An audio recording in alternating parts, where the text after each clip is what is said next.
Oh, hello. Beautiful people of the internet. How we doing? Hello, hello. Are we getting a Withers cosplay? No. I know that's the big news everyone from Baldur's Gate 3 really wants to see, but hello, hello. How we doing? Hero, please don't bark. Oh, is my camera dead? Oh, that's fun. That's fun. That's another thing to add to the list. Oh, good.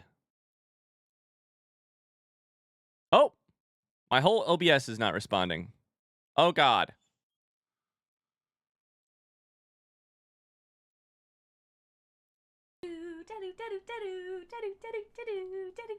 Enjoy this music as a... Oh, there we go. I joined and heard the words Baldur's Gate 3. What did I miss? Hello, hello, hello. Ellie, thank you for the 11-month sub. Hi, friends. We have some dog treats to get out, and then we have a big announcement to do, and then we have a lore stream to do. So, let's do it. I hope you're having an excellent day. How are you? I'm going to get straight into the announcement in about 2 seconds, but I'm going to give the dogs a treat first. Thanks to Catilla, Marsh, and Danny. Hi, boys. Oh, good boys.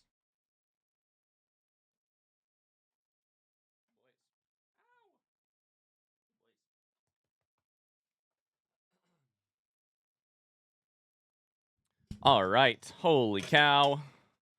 Hi, Brujo. How's it going? The person of the hour, Brujo's here. Interesting. What does that mean? I don't know. Let's find out. Hello. I hope you're having an excellent day. The main course for today's meal is a Dark Souls lore stream. We're going to get to the bottom of what's going on there. But first, I'm going to wait for this message. Hey. Hey. But first, in case you missed it, last week, a little something interesting happened on the good old Indigestion cards front. Let's just go right over there and see what it was. Last week, somebody by the name of Extreme Speeds pulled a really interesting card, a full art card, if you will. That card right here. Shout out to Speeds. Incredible card, full art of the tadpoles. However, a while back, somebody else pulled a really interesting full art card of Marcus Everystar. Brujo, the artist of both. You might notice. Enhance. You might notice. Wait a second. This art style's pretty similar. That's because it's the same artist. Insane art? Oh, you have no idea. Let's see if this opens correctly. It did. You have no idea. Are we getting a card fusion? You're not getting a card fusion. The cards have been fused the entire time. Welcome to the full art minor Baldur's Gate 3 spoilers of Marcus Everystar and the tadpoles. And I have great news for you. We're going to take a closer look at it in just a second. Let's see if our command works. I have great news for you. You can buy it. You can own it. You can have it. I hope this link works. It's yours for $16.50 in the 12x16 size plus some shipping, or $18.50. Nope, I did that math wrong. Yeah, $18.50 for the 18x24 size. You can own it and put it in your own dang home. Exclamation poster in the chat. Can we pin that, mods? I'll also put it beneath the stream in a little panel thingy. If I can remember to hit save, submit. I hope that works. Please choose a file smaller than 1 megabytes. God damn it. Okay, we'll figure that out later. Oh boy, have I been very excitedly waiting for someone to pull that full art tadpoles. Very, very excited because we've had this sort of waiting in the wings for a while now. I'm going to just take some time to zoom in because the art is incredible. You've got Marcus, of course. You've got the sexiest bard in all of Faerun. If you don't know what any of this stuff is, go watch our Baldur's Gate 3 playthrough. Or don't, that's fine too. if you're sitting there being like, "Hey Ryan, I have a question. I also have a question." Let me get to that one in a little bit, Tony, because I'm not exactly sure. It's a great question. Wonder what Luke's question is. Is it the same question? How long will this be available to purchase? At this point, I have no plans to take it down. So you have time. You have time. Let me get to that in a little bit, Tony. Great question. In beautiful font, like they're touring the land. Our tadpoles.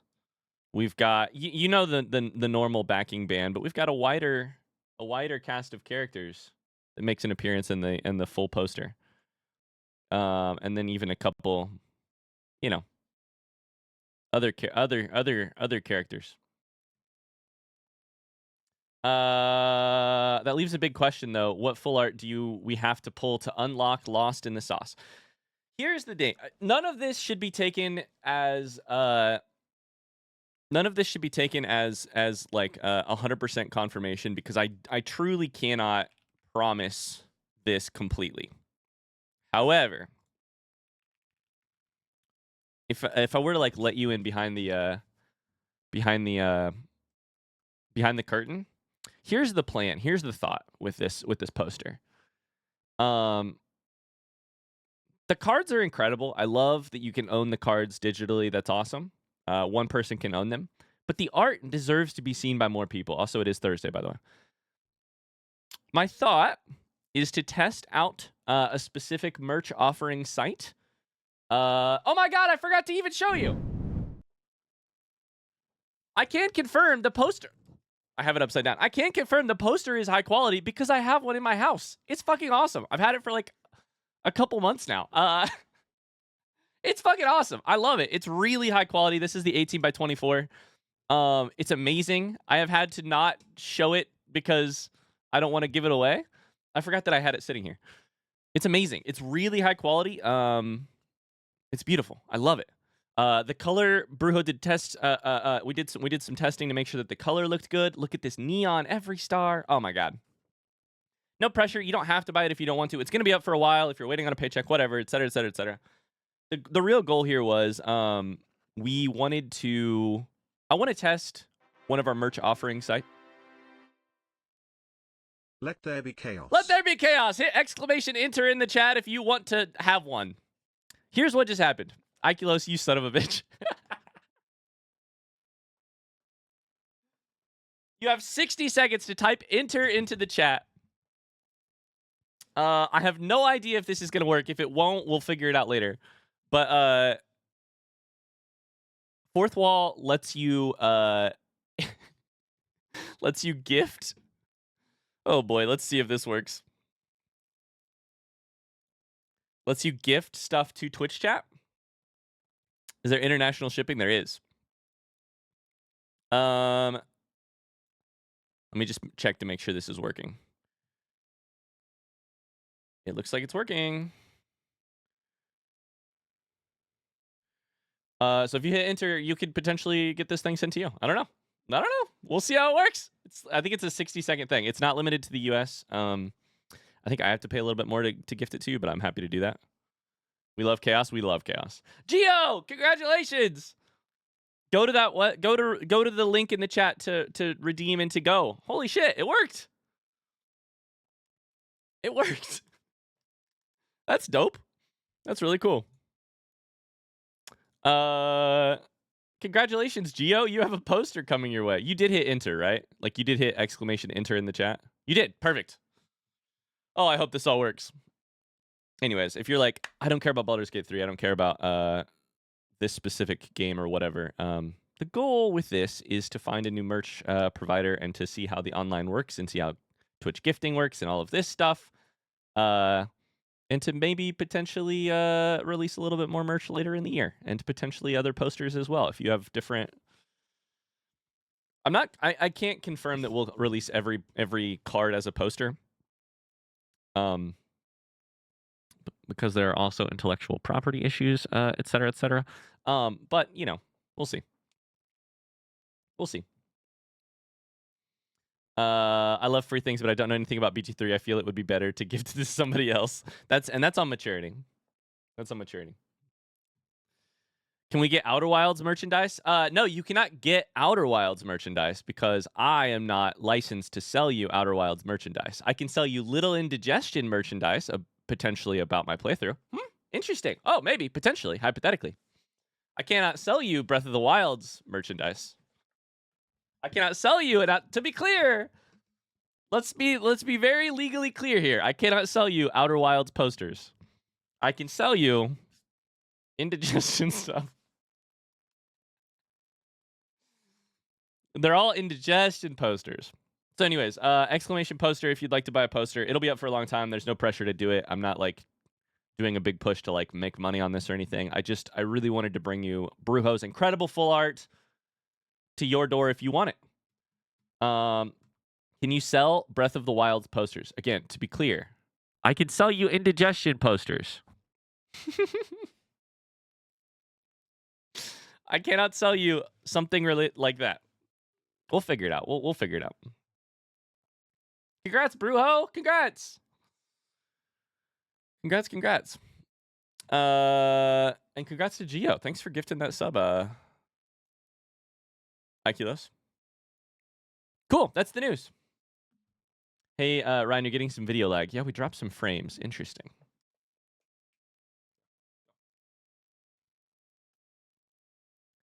Interesting. Congrats to you, brother. No, congrats to you.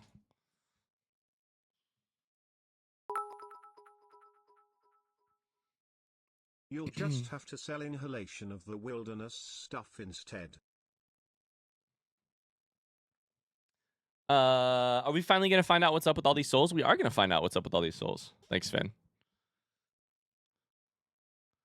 Thank you. We're gonna do some Dark Souls lore. Yeah, that's the plan. I was gonna try and get a little thingy going on. Hold up. Let me try one other thing. I want to try and find another way to like put this poster underneath the stream so people can see it.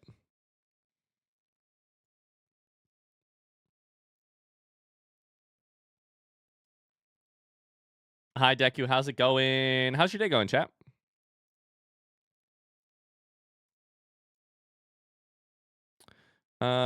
Desktop. It's been really fun. The coolest part about this whole thing, we haven't really talked about it, but from the very beginning, like from the beginning of season 2 and art,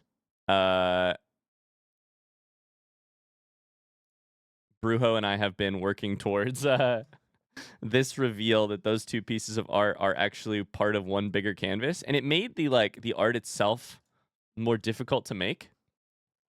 But because you know, Brujo wasn't finishing like what's inside the frame and then what's inside the full art. Brujo was finishing what's inside the frame, what's inside the full art, what's inside the enormous poster.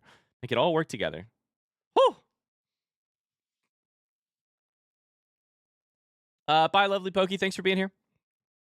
Bye, Ellie. Are you going to make a post in the Discord about it? I will. I'm also going to post it on YouTube.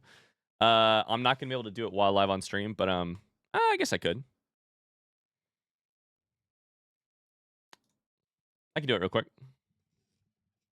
There's a whole ordeal. It was so fun, though. Yeah. I fear I may have messed up. Uh-oh, what'd you do? Uh-oh, what'd you do?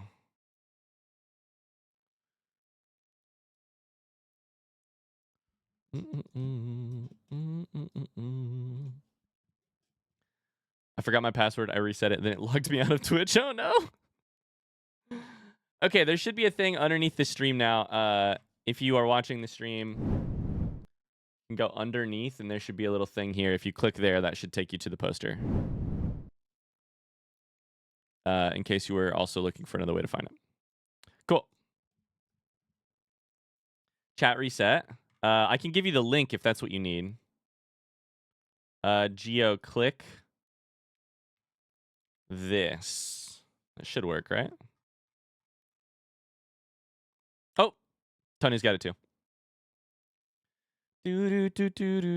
Hi, Mona. Hi, Marsh. Reminder to take a make a YouTube community post about it, considering it was a YouTube series. Oh, I made a whole video for it. But yeah, that's a good idea too. That's a good idea too. Okay, we will get into the Dark Souls lore in just a second. How's your day been? How are you personally? What's going on with you? It has been a little stressful around here. It sounds like it has been for Evo as well. It's been a long morning. I blanked hard on some parts of my exam. Oh no. Hi, Frank the Bunny.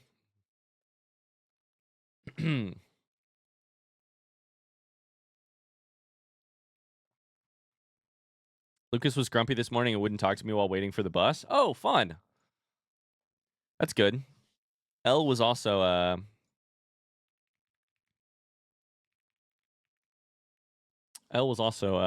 very grumpy this morning, and it was a real pain in my butt. And just sad, too. It's sad when they're grumpy. It's very sad. Yo, Tub. Hi. Thank you for the gifted sub. Is that also your first ever gifted sub? Is that correct? Thank you, man. That's so sweet of you. Shout out to Brujo, who gets a sub. Tub, that's so sweet. Thank you, thank you, thank you. I'm sleepy. It's been a sleepy week, but otherwise not much to complain about. I feel like today's Thursday is my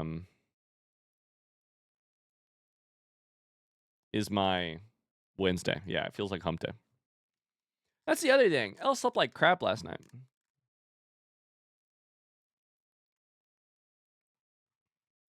Third night that I slept less than 5 hours. Got to go back to the sleeping pills.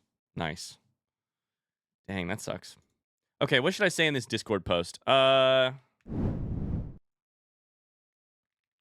Announcing the Marcus Every Star and the Tadpoles poster available now. Tony, don't you dare.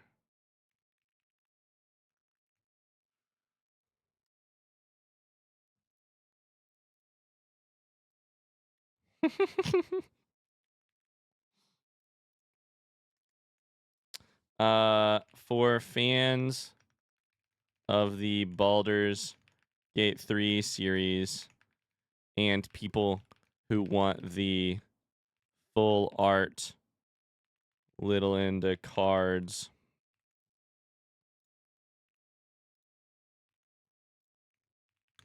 but didn't pull them. Here I will tag both YouTube. Oh, it worked. I was like, what the was that noise? Gio redeemed it. That's cool. Very cool. That's cool. It told us that it worked. Let's go. It worked. It worked. It worked. We'll say YouTube and Twitch stream notifications.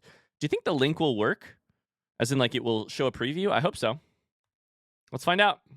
Oh, there it is. Perfect. All right, cool. Very cool. Say that you farted. I love that. Say that you farted. Okay, I think I got it all figured out. Whew. Honestly, for the first time in a long time, I'm having a good day. I've been feeling so separated from myself, if that makes sense, this entire year. Something felt like it almost physically popped back into place. I'm feeling even a tiny bit like my old self again. Baby steps. CJ, I love that. I have also had that feeling before. Where have you ever had that feeling where, like, I had one, I was driving one time with the windows down in spring, and I felt like winter left me all at once. I was like, oh, I just had like one breath where I was like, wait, I'm me again.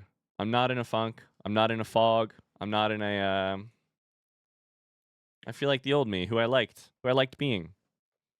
It's like ultimate dissociation. It's been going on for like 8 months. Yeah. Oh, that's wild. Wild. Do do do do do do do do. What an awesome feeling. Oh, yeah. And that's on seasonal depression or regular, either way. This is why spring is my favorite. I'm already dreading. Dreading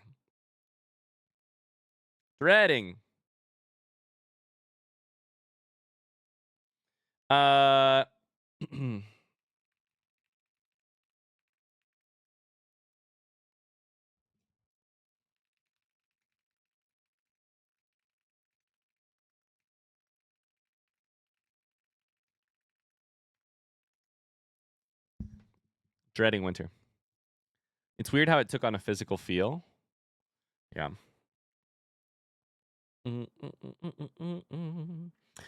Oh boy, I'm excited to be here today. Llama says it's been a sleepy week. How's everybody else doing? I think I read most of your comments, but I hope I didn't miss any. Been going through the exact same thing actually literally yesterday. Yeah. Oh, Frank started Tears of the Kingdom. The sun is still shining in September. I'm grateful every day that it's still here. I hear you, Mona. Currently, it is like 85 degrees each night for 85 degrees each day Fahrenheit for Indiana. Today's high is 88. It's late September. It's the 21st night. It's the 19th night of September. When is it going to get cool? It's not happening. Fall is the best. But it's still so hot. It's still so hot. Okay. I have word from our compiler of Dark Souls lore that we might need to get into it. Because this might take a while. Hey, be aware for bright lights. We might have a very bright light here in just a second.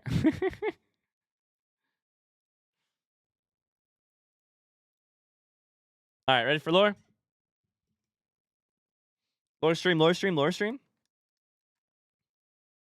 right, brightness warning.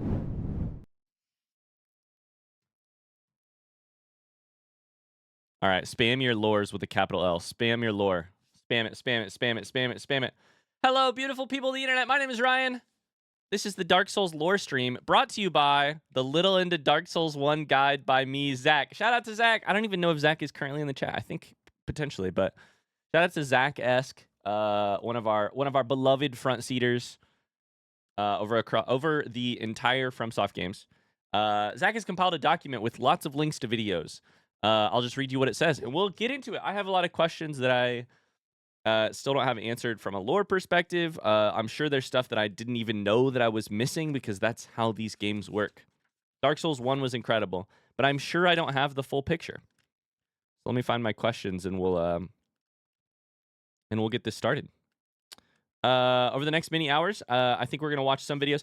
Sounds like Zach has compiled a whole list. Covenants, side quests, the other ending cutscene. I didn't even know that existed until this exact moment. And also, there's my questions. Some lore videos that we're going to skip through timestamps because we don't want to see Dark Souls 3 stuff. So I think it's like a 2-hour video, and we're going to skip like a couple minutes of it, is what it looks like. So we're going to probably watch that very quickly on higher speeds. But yeah, this is the whole thing. This doc's amazing. I love it. We're going to watch as much of it as possible in the next 3 hours. So let's do it. I have arranged this in the order that I think would be best to watch. First are a couple of my videos, including NPC side quests, Covenants You Missed, the other ending of the game, because the lore video covers some of that stuff. It's best for you to know about it before watching. After them is the lore video, some famous old meme videos, other stuff by me, then really short extras. If you'd rather a different order, go ahead. Hey, check this out. Let's do it. Hey, really quickly, can we get some hearts in chat for Zach for this incredible document? Playthroughs like this that are blind take a lot of work to make them happen. YouTube moderators, Twitch moderators, keeping a close eye on chat. Your patience as an individual viewer to not just yell the thing that you want to yell to make me play the game differently. And one person puts in a lot of work the entire time compiling a document. Sometimes that he gets sent stuff from other people in Discord. Sometimes people ask him, hey, did you think to include this? The spoilery discussion channel, I'm sure, helps. Shout out to Zach. Without him, our playthroughs of these games would be truly incomplete. And I cannot think of a bigger compliment to pay than that. It would be incomplete without him. Check this out. What is this going to be? Okay, let me pause my Spotify. Meg's going to go take a nap, so we can't scream, guys. Dark Souls 1 Guide, Firekeeper Soul. Before I start this, is this anything else that... Is this something that you all have been yelling about? Because I get that vibe from this, from the fact that it starts with one of my clips. That's a bad note, right? That's a bad sign. Meg's gonna go take a nap, so we can't scream, guys. No screaming. All right, sounds good. Firekeeper Soul, Ring of Favor and Protection, Humanity. The FAP ring. This one has different text. Soul of the Ash Maiden, Firekeeper of Firelink Shrine. Yes or no? Is this description the same as the last Firekeeper? I think I saw Spoiler Chat speak about this one a lot. Soul that I read. Is the description the same? The two texts. No. Dope. Okay. Okay. I remember this. To me, that makes a lot of sense then. This is a hot topic. I mean, God. We could use it to boost our Estus Flask. To reinforce our Estus Flask. Can I reinforce an Estus Flask? Estus Flask reinforce +2, baby. +2. Require rest. Let's fucking go. Now is the time. Hama? It is, after all. Let's fucking go. Exclamation Snuffles. I remember this too because I did something that I thought everyone was going to celebrate, and then they said Tama Snuffles, like head and hands, Tama. I remember this. All of chat just Tama'd and snuffled, and now I'm fucking scared. We demanded that Zach make you watch this. Stop it.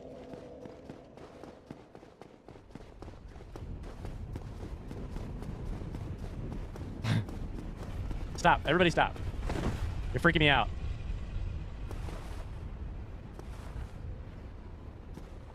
Everybody's exclamation Toming, and everybody else is saying, and Oliver's just there saying, Mind Shatter? Don't say that. It makes me feel like I did something wrong. And I don't want to feel like I did something wrong. I only want to feel like I did things right. I had to have done something wrong. Is there a reverse marsh? Okay, this is somebody else playing for sure. Probably Zach.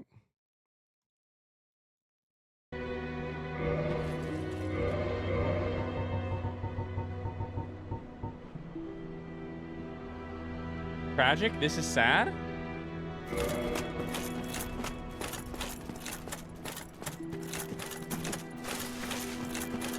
First off, what is this armor? It looked like a skull helmet.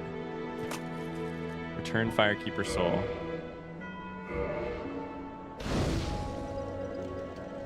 What? That Firekeeper Soul has a line about a prison, which is now making sense in hindsight. No, I think I knew it was about this person. Because I think I got it from here. No? I didn't get it from here. I got it from somewhere else. I'm Anastasia of a You can just bring her back. Now I can continue my duty as a keeper. But I only hope that my impure tongue does not offend.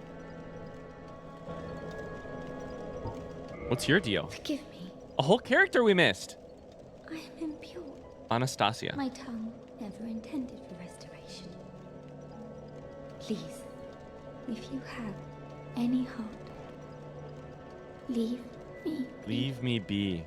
Impure tongue? Exclamation Lucas. I wish not to speak. You keep talking.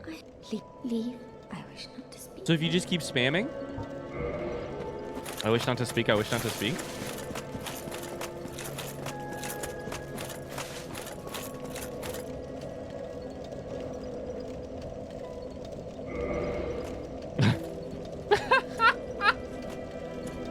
Is that you're shaking your head at me, Zach? I think that was. That you have Bye, agreed Brujo. to link the fire. This is just some more dialogue that she has later in the game. Thought I'd throw it in here too. I thank you sincerely. Finally, the curse of the undead will be lifted. And I can die human. I am powerless, but I will do all that I can. Please, save us She's all. so sad, so vulnerable. Please.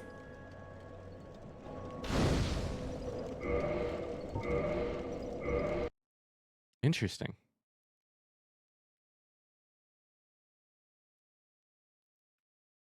Huh. So there's a whole character that I missed because I gave the flask. Because I gave the flask to my wife and didn't give it to. Is that correct? And did not put it there? If I remember correctly, you guys were like, hey, really read that description because it's different than the one beforehand. And because it's different than the one beforehand, you should piece together that it does something different. And I did not piece that together, apparently. Parrying is pretty good, by the way. This is the Gwyn fight that you watched already. We watched that at the end of the last stream. NPC side quests. Of note, most side quests have things you need to do before they progress to the next encounter, such as Logan needing you to progress. In the archives and Killseath before his quest advances to different steps. I didn't mention most of those because they aren't really consequential to the story. Okay. This is a... Holy shit.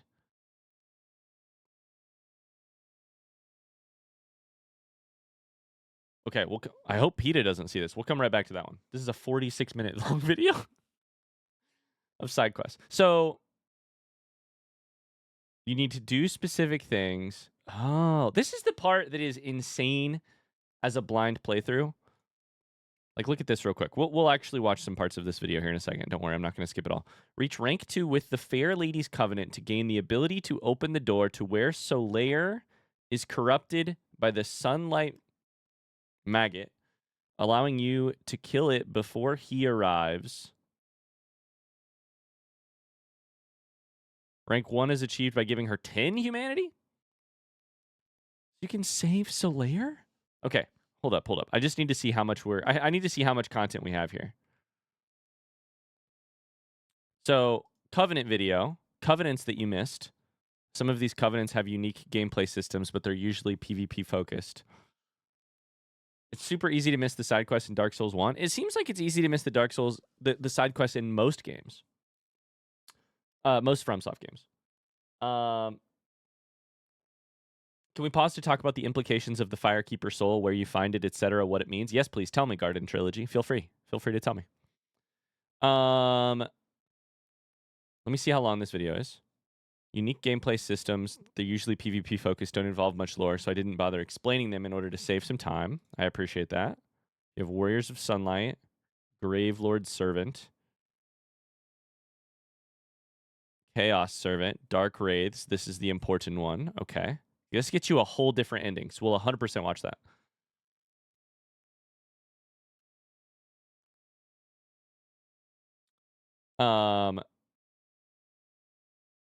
A lot of this stuff is new to me too, since I played blind and offline as well. And then the other ending cutscene, we'll just see how long it is real quick.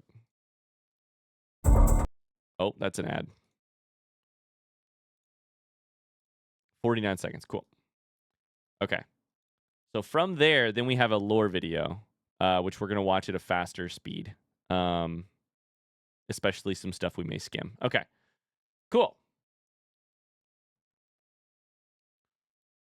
I mean, let's see what happens to Solaire. It's our guy Solaire. We also have Siegmeyer.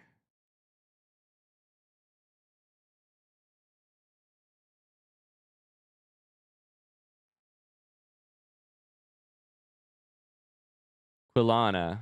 Big Hat Logan. Patches. Who I know. Dusk of Ulysseal and Sif. And then PETA, don't watch this part. Okay. We'll try it on fast speed real quick. Got some work meetings. Back in an hour or so. Sounds good, Tony. quality. Okay, so Solaire. I always think that Solaire is Siegmeyer and Siegmeyer is Solaire. I always get them confused. But Solaire is the one who wants to stare at the sun. Teletubby on chest.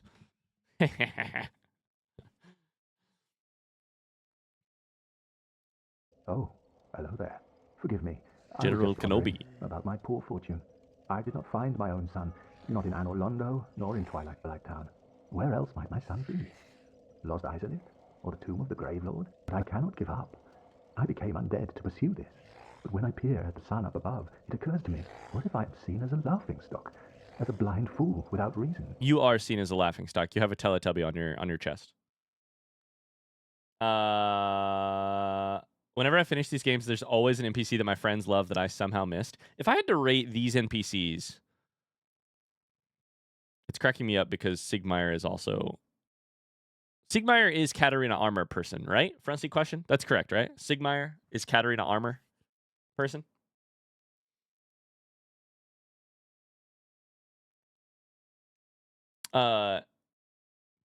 Big Hat Logan, I barely found. This was when I needed front seat for, yeah. Patches, I don't know. I think I understood. I mean, Siegmeyer is probably my favorite, just onion guy, just because of the shape of his armor. Solaire's conversations were maybe some of my favorite. Well, I suppose they wouldn't be far off.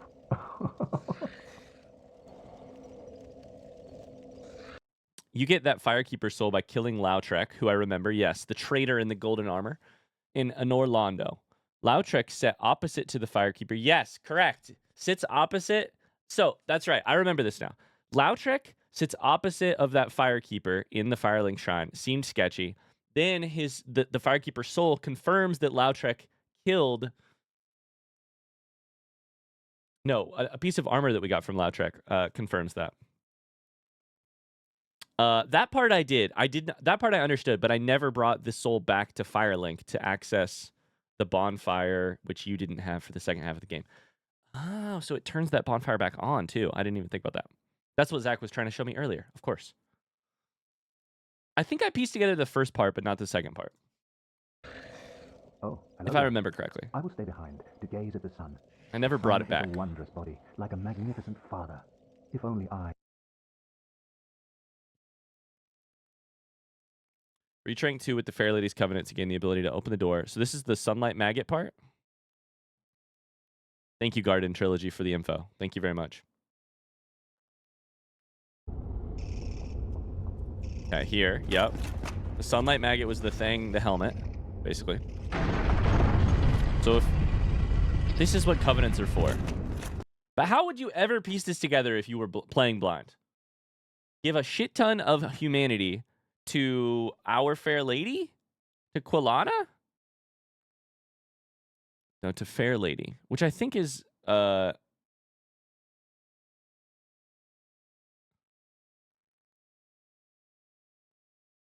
open the door. How would you ever figure that out?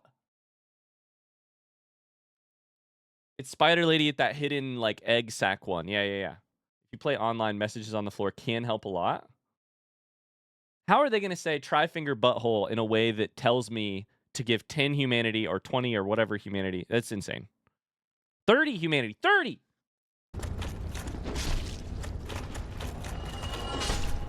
Tri-finger butthole.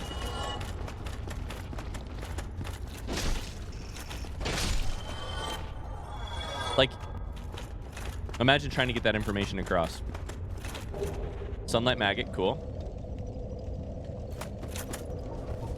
Why? Zach, you're killing it with these lore videos. We got to get you to up the bitrate on your recording software because every time he turns, the recording software goes, pixels! Pixel! Why? That's for Dark Souls 2. Or 3. Cannot find it.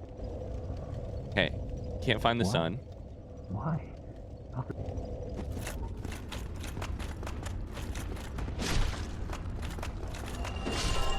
Then you have to talk to him? Come down here, kill these bitches?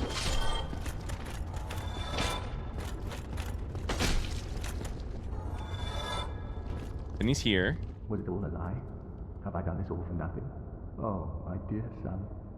What now? What should I do? The game is somewhat designed for other player messages to guide you. For sure, yeah, we've talked about that for sure. I think it is very likely with Dark Souls 2 that I will leave online messages on. Because I want to try it for one of these games. Unfortunately, there's just some risk involved with like the blindness of the playthrough goes a little bit by the wayside. But I'm curious enough to try it. So I think in Dark Souls 2, we'll probably try it. Son, my dear, dear son. Now that he's been saved, you can summon him to fight Gwyn alongside you. You can skip the actual fight if you want. I felt like including the whole thing. Holy shit! Holy shit! Dark Souls 2 doesn't let you disable online mode. Oh, is that true? Interesting. Well, I guess that works out pretty well. Imagine summoning somebody to help you fight a boss in this game. Couldn't be me. Wow, Zach. Wow. Have you ever summoned somebody in this game, chat? Raise your hand. Raise your hand if you've ever summoned somebody to help you fight in this game.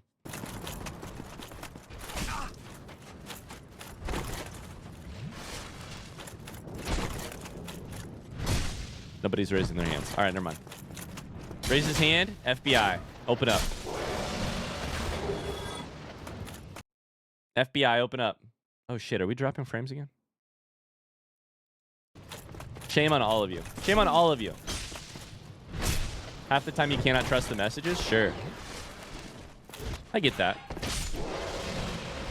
I don't know. We'll see when we do it in Dark Souls 2. It's just different. We're going to skip the fight. Siegmeyer.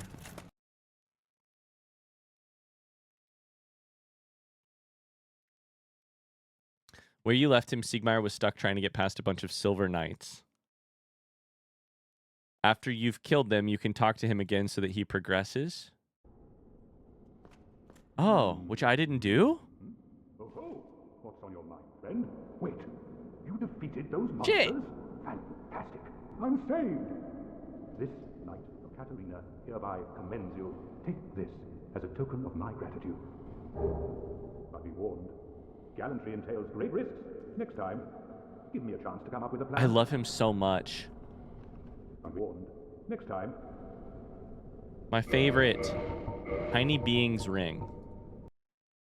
Small increase to HP, grants powers large and small. Their discovery and effective use can make one's journey easier. What does that mean? Dark Souls goddamn descriptions. Well, fancy meeting you here. You did much from the other mouth. I am good. You know, I was thinking, the old fox. Was that your doing? It was. Ten's Fortress. I killed Bell Gargoyles. Like an unlikely coincidence. Well, I fought. This light of Catalina thanks you sincerely. Please, take this as a token of my gratitude. Miracle emit force. I'll be heading down below shortly. There's nothing worthwhile up above. No worries. Venturing is my life. I'm prepared for the worst. I love him. I just want to... There you are. He's like a bad paladin. He's a nice paladin, but he's a bad paladin. This is one of the kind of unfortunate aspects of these games. You need to be super careful to always exhaust dialogue so the NPC quest lines progress. Here's the thing. It's worse than what you just said. What you just said is true. It's actually worse. Not only do you need to do that, but you need to do that between every random occurrence of progress that you might do in the game, in case that was the thing that actually triggered a new step in the NPC. Like the clarity between consequences of completing an action that would then forward a character's side quest. Zero clarity. Zero clarity there. It's kind of lovely because it means I always miss something, but it's also so like if my goal was to progress every one of those side quests, I'd go crazy. I'd go insane. Oh, what we got going on here?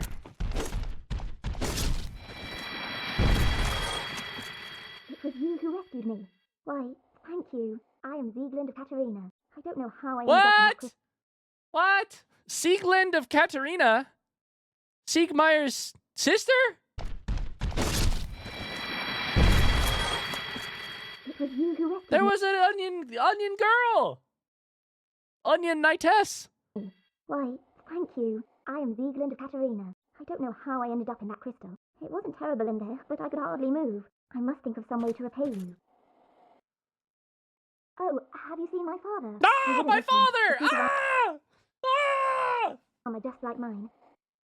Oh my god, this is blowing my mind. Best moment. Okay, the whole lore stream was worth it for this moment. There's a second Siegmeyer. There's a baby Siegmeyer running around. Thank goodness. I knew he was here somewhere. Well then, now I must find him. Thanks again, truly. I love her. Now if we'll just stay put and keep out of trouble.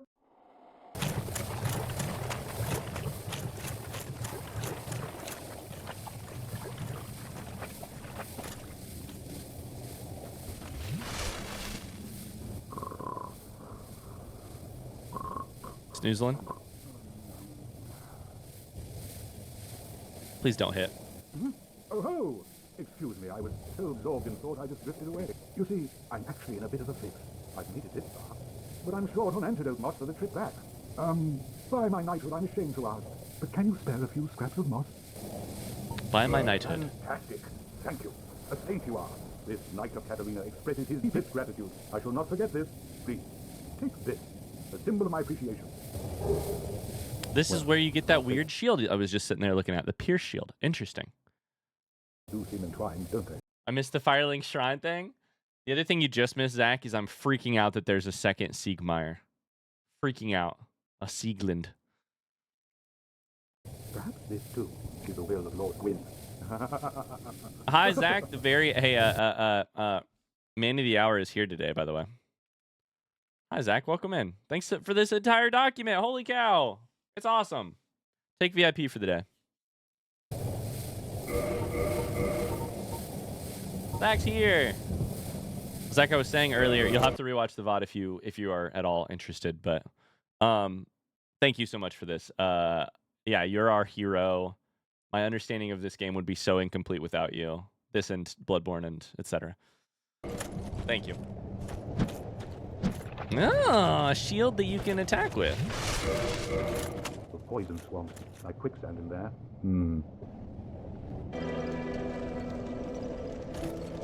Oh, hello again. I was gonna say, Quite well, aren't we? I haven't found my father yet. Have you seen him? if you can reunite them, I'm gonna lose it. Really? Then I must be off. I'm sorry he caused you trouble. He has a knack for that. He just stay put.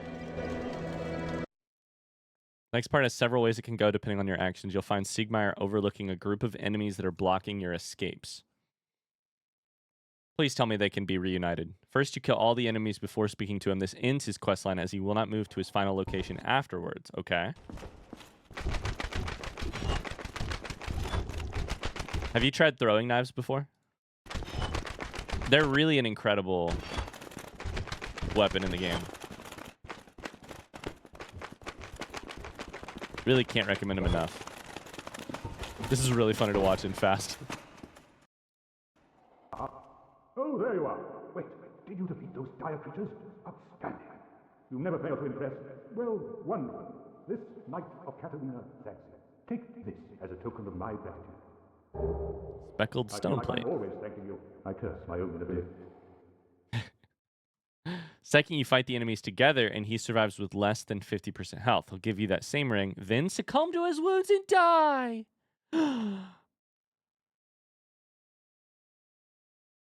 Wait, and that's everything. Wait. Third, you fight them together, and he survives with over 50% health. The only way to reliably do this is to hurt and kill most of the enemies with ranged attacks before speaking to Siegmeyer, as I have already done before the start of this clip. This is the only outcome that progresses his questline past this point. Okay, so you can save him. Thank God. I don't like what that is. No. What's that? I should have looked. Fuck. Of course, he can also die. Bye, public.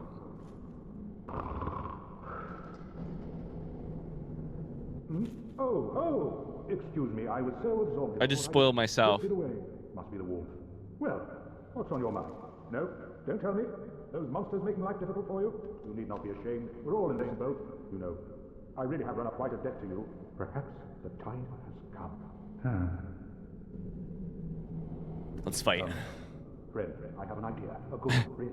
I will rush those dire fiends and you can slip away in the confusion. Please. I love him so much. All of this dialogue is confirming that Siegmeyer is my favorite NPC in the game. Friend, I am much more than this. By the honor of the Knights of Katarina, allow me to assist you. Ah, I go. Don't be slow. he's so helpless. True gallantry. He's such an idiot. I was trying to pick up that item, so I accidentally skipped his dialogue. You can pause it if you want to read it. I'm Siegmeyer of Katarina. You shall feel my wrath.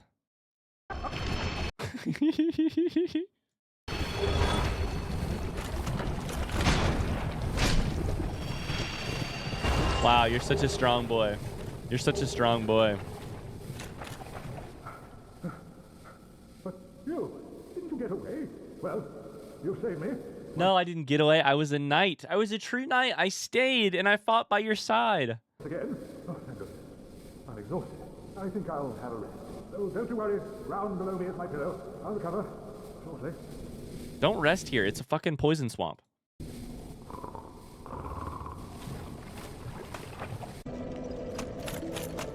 Well, hello again. I have finally located my father. All of your help was invaluable to us. Thank you so much. I was trying. Her voice actor is incredible. I don't know why, but it is just pulling at my heartstrings every time. Is it the fact that I now have a daughter? What Jay is saying? Is it the fact that I'm now a dad? I don't know. able to pass on my mother's last words. I was able to pass on my mother's last words? Thank you so much. I have finally located my father. All of your help was invaluable to us. Thank you so much. I was finally able to pass on my mother's last words. My father, he went on his final adventure. Oh well, that's just the way he is. Undead or no. Sort of reassuring, really. Today's hollow. I'll just have to kill him again. I'll have to kill him again? You guys are stuck in this cycle? You do actually need to get out of there quickly because the poison there can and will kill him while he's sleeping, of course. Interesting.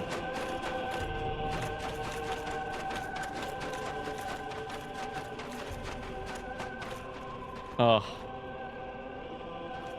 My father, he was following me. And indeed, he will cause no more trouble. It's finally over. I will return to Katarina. You assist her completely. I can hardly return the favor, but please accept it. It's been no use to me then. The Siegmeyer and Sieglind are always... I can hardly return the favor, but here, take this. What did she give me? It's been no use to me then. Titanite slab. Dear father. Ugh. Ah. Pour one out. R.I.P. Pour one out for Siegmeyer. That was incredible. I'm so glad I watched that. He's got a daughter. There's 2 Onion Knights. That's the saddest part of the game. That's so cool. Oh man. Why Dark Souls always got me crying. Quilana, this NPC only spawns if you have a Pyromancy Flame upgraded to +10. Quilana only spawns?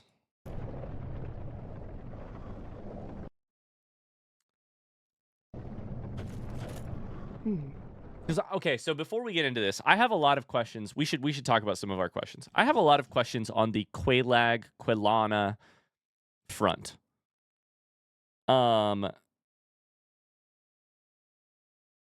Absolutely. One of them is our fair lady Quilana? Is that Quaelag's daughter?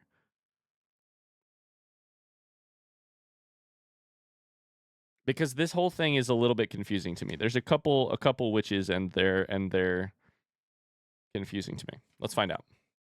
A mere Hopefully. undead, yet you can see me. Fascinating. I am Quilana of Izalith. I am not often revealed to walkers of flesh. You have a gift.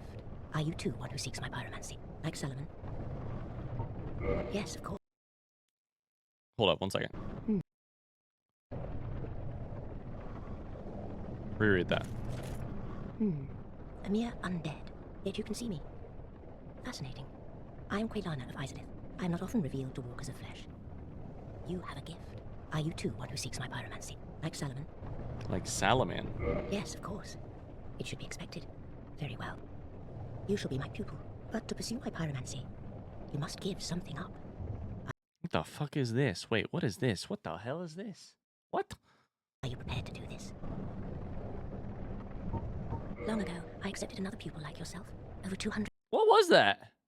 Front seat question. I'm actually asking this time. Just a reminder, generally they'll still be rhetorical questions for now, but who is this? What is this? The ghost of an online player. Oh, okay. I was like, what the fuck? Okay. I understand. That's another player in their own game. Okay. So is this what they actually look like in their game? Like, does your fashion souls show up for other people?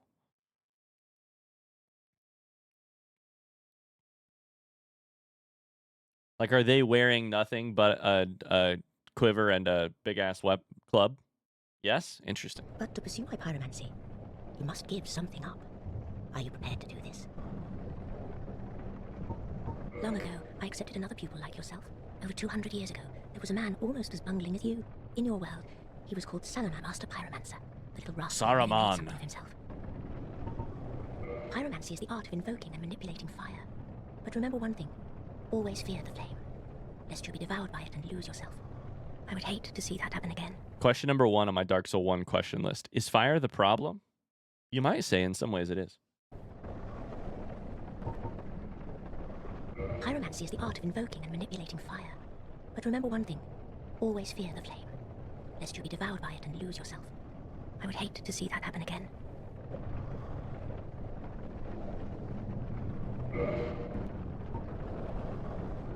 Zach, will you enlighten him about the wonders of the rusted ring, which he never used?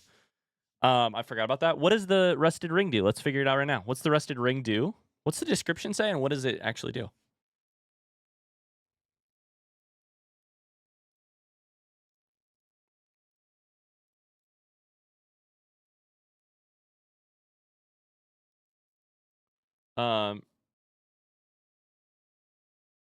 Oh, yeah. That's the one that gives you better footing, basically, so you can run through swamps and stuff. Yeah, I did figure that out. I didn't ever use it. I don't even know if I ever used it, but I did have a moment where I was like, "Oh, I wonder if that's what it does."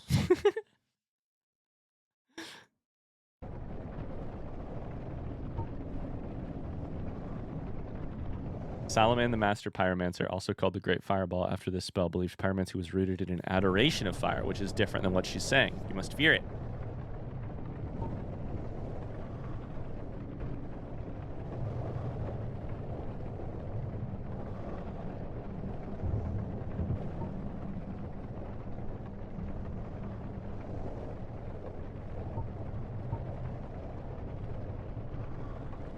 I hover over a lot of descriptions. Sorry, I was looking at something on the other screen too.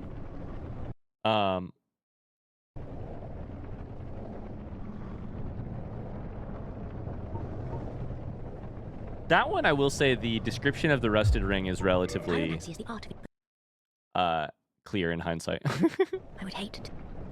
No luck, Well, young pupil, you must have patience, but do not keep me waiting much longer. I have to sacrifice something to you? Ah, it has been some time. Truth told, I thought you had perished. Not lore, but you can slide down ladders by pressing the run button. I found that out in a recent stream as well, in the DLC. Please, do not speak of her. The Witch of Izalith, please do not speak of her. So, it sounds like the lore understanding here is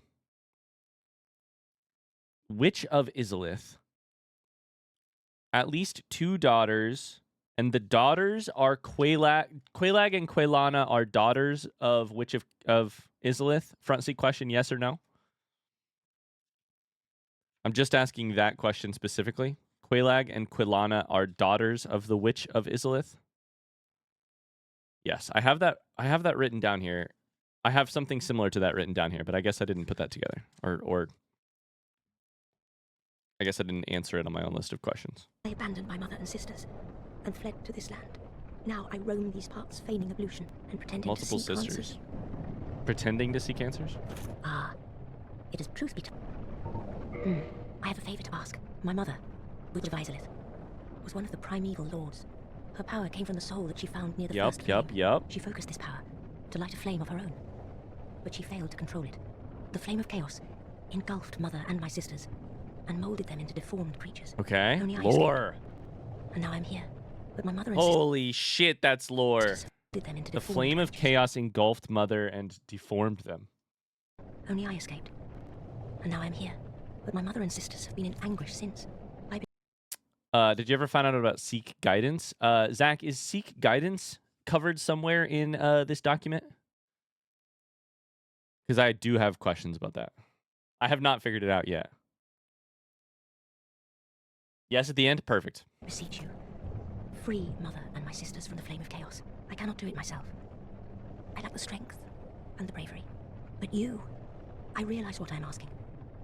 But please, free their poor Free their souls. Mother's ambitions were misguided, no doubt. But surely 1,000 years of atonement is enough. God, this game's incredible. After killing Bed of Chaos, what I was about to say is Bed of Chaos is the deformed creature, it sounds like. Or it's at least like, I don't know. Outstanding. Sounds like it is. You have done very well. Thank you. I am blessed to have met you. I suppose I can call you fool no longer. I can hardly thank you enough. Please take this. It is all of me. It is all of me. So her sister is Quelaag, who has been turned like half sister. And then her mother is Bed of Chaos, which is deformed, correct?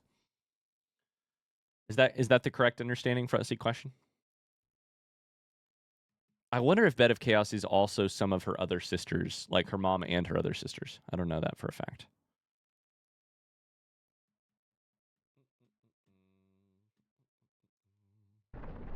Cool. Thank you, chat. We're learning today. Oh, buddy, we're learning today. Thank you. I suppose I can call you... Now go. Don't you dare let yourself go hollow, lest my time spent on you be wasted. Don't you dare let yourself go hollow. So Logan is going to be interesting because we didn't find Logan until very near the end. So I'm sure we missed out on almost everything. I'm sure we would have progressed beyond his ability to progress. I just said the same word twice. You seem quite lucid. A rare thing in these times. I am Logan. I'm a bit cooped up, as you can see. I have a bright idea. Suppose you set me free. I'm old and... So I really have very little idea about Logan as a character, honestly. But I could repay you with knowledge and sorcery. This place is melting my mind. The inactivity is repressive. Levy jump scare. Oh, heavens. You can skip this step since you did get it at the end. We'll see him at Firelink Shrine. Did you see them? The 3 young clerics headed for the catacombs to seek kindling. Kindling is the art of feeding bonfires. The poor young girl sent down into a tomb. What a terrible mission she is burdened with. Yeah. Yep. I know what you're talking about. Hello again. I was waiting to tell you. Master Logan has returned, and he tells me that he has you to thank. Well, we are both in your debt now. Thank you, sincerely. He's just over there. Go along and have a chat. Oh, hello. I appreciate the attention, but you really should speak to Master Logan. That will certainly do you more good. Okay. Have you spoken to Master Logan? He is an accomplished scholar. The arts of sorcery... Speak to him. Speak to him. Speak to him. Nerve to go risking life and limb. What a stubborn old fellow. He's like Gandalf, I guess. Goodbye then. Getting major Gandalf vibes. Those are good questions for Zach. Hello there. I was expecting you. As promised, I will share my sorceries. I'm afraid that you are unable to learn sorcery. You need 10 intelligence for him to be willing to teach you sorceries? The basic framework, you see, it cannot be taught. Oh, do not fret. Life isn't all about sorcery. You will find your own way. Don't frown with regret. Peer forward, with your head high. Gandalf. Hello there. Glad to see you alive. General Kenobi. Oh, there you are. Just so you know, Master Logan has left on his own again. It seems that The he's still fuck? determined to find the famed regal archives in Anor Londo. I intend to search for him. Oh, it does make sense. He's gonna go for Seath's archives. Interesting. Okay. Oh man, it's cool how the NPCs actually have like they're actually on quests of their own, if that makes sense. There's one thing I wish to do. You see, Logan has left most of his books. With them, I could teach you Logan sorcery. You have done much to assist me. Before I leave on this journey, I will teach you all that Logan has to share.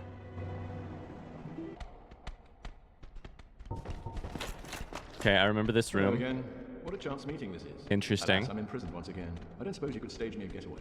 The archives. Such a storehouse of knowledge. So close, but just out of reach. The thought offends me, so I could simply die. As a student of the arts, you understand me? Unlocked. Get out of there. Oh, thank you very much. I'm saved. That makes twice. I must be sure to repay you. I will visit the archives. If I discover any new spells, I shall share them with you. Prepare to be impressed by the onward march of sorcery. Hello. Don't mind me. Go on ahead. I'll head out soon. I wish to lay down my plans before I visit the archives. Master Logan is at the archives. Thank the heavens.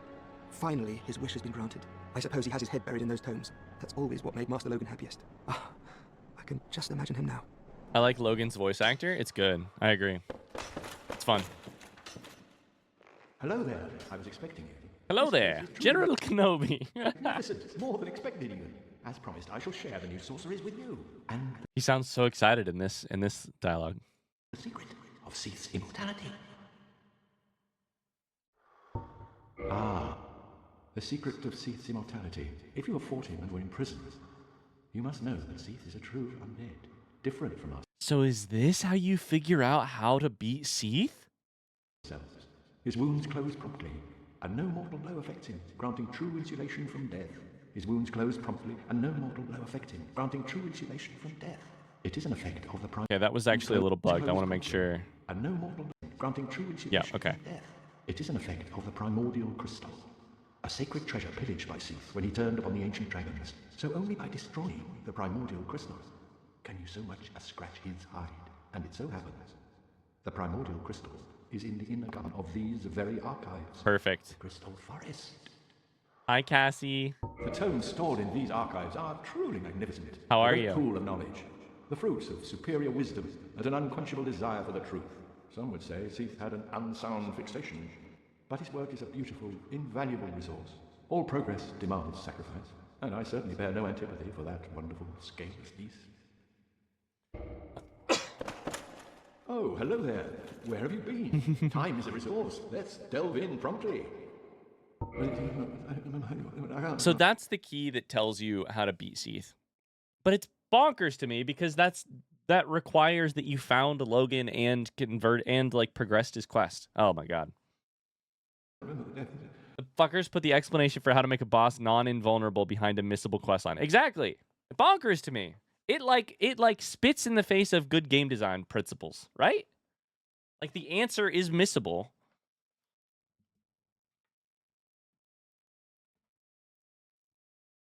But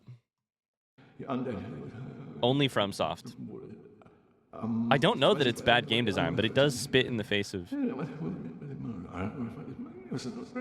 He's losing his mind. Who are you? Stay clear of my work. Oh no. Curses upon you. How dare you disturb No. me? Who? Stay clear. No, he's naked. What are you doing? Put your clothes on.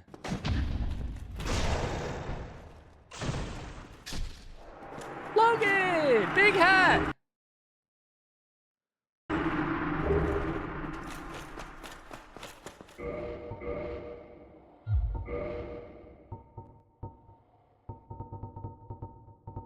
Motherfucker.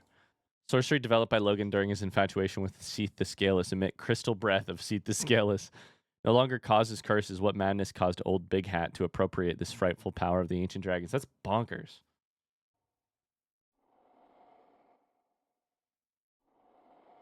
What are you doing, Step Sorcerer?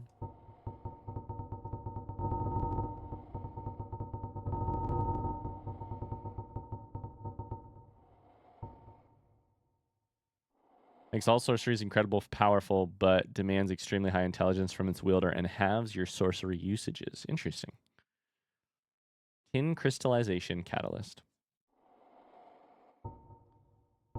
Oh man, Seath becomes fixated in the archives, and then Logan becomes fixated on Seath.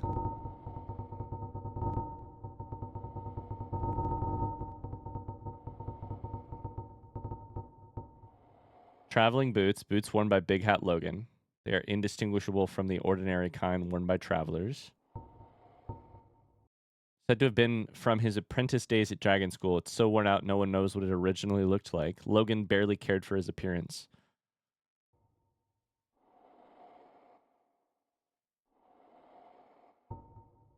Gigantic hat worn by the great sorcerer Logan completely hid his face, which led to his nickname Big Hat. Famously antisocial, Logan used it to block out noise and people's stares so that he could focus on his own thoughts. Does not possess any special magic powers. Aw, Logan! I love that everyone goes insane and dies. What a fun, optimistic game.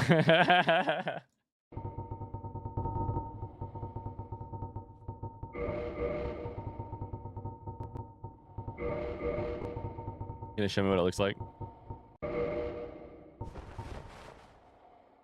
More of a Radagast character, I guess, except less Gandalf, more Radagast, maybe. I don't know. Patches! Patches only appears here before Rhea and the clerics leave Firelink. As you can see, he's standing in front of a switch for one of the rotating bridges.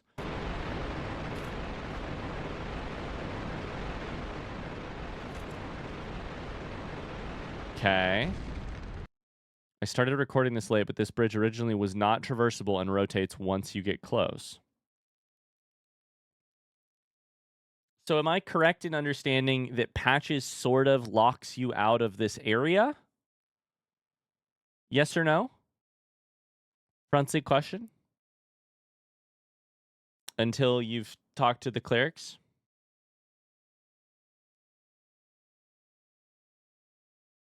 Is that, or am I misreading, misunderstanding? Continue watching.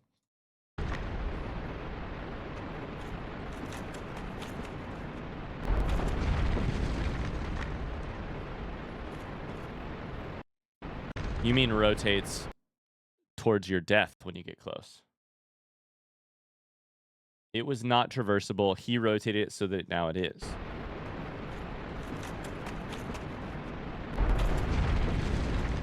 To try and kill you. This motherfucker. Patches, what are you doing? Oh, what are you then? Like, I've lost my way, yes. But when I came here, I didn't touch any levers. No. Levers? No, not me. Couldn't be me. Would never touch any levers. Hey, don't look at me like that. I'm Trusty Patches. Everything's good with the tape. Oh, come on. Motherfucker. We'll be wonderful friends. Does it really matter that much? Come on, now, what exactly did you do? You're not making sense, my friend. You're gaslighting me? Patches, gaslight, girl boss, gatekeep. Now leave it alone.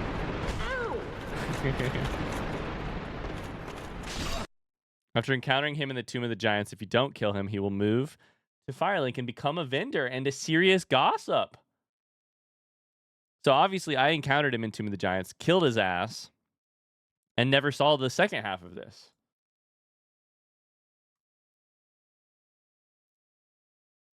At a special price for you. There you are. Have a nice look at them. Oh, God, I love his voice acting. No more funny business out of me, my friend. Prostration. Interesting. You'll sell Prism. Wait. Hold up. You sell Eye of Death, Divine Blessing, Prism Stones, Humanity, Heal, Great Heal Excerpt, Crescent Axe, Mace, Canvas Talisman, Thorland Talisman,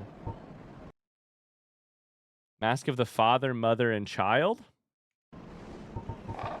Cleric stuff. I wonder where you got the cleric stuff. Backwoods Shiva. Believe me on this one, bruv. The man is trouble. I can... Shiva. Backwoods. Who is he talking about here? Front seat question. Have you met?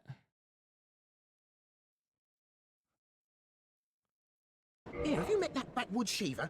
Believe me on this one, bruv. The man is trouble. A member of the Forest Covenant with the cat. Okay. I can see it in his eyes. I just can. No doubt about it. Watch it. Yeah, have you met that sunbathing Solaire? Believe me on this one, bruv. He's a Patches. complete idiot. But he happens to be an awfully strong idiot. So just nod your head and keep him on your side. you met Petrus, that self-proclaimed cleric? Believe me on this one, bruv, the man is scum. Don't you be fooled by his claims to do good. They're all the same, those rotten clerics. Believe me on this one, bruv. Believe me on this one, bruv. He's completely mad. He wouldn't think twice about cutting somebody down, so watch out for him. Oh my Especially if you've humanity to god. spare. I'm done with the looting. I'm a humble merchant now, and wondrous treasures have I, at a special price for you. Motherfucker. That's so funny. Sorry, I gotta check a text message real quick.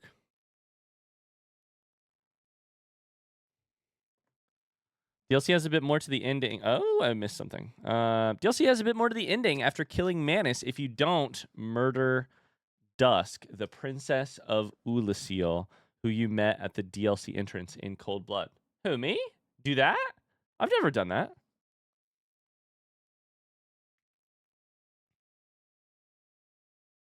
To be fair, I didn't realize we were ending the DLC in that exact moment. Elizabeth died because you killed Dusk. Otherwise, she would have had some dialogue for you. I didn't expect you to kill her, so I didn't record this. Here's a recording of it that I grabbed from YouTube. Zach, we need to talk. You watched me play Bloodborne, right? You've done incredible work here. You've done incredible work the entire time. But there's one obvious mistake you made when making this video, and it's this line right here. You didn't expect me to kill her?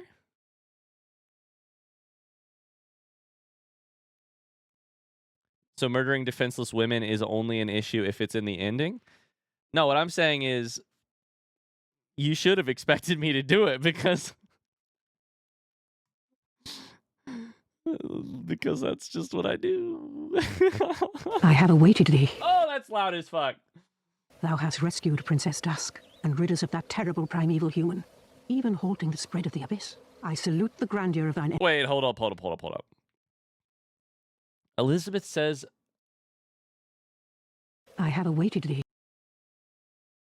You've rescued Princess Dusk. Okay. Thou hast rescued Princess Dusk and rid us of that terrible primeval human. Okay, I thought you meant terrible primeval human means what? Means Artorias or means Manus? It means Manus.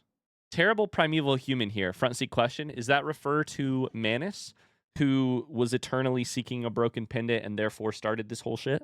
Okay. Even halting the spread of the abyss. I salute the grandeur of thine enterprise. Please allow me to express my gratitude. I thank thee, as do we all. I will remember thee, but I will keep thy story to myself. This is the best way, for thou art come... Yes, you have to keep it to yourself because I'm a time traveler and you wouldn't want to tell people about me because then it would become a sort of prophecy and that would be weird. I'm trying to fly underneath the radar. From a time far ahead, no one will sing thy praises, but yet thy greatness shall live on, for it shall be my... What do you mean? Your whole mission in the DLC was to rescue Dusk, and you just killed her immediately after completing the rescue mission. I'm gonna read to you the first thing I wrote in my notebook after I started the DLC that I did not realize I wrote until right this second. Dusk of Ulasil. Rescue her? Question mark? Oh. So you're saying not only did I know that I was supposed to rescue her, I wrote it down and I didn't fucking do it. The question mark is the doubt that I... My purpose. This is why Artorias gets credit. It makes sense. It makes sense. After defeating Manus and not killing her... I wonder if Zach had this part of the video done, then I killed her and was like, fuck me, like, I gotta redo it. You could summon Dusk here to talk and trade with. Oh, at the edge of the lake? In the forest? In the normal game? This is where the Hydra was, right? I am Dusk of Ulasil. It is an honor to see thee again. I shall follow thine wishes. Proper bow. Aww. For a very long time, I was trapped within a swallow. From my home I was taken and banished to a plane of distortion. It was there that thou came to my rescue, long after I had relinquished all hope. So gleeful was I, my faith reneweth. The sorceries of Ulasil differ from the magic of thine age. It is difficult to explain, Cornus's sorceries are, what does one say? They're somewhat of an approximation. Thine sorceries are more straightforward, negating all but thyself. Is there An not find some approximation? fascination in these discrepancies? No, I The barely used sorceries, magic. it is thought that is then... If thou Barely art in used need, it. Pray summon me again. I wish to be of assistance. May the flames guide thee. I am Dusk of Ulasil. It is Incredible. an honor I shall follow. The sorcery, that... If thou art in need, I wish may the... Cool. Next is Sif, and then I hope PETA doesn't see this. As you know, you can find and save Sif in the Abyss.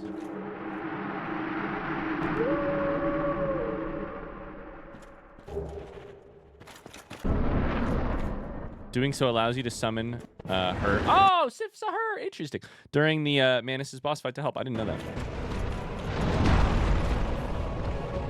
Hey, can we all shame Zach for summoning? Shame, shame, shame on you. Even if you're just doing it for the purpose of a video. Imagine summoning. Wow, couldn't be me.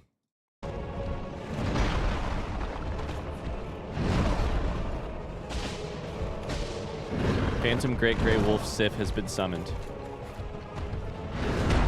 Look at that dog. Nah, this is valid. You can skip the fight if you want, obviously. Look at that good dog.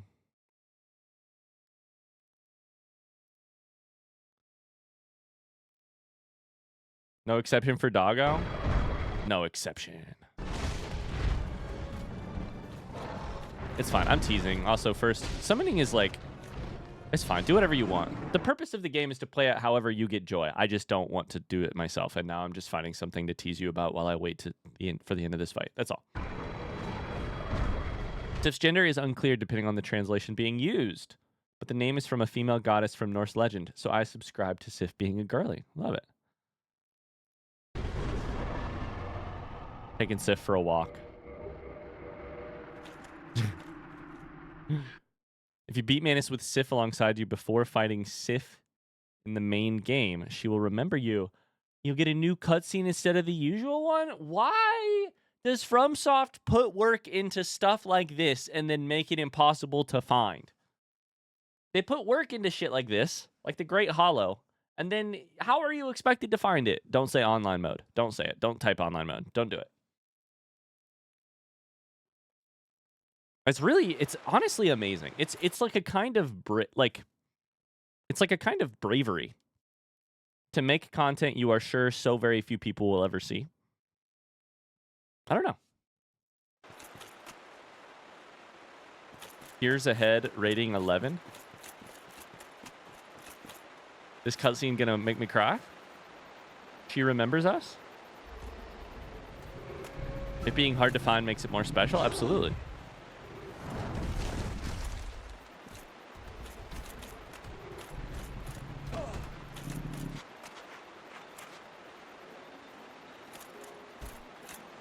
Sniffing. Ah.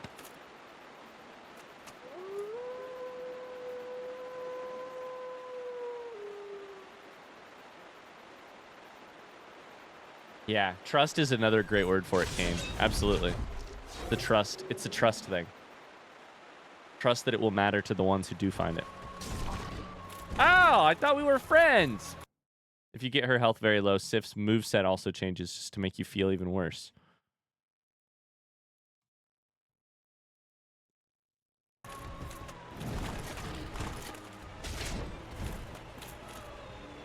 Yeah, this is the limping paw.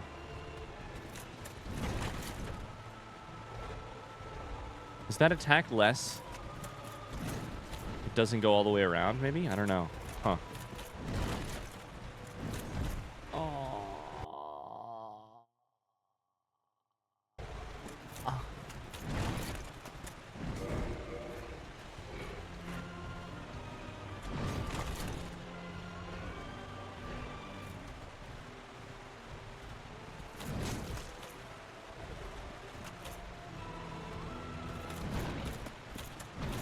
Ah, oh shit. And that's gonna do it for that video. Holy shit. Oh. Oh. Okay, that's NPC side quest. Holy shit, we still have covenants to go through. Some of the covenants have unique gameplay systems, but they're usually PvP focused. Let's take a look at some covenants.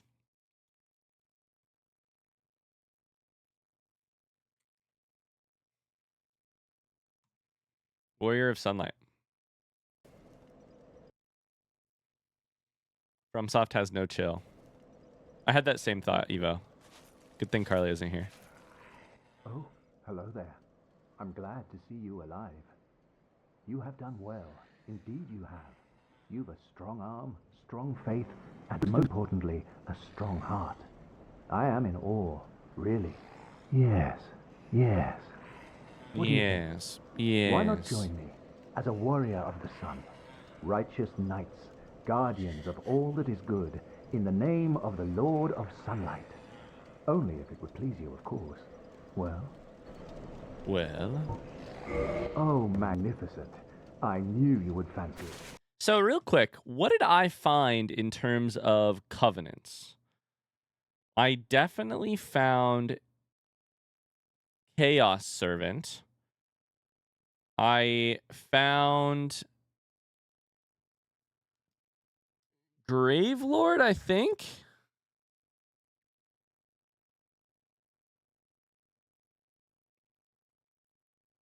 There's also the like, wasn't there also like a Way of White or something?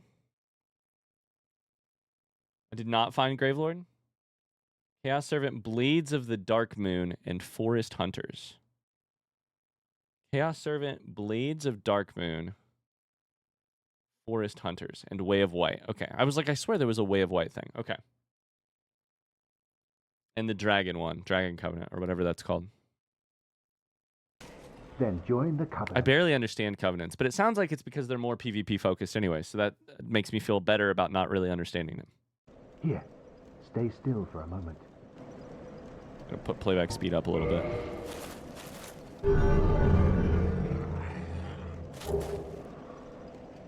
And there we are. Now, just say a prayer at the altar of sunlight, right there. Then you shall know the brilliance of our sun.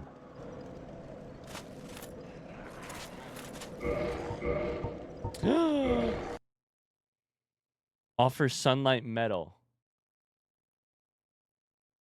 So that's what those fucking things are for?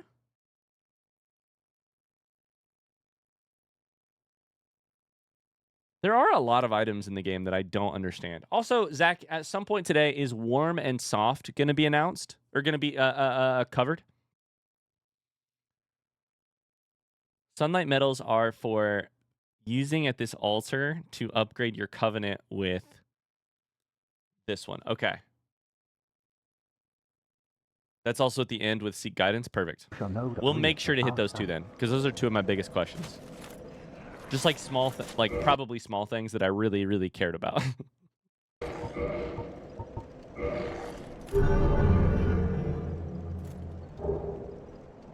Great lightning spear. Okay. Praise the sun. Offer Soul of Gwyn, Lord of Cinder.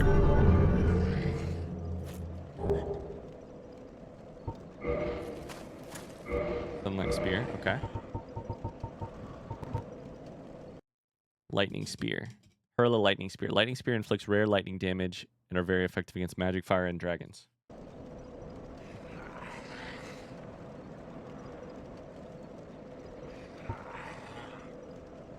Great lightning spear, weapon of the god of war, who inherited the sunlight of Lord Gwyn but had respect only for arms and nothing else.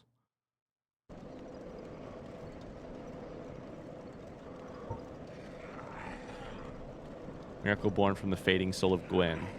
In the war that marked the dawn of the Age of Fire, Gwyn wielded these rays of sunlight. Damn.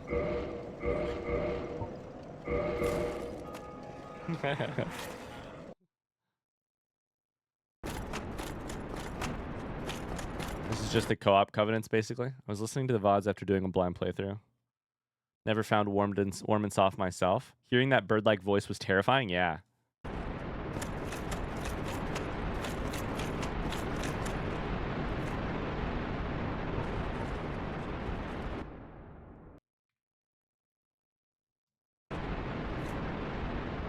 Nestle in coffin? You were so close to finding this? What the fuck? Take a little nappy?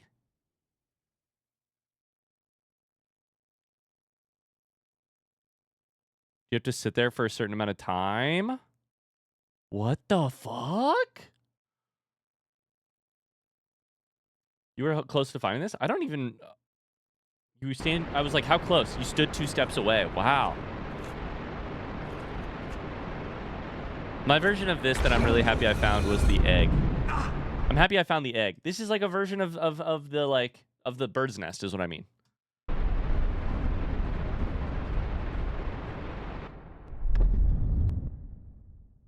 At least I found that. What the fuck?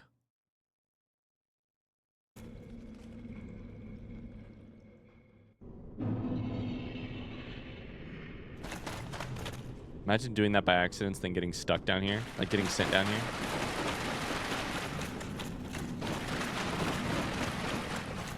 Splash, splash, splash.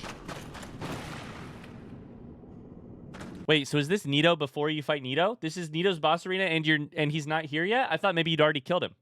This is Nito's boss arena, but he's not awake yet. Pray to the sarcophagus Gravelord. Holy fuck. He's sleeping. Great. What? Gravelord sword and what? Miracle Gravelord sword dance. Offer Eye of Death?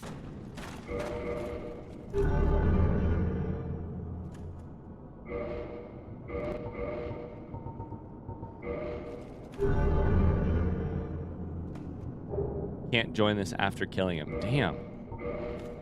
Imagine if I would have found this, I'd have had no fucking idea what I was doing. Gravelord sword dance. Miracle known only by the servants of the first dead, Gravelord Nito. Nito sleeps deep within the tomb of giants, quietly overseeing all death, waiting for his servants to usher in the Eye of Death.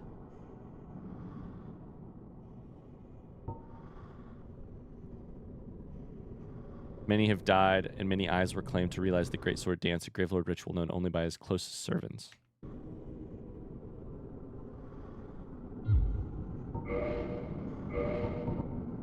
Gravelord's sword, wielded only by servants of Nito, crafted from the bones of the fallen. The miasma of death exudes from the sword, a veritable toxin to any living being. Damn. This covenant is really cool, actually. You use an Eye of Death to infect other players' worlds with extra difficult enemies. They need to invade your world to kill you in order to stop it. Interesting. The PvP mechanics are so weird to me, but they're so foreign to me because they're like the opposite of what they're so just not a part of how I play the game. Oh, very cool. Edgelord cosplay is complete.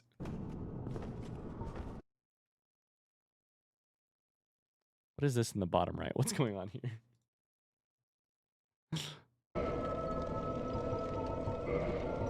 Okay, Chaos Servant. We found this one. You have to offer a shit ton of humanity. It's so valuable to me.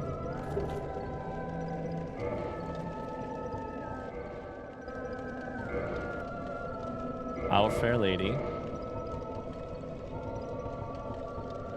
Old Witch's Ring. Engraved minutely with indecipherable script, but seemingly useless.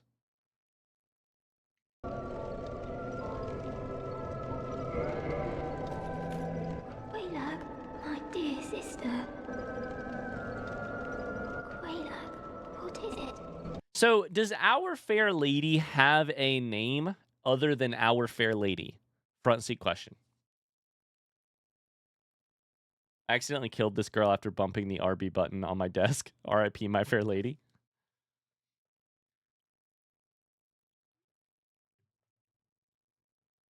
We've met Quilana. We know Quaylag. I wonder if my fair lady has a name. No name. Damn. Quaylag, my dear sister. The eggs, it hurts. They've gone still. My fair lady. It may be too late. I am so sorry, dear sister. I'll be fine. It probably starts with Q-E-U. Exactly. There's Quilana, Qualag, and Queef. With yourself. I'm sorry, I had to. Goodbye, Quadag. Do be safe. Damn. Interesting. You can get that item from either purchasing it from somebody or starting with it. Dark Raids. To access this covenant and this is 4 Kings and an alternate ending to the entire game, which is what we were talking about earlier, you need to progress without ever speaking to Frampt, the primordial serpent. As long as you have never spoken to him, a new NPC will appear after the 4 Kings fight. Lightning McQueen, Quilbertha, Quilady.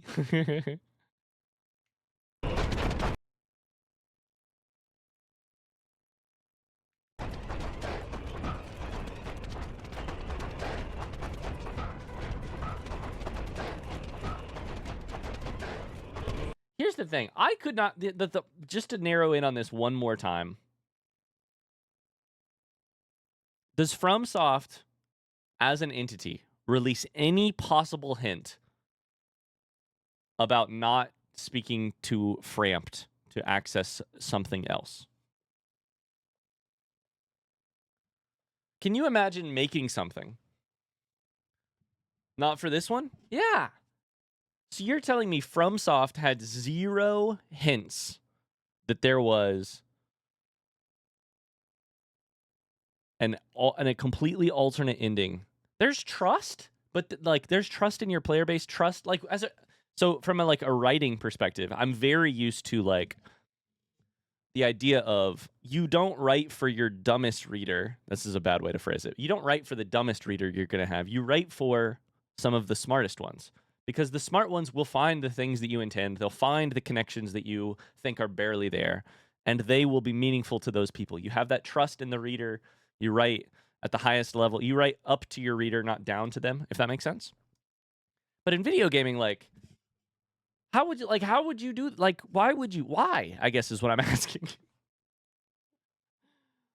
I can't believe you, of all people, want there to be hints from the artist that created the game rather than a random person in Twitch chat. Hell yeah, I want there to be hints. Hell yeah, I want there to be hints. I want there to be breadcrumbs. Absolutely. From the power that be that gave us the game that we're playing. Absolutely. I'm not saying it's anything wrong. I'm just I'm not saying it's an actual mistake. I'm saying I, as a person who has created some content, and specifically I'm thinking about my writing perspective, as a person who has written stuff before, I cannot even wrap my brain around leaving 0 breadcrumbs. If you leave a breadcrumb and then imagine that the online player base will together make it happen, I get that. But making 0 breadcrumbs and then just assuming someone will somehow find it and then let everyone else know, that blows my mind.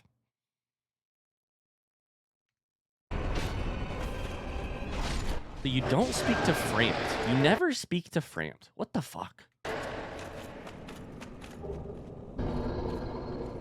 And then Frampt shows up here? Is this Framпт's twin sibling? Greetings, undead warrior. I am the primordial serpent. It is! Darkstalker Koth. I can guide thee and illuminate. What was that name? Koth? Serpent, Darkstalker Koth.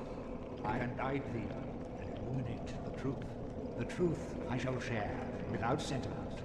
After the advent of fire, the ancient lords found the 3 souls, but your progenitor found a 4th unique soul. A 4th unique soul, the dark soul. They said the name of the game. They said the name of the game. They said the name of the game. Your ancestor claimed the dark souls and waited for fire to subside. And soon the flames did fade, and only dark remained. Thus began the Age of Men, the Age of Dark. However, Lord Gwyn trembled dark, clinging to his Age of Fire, and in dire fear of humans, and the Dark Lord who would one day be born amongst them. Lord Gwyn resisted the course of nature by sacrificing himself to link the fire and commanding his children to shepherd the humans. Gwyn has blurred your past to prevent the birth of the Dark Lord. Holy fucking Lord. Jesus. Oh my God.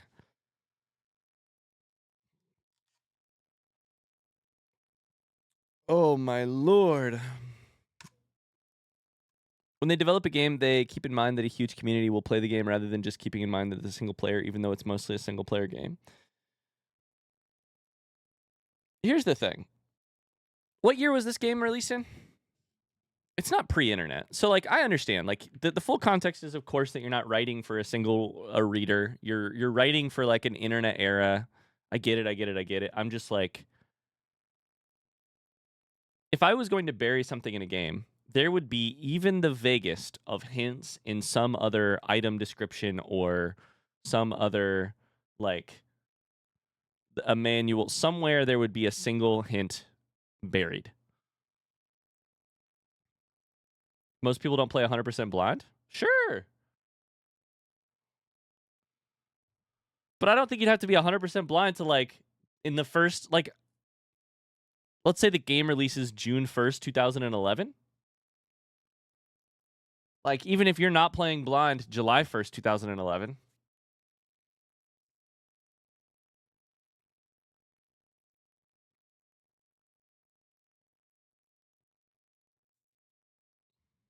In the old days, you just had to try shit. In 2011, the old days. Hi, Mars. How's it going? I am the primordial serpent. I seek to right the wrongs of the past, to discover our true primordial serpent. Okay, I'm gonna reread this part because this is blowing my mind. And soon the flames did. Here's the other thing, though. To me, this line right here feels like these lines right here feels like maybe the most important piece of lore we have received in the entire game. And it's hidden behind a cutscene that you have to avoid a NPC that you've never been told to avoid to find. Like, that's what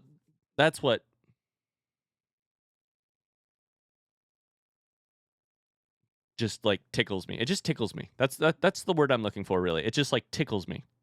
Amazes me that this is here. Ancient lords found the 3 souls, but your progenitor found a 4th, unique soul, the Dark Soul. Your ancestor claimed the Dark Souls and waited for fire to. It's cool to have hard to find secrets. Absolutely. Soon, the flames I agree. fade, yeah, we're on the same page. Thus began the Age of Men. But most people are human and cannot resist crumbing their bread. The smallest of breadcrumbs. Most people cannot imagine not crumbing their bread. The Age of Dark. However, Lord Gwyn trembled the dark, clinging to his Age of Fire, and in dire fear of humans, and the Dark Lord who would one day be born amongst them. Lord Gwyn resisted the course of nature by sacrificing himself to link the fire and commanding his children to shepherd the humans. Gwyn has blurred your past to prevent the birth of the Dark Lord. I am the primordial serpent. I seek to right the wrong. I guess the question here I have, and this part's very rhetorical, is like, does that make me the Dark Lord? Who does that make the Dark Lord? Capital D, capital L. Rhetorical question. Our true Lord, but the other serpent, Framt, lost his sense and befriended Lord Gwyn. That is what they say. They say he befriended Gwyn. I am Framt, friend of Gwyn. Dead warrior, we stand at a crossroads. Only I know the truth about your fate. You must destroy the fading Lord Gwyn, who has coddled fire and resisted nature, and become the 4th Lord, so that you may usher in an age of dark. Damn. Very well. I shall now guide you to Gwyn's prison. Be still, and trust thine flesh to me. Yo. Of course, if you've never spoken to Framps, you've never seen this before, so this probably freaks you the fuck out.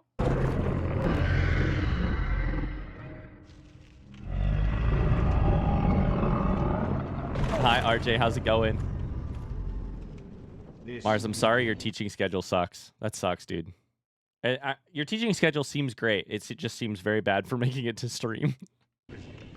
Now, place the Lord vessel upon the altar. Which also might be great, but...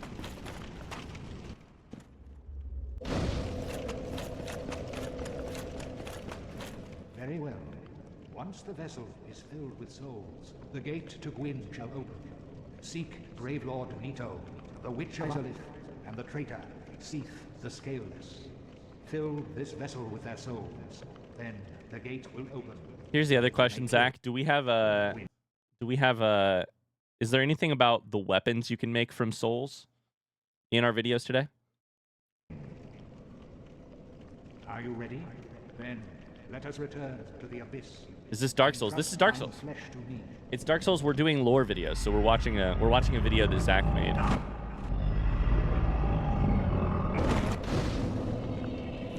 Awesome.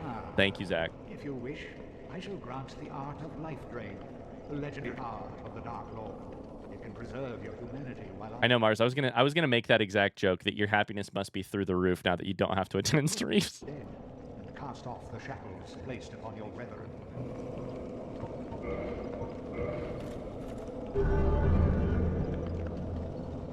Okay, so we have a specific covenant here that gets you an entirely new and hidden ending to the game. Now is premature. It begins with your retrieval of the Lord Vessel. Cool. They failed, every last one of them. They were strong. Oh, absolutely, Mars. I miss you too. I miss you greatly. Hey, Mars, can you do me a favor, by the way? Apropos of literally nothing.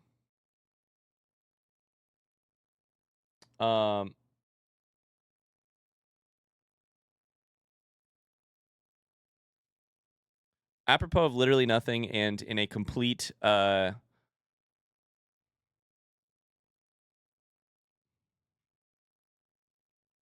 a complete non sequitur.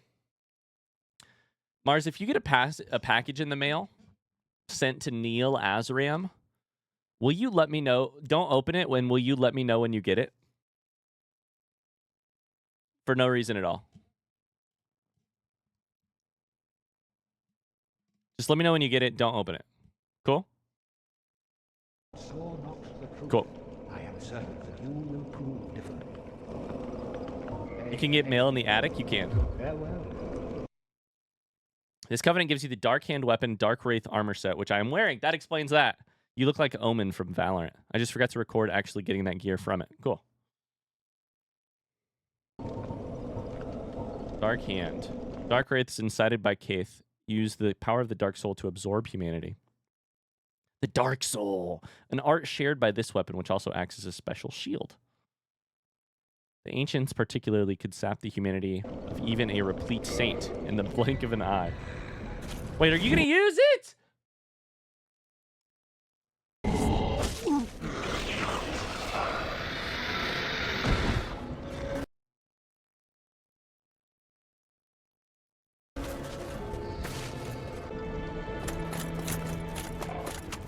You sorry fool. You could not be the chosen one. Enough. I shall slumber until I am awakened again. Unexpected romance arc. You suck out their humanity. They don't mind at all. I did expect them to have more of a reaction to that, and they did not even mind. Okay, and then that gets you this. The Dark Lord ending after you beat Gwyn. Oh my god, I'm not even going to click. Okay, that gets you this.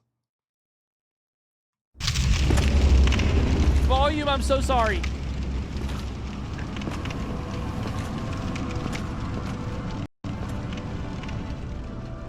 Holy shit, I'm deaf. I'm so sorry. Bless thy Why are there 4 of them? safe return.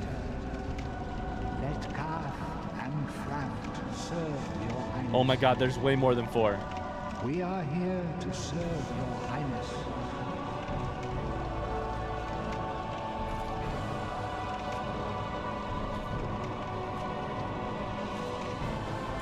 I'm the new Dark Lord now.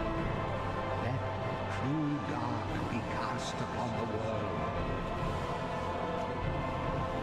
Our Lord returns. Returns to... By the way. Jesus Christ.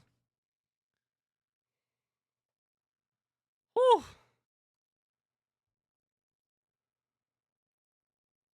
Forgot to record this somehow. Oh, by the way, you have to beat Gwyn and then walk out of the final room rather than light the bonfire. You do still have to do something.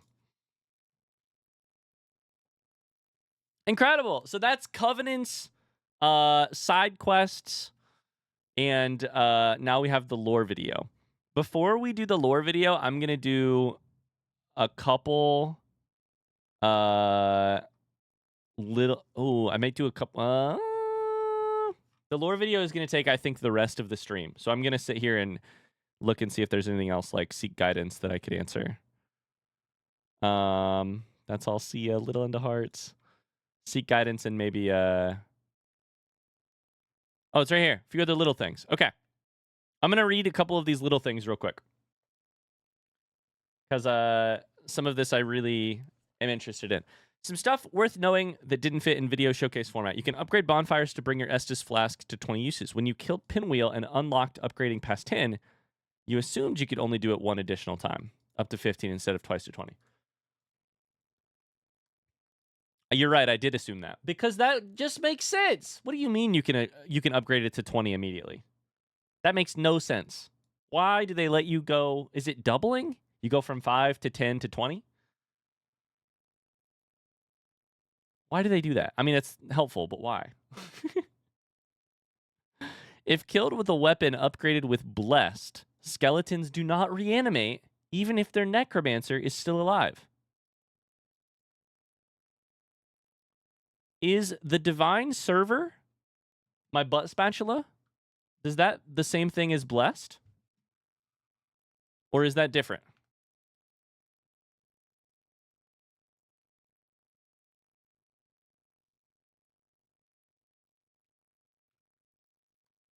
So my divine server would have killed them? Killed them? Damn. Also, Deku says, I wanted to send you the list of how many times you died in the game. Okay, we'll also look at this here in a second. Holy shit. The butt spatula would have been more powerful, and I didn't even know it. Crow trading. The nest you found. Crow trading. The nest you... Oh, my God. Warm and soft. The nest you found at the undead asylum with the talking bird is where you trade with said crow named Snuggly. Aww. You need to drop an item, go to the main menu, then go back into the game.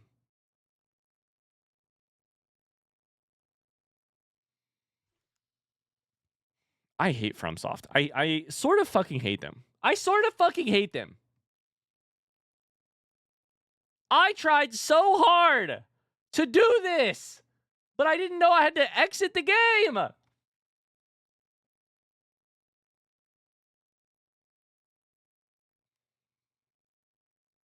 When it reloads the area, the item will have changed to whatever Snuggly will trade for the item that you dropped or will refuse because they don't want your item. I sort of fucking hate these people. Just reload via a bonfire reset, so you just have to reload the area. Either way, that's not better. You're saying it like it's better. That's not better. You have to drop the item, leave. Why leave? The person is right there. They're talking to you. Why do you have to leave? How does that make sense? That makes no sense. Why do you have to leave? It's a good thing they make incredible games because otherwise I would be so upset. Seek guidance makes additional, much more useful dev messages appear when online. Also makes more messages appear in general, as well as showing their ratings. Oh, so it does work offline though? And I never managed to trigger a more useful dev message?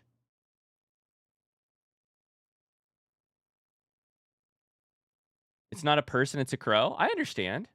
But they're talking to me. Their voice is right there as if they are there. So then why do I need to leave for that? They spent their 3D model and animation budget on Framed. Seek guidance makes additional... So, front seat question. It works in... It is really just what it says it is. Does it work in offline? It appeared sometimes you ignored the messages. Are you sure? I saw a couple dev messages, but I don't think I ever saw one that appeared when I used Seek Guidance. I believe you, to be clear. I'm just upset and angry because fucking crow named Snuggly was so close to being... Was so close to being discovered, and I had to leave the area. Oh, that makes me angry. In a good way. It doesn't actually make me that angry. Remember when you walked through Blighttown to find Ash Lake and stumbled across a random hostile NPC who you killed and dubbed the long-lost mayor of Blighttown? That was actually the friendly pyromancer NPC Laurentius, who you rescued from the cannibals in the depths and sent to Firelink Shrine earlier in the game. You had found a rare pyromancy in Lost Izalith. He noticed and asked where you found it. You told him he tried to journey there but went hollow as he was trying to get through Blighttown. Hi, Theomather. Interesting. You did finally get a dev message to appear in the invisible walkway in Crystal Cave. There's only like 7 hidden messages behind Seek Guidance.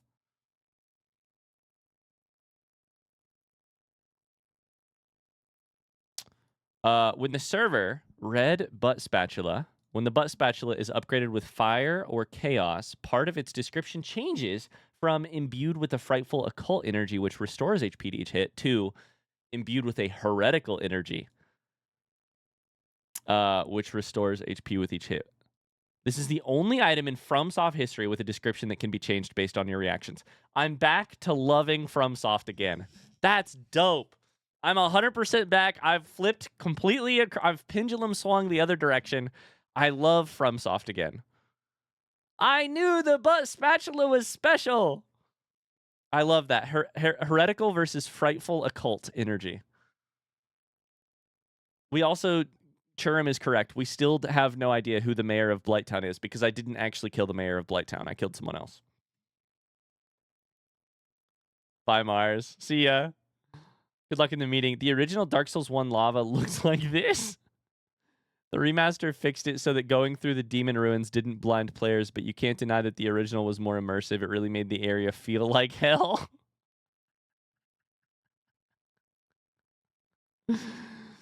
No. Okay, perfect. Okay. Incredible. Let's do the big lore video. I knew butt spatula lore would bring you back from the edge. I almost veered into I hate this fucking game company. And then I veered back. Before we do the lore video, I'm gonna go grab a drink real quick. So grab a stretch real quick. Et cetera, et cetera, et cetera. Grab a quick little stretch. Oops. And we're going to watch this long-ass video here, except skipping through parts that include Dark Souls 3 stuff. Why don't you watch VOD videos, lore videos? I did for Bloodborne, but I think, and you can ask Zach, but I think for this one, then I think for Dark Souls, for this game, Vati does not have a great video that does not include any other spoilers from other games. I'm not sure though. We'll watch this video when I come back. BRB. Meme video would be good for the end of stream. Unfortunately, I have to try and prioritize timing. If we do the lore video, I want to try and make it through the whole thing, and it's going to be really close, so I got to try and prioritize. I'll be right back. BRB.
Oh, hello, hello, hello. Oh, hello, hello. Oh, shit, I forgot to look at Deku's death counter. Okay, I'm back.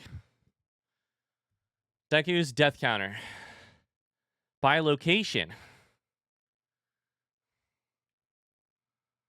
1 death in the depths.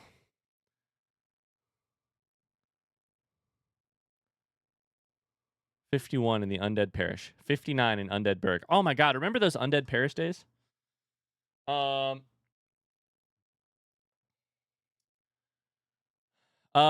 Sounds good, Zach. I'll try it. Yeah.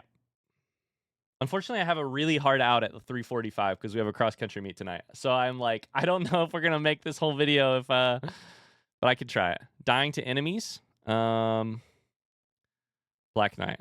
Especially if it's short, I'll do it. Other enemies. 148 deaths to gravity, by the way. Sorry, this is probably a little hard to see for you guys.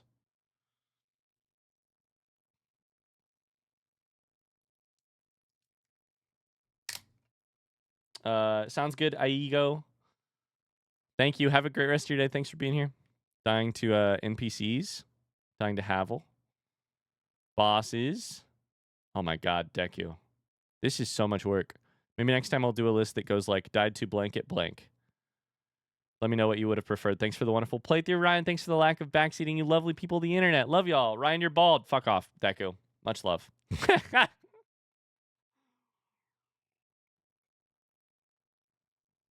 8 of our deaths to Bell Gargoyle were gravity. 29 were non-gravity. Enemies versus gravity.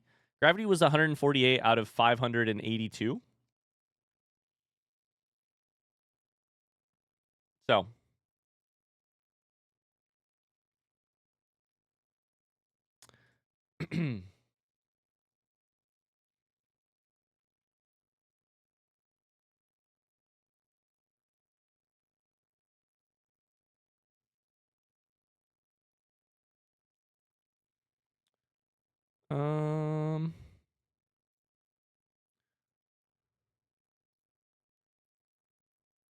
Okay, this is the thing on Vagrants. Okay, I will watch this because I saw that you said Vagrants is the most exciting thing in the game.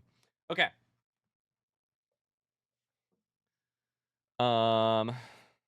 Roughly 25% of your deaths were to gravity.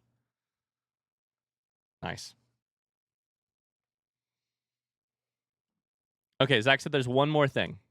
Vagrants.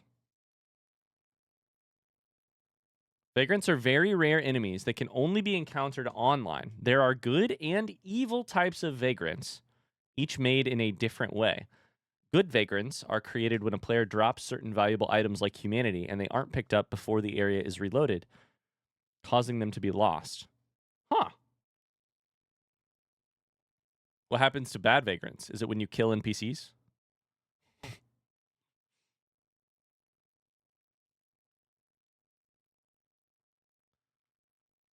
When an online player does this, a drift item will spawn in the exact same location as the items that were lost, but in another player's world. Drift items are just a pile of a random low-tier item, such as prism stones, rubbish, or titanite shards. Drift items will travel from one player's world to another until they are picked up, or if they last long enough, then they will turn into a good vagrant, which spawns in that same location in the world of another player. So when you're playing online, I wonder if you basically just avoid picking up these piles in hopes that they'll be a good vagrant for someone else. I've never seen a good vagrant. I'll include a pic of what they look like. They run away and disappear when they see a player, just like crystal lizards. When killed, they drop a random item from a long list of possible drops. This thingy, it's a little egg with legs. Super rare to see these. If a good vagrant survives through 20 different worlds, it becomes a dark phantom version which drops even better items when killed. These are so rare I couldn't even find a good picture to showcase here.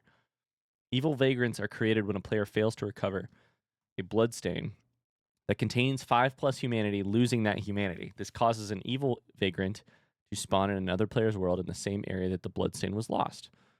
They look similar to the good version, but their shell is cracked open. They're hostile, drop very valuable items when killed.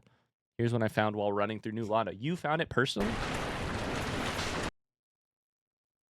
So this right up here? Yeah. Whoa!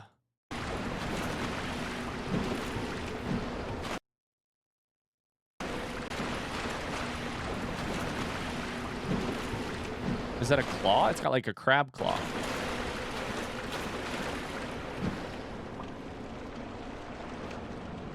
I was unaware Dark Souls 1 had such a deep online system.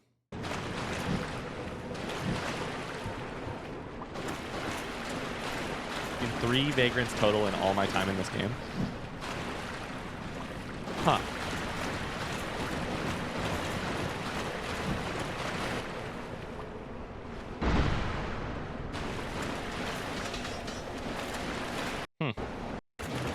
Sorry, I need to keep moving. Wait, what'd you get?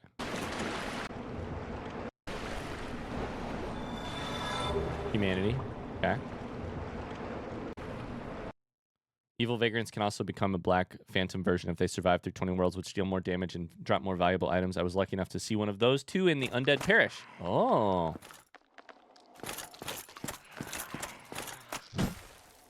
If you see these, do you kill them in online mode or do you let them grow?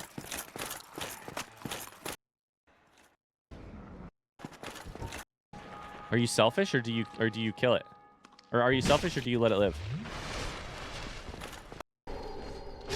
Well, Zach killed it, so there's that. We know Zach's selfish. Playing humanities. I kill him. It's like double it, send it on to the next.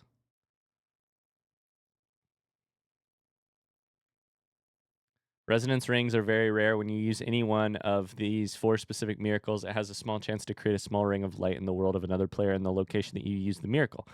Standing next to one of these rings will increase miracle strength. They last for 30 seconds. Oh, interesting.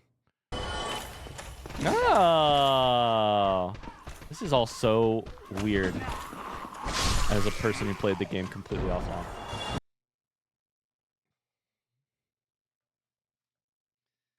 Has this been playing audio this entire time, or has this video been silent? I think my headphones were off. Oh, there was noise the entire time. My bad. I think my headphones turned off. All right, that's it. Okay, hopefully I can watch the rest of that video in my own time, but we're going to try and get the lore video started.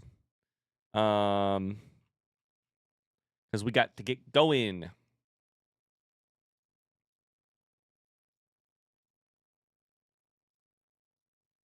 Okay.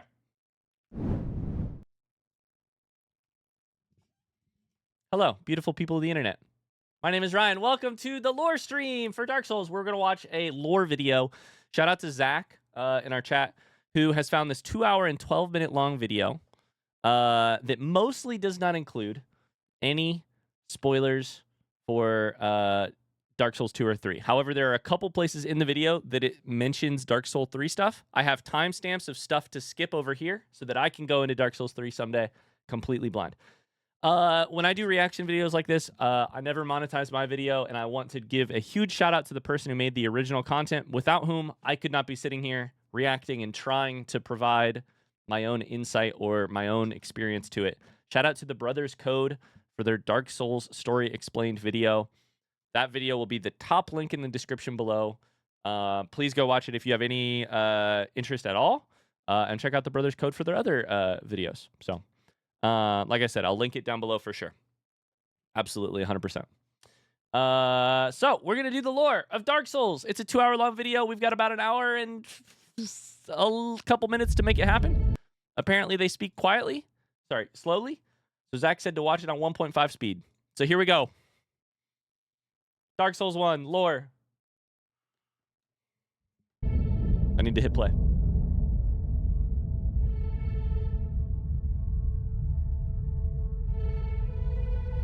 Age of Ancients, Chapter 1. In the Age of Ancients, the world was unformed, shrouded by fog, a land of grey crags, arch trees, and everlasting dragons. A concise yet effective way to describe the world prior to the introduction of fire. A monotone world of dread and anguish, one that is void of any essence of life. The Age of Ancients was ruled by powerful, everlasting dragons, known to possess impenetrable armor in the form of... Oh, we're going back to the very beginning. Hell yeah. Buckle up, grab a drink, let's do it. Stone scales, which provided the dragons with immortality. The dragons ruled over all that resided in the Ashen Land, and they did so peacefully, as the truth is, there was no opposition. The world was stagnant. I've totally forgotten to mention this at this point. If you're watching this on YouTube, you may have no idea who I am. My name is Ryan. I play video games blind, aka with no help, or with very, very, very little help. I don't use the wiki. I don't look up online information. I even play the game in offline mode. We just finished a marathon playthrough of Dark Souls Remastered, my first of the Dark Souls games, which you can also find if you're at all interested. And this, I hope, is going to answer many, many, many of the questions that I have written in my whole ass notebook, including, is fire the problem? Lots of questions. Are the dragons really gone? WTF is framped? Could Solaire have been saved? We just got the answer to that one. Solaire sort of could have been saved, and I did not manage to do it. But yeah, that's what we're doing. Describe it as inanimate, as no life could be found. Nothing lived nor died. There was no progress or conflict. He murdered Dusk? Dear YouTube viewer, I did. I am not meeting the allegations. The world simply existed. For the longest time, life remained nothing more than a shade of grey, a dull existence with no hope or purpose, until one day a miraculous event took place, one that would change the course of time, and usher in a new age that would collapse the rules of the old world, and create a perpetual conflict that would last until the end of time. But then there was fire, and with fire came disparity, heat and cold, life and death, and of course, light and dark. From far within the deepest cavern known to Earth, fire ignited, forming the first flame, and with it introducing life to a world stripped of it.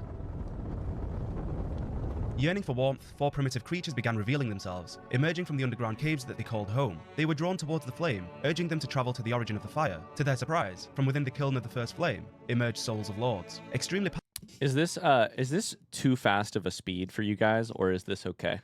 The person speaking.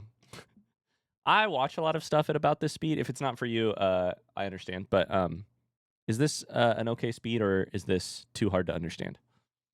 Powerful souls that granted those who harbored them immense power. The beings decided to possess the souls themselves. One of the souls was claimed by Nito. His soul turned him into the representation of sickness and death, rearranging his form into a combination of skeletons held together. Nito is referred to as the first of the dead. This hints at first of the dead. I'm good.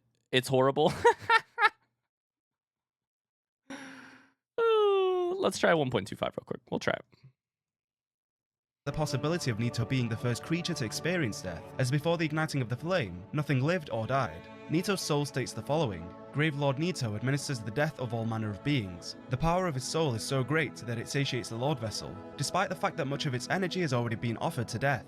The description of the soul indicates that Nito's only purpose is to administer death to the world. He is the balance put in place to complement the creation of life, much better, as for without sure. death, there is no value to life.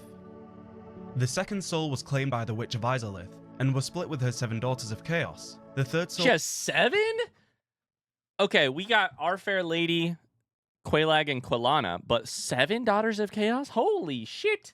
Was taken by Gwyn, the Lord of Sunlight. When he found the Lord Soul, Gwyn's legion of knights were present. This indicates that Gwyn likely held power before obtaining the Lord Soul, although it's unclear what power or influence one would have under the rule of dragons. However, now with the Lord Soul at Gwyn's disposal, he would wield the power of generating lightning, something that would prove useful at a later point. The fourth and final soul was the Dark Soul, which was obtained by the furtive pygmy, who is described as a primeval... So this is how the furtive pygmy from the intro comes into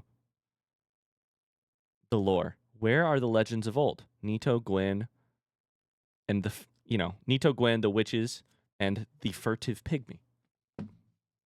Human, likely the ancestor to the humans we know today, the progenitor to the human race. His Lord Soul was a small black ember, distinctly different from the other Lord Souls, and the pygmy ensured that the existence of the soul remained unknown to others. The Dark Soul granted the pygmy the ability to fragment it, and use its capabilities to create humanity. This black sprite is called humanity, but little is known about its true nature. If the soul is the source of all life, then what distinguishes the humanity we hold within ourselves? The description of humanity questions its unclear nature, and confirms... This is perfect because one item on my list is humanity a spectrum? Is it a currency? What does it mean in the world? the soul to be the source of life, rather than humanity itself. This aligns with the fact that every being from lords to demons have souls. However, not all beings possess humanity. With this knowledge, we can assume that although the soul is what grants life, humans possess both the soul and humanity, giving them a unique identity. Oh, we're getting down to the like very basics of like we're getting down to the like very basics of the building blocks of this world.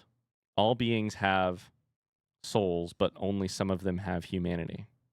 Right?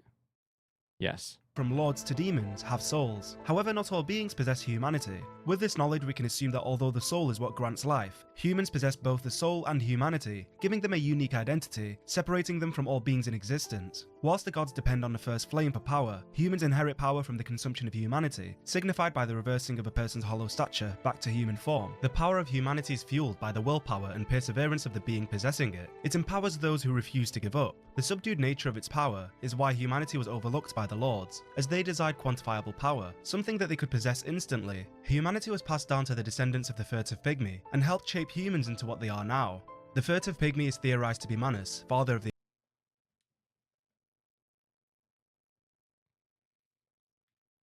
I was going to talk about something else, but big drop there. Big lore drop there.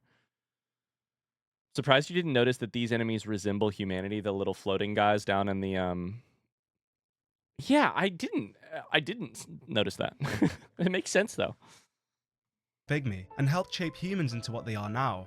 The furtive pygmy is theorized to be Manus, father of the abyss, and forefather to the human species. Manus raised humanity in the depth of the abyss, a realm of darkness, one only inhabitable to humans, as beings who are aligned with fire, including the gods, are vulnerable to being corrupted, and require specific equipment to prevent them from succumbing to the physical and spiritual corruption of the abyss. This brings specific equipment, like they like need like dentures, or like what equipment do they need? brings humanity closer to the dark, rooting their essence in the abyss, whilst the lords strive for light, as the flame is what grants them power. Now that Nito has acquired the soul of death, the Witch of Izalith the soul of life, and Gwyn the soul of light, the three would possess life, death, and light. Ooh, okay.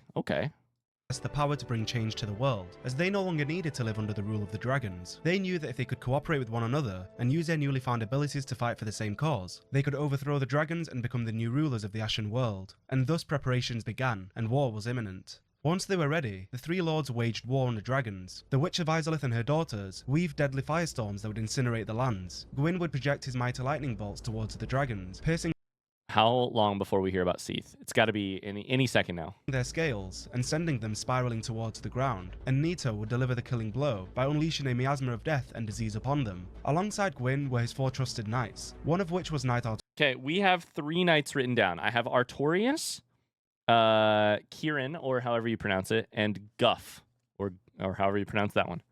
So who's the 4th one? What did I miss? Artorius, who was the commander of Lord Gwyn's army. As described by his wolf ring, Artorius had an unbendable will of steel and was unmatched with a greatsword. Also involved in the war was Hawkeye Goff, who later details his experience fighting in the battle against the dragons. According to the Hawk Ring, Goff was the leader of the Great Archers, and his abilities with a great bow were unmatched, taking down high-flying dragons, allowing Artorius and his allies to slay the dragons from the ground. Gwyn's 3rd knight was Dragonslayer Ornstein, who was believed to be the Oh shit, in 13 seconds we need to skip a Dark Souls 3 thing. Ornstein is the captain. Wait, what? Ornstein is the 4th? of the 4 knights, according to Ornstein's armor description. The Hornet Ring reveals that the final knight was Lord's Blade Kieran, who was notorious for using a dagger to lay waste to Lord Gwyn's enemies. The unsung heroes of the Okay, so apparently I did not catch that Ornstein was the one. I need to skip to 922 for no spoilers, so we're gonna skip to 922. 922. This is about Seath for sure. Nameless being, whose existence may as We're well not have gonna never look, taken not place. look. Okay, 922. The Nameless King was not the sole traitor of his kind, as during the battle with the dragons, there was a betrayal that took place that would tip the scales in favor of the lords. The dragons were betrayed by one of their very own, Seath the Scaleless. Seath was different from the other dragons. As stated by his name, he had no scales, and this likely enabled him to be envious and resentful towards other dragons. No. What's going on? He may have even been treated differently, and thus when the chance presented itself, he took liberty in turning against his own kind, siding with the Lords instead. Another reason for his betrayal is Gwyn's promise of giving Seath control over the archives, which is described as having a trove of precious tomes and letters. This would appeal to Seath, as the Moonlight Greatsword informs that Seath is a grand trove of precious tomes and letters. This would appeal to Seth. As the Moonlight Greatsword informs that Seath is a grandfather of Let's be fine, just be careful while skipping. Okay. Sorcery, and this sword is imbued with his magic, which shall be unleashed as a wave of moonlight. Having access to the archives would grant Seath the ability to further— Oh, sorry, Zach did us a good favor here, which says, the section that I skipped, summary of this section without spoilers. Humanity and Gwyn's firstborn fought in the war against the dragons, but humanity was not given credit, and the firstborn betrayed Gwyn somehow, resulting in his very name being stripped from the annals of history, which is, God, it's nice to know when I do pick up on things. Because I have written down here, somewhere, about the like unnamed progeny of Gwyn. For sure. The firstborn. Okay. the study sorcery, broadening his knowledge on the subject. Seath would put his sorcery to use in the battle by using weapons such as the soul arrows, which are effective against iron armor, tough scales, and other physically resilient materials, making them perfect for— There was a spoiler on screen, but you didn't look. So it's fine, oops. piercing dragon scales. Soon after, the dragons could fight no longer, and although they weren't made extinct, the majority of them were killed, and therefore the reign of dragons had come to an end, paving the way to the rise of gods, and the age of fire. Look at that image. Westeros looks different. Age of Fire.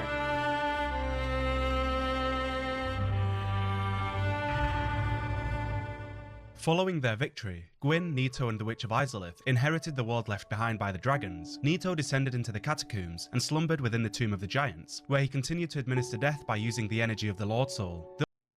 We just found out that you can travel there before actually fighting him. Those who worship the Gravelord will travel to his tomb and become Gravelord's servants, aiding Nito in administering death in all parts of the world by using an Eye of Death. The dreadful Eyes of Death spread disaster across neighbouring worlds. Phantoms lured to the host world may end up as victims, allowing the Eyes of Death to multiply and leading to further proliferation of Bane. I have so much respect for people who make videos like this. I am such a different type of creator. The amount of work it would take to find all of this B-roll, to write these scripts, to film this, edit it together. Oh my God. Shout out to the Brothers Code. This is wild. Summons evil spirits into various locations to inflict death to its residents, in addition to luring the residents back to the Gravelord servants, who are tasked with killing the victims and bringing their Eyes of Death to Nito. This is further explained by the Gravelord's sword dance miracle, which states, Nito sleeps deep within the giant catacombs, quietly overseeing all death, and awaiting for his servants to— Couple seconds until we get to a spoiler. Usher in the Eye of Death. Triumphant against the dragons, Gwyn became the king of Lordran and lived alongside his clan of gods in the city of Orlando. They continued hunting descendants of— Anal Orlando? Orlando, that's not what I call it. The dragons, to ensure that they remained feeble in a world of gods, allowing the lords to develop their powers through practice. Gwyn was generous with his gifts to the majority of those who fought alongside him, but not so much for humanity, who we already know had never been credited for their involvement in the war. Gwyn's— Okay. From here to 1253. I'm gonna go to like here. 1253. The true summary of this section. The gods, especially Gwyn, feared humanity due to their innate ability to use the abyss and soul, and thus he branded humans with the dark sign. So Gwyn is responsible for the dark sign. He branded humans with the dark sign. Interesting. I would not have guessed that was a gift from Gwyn.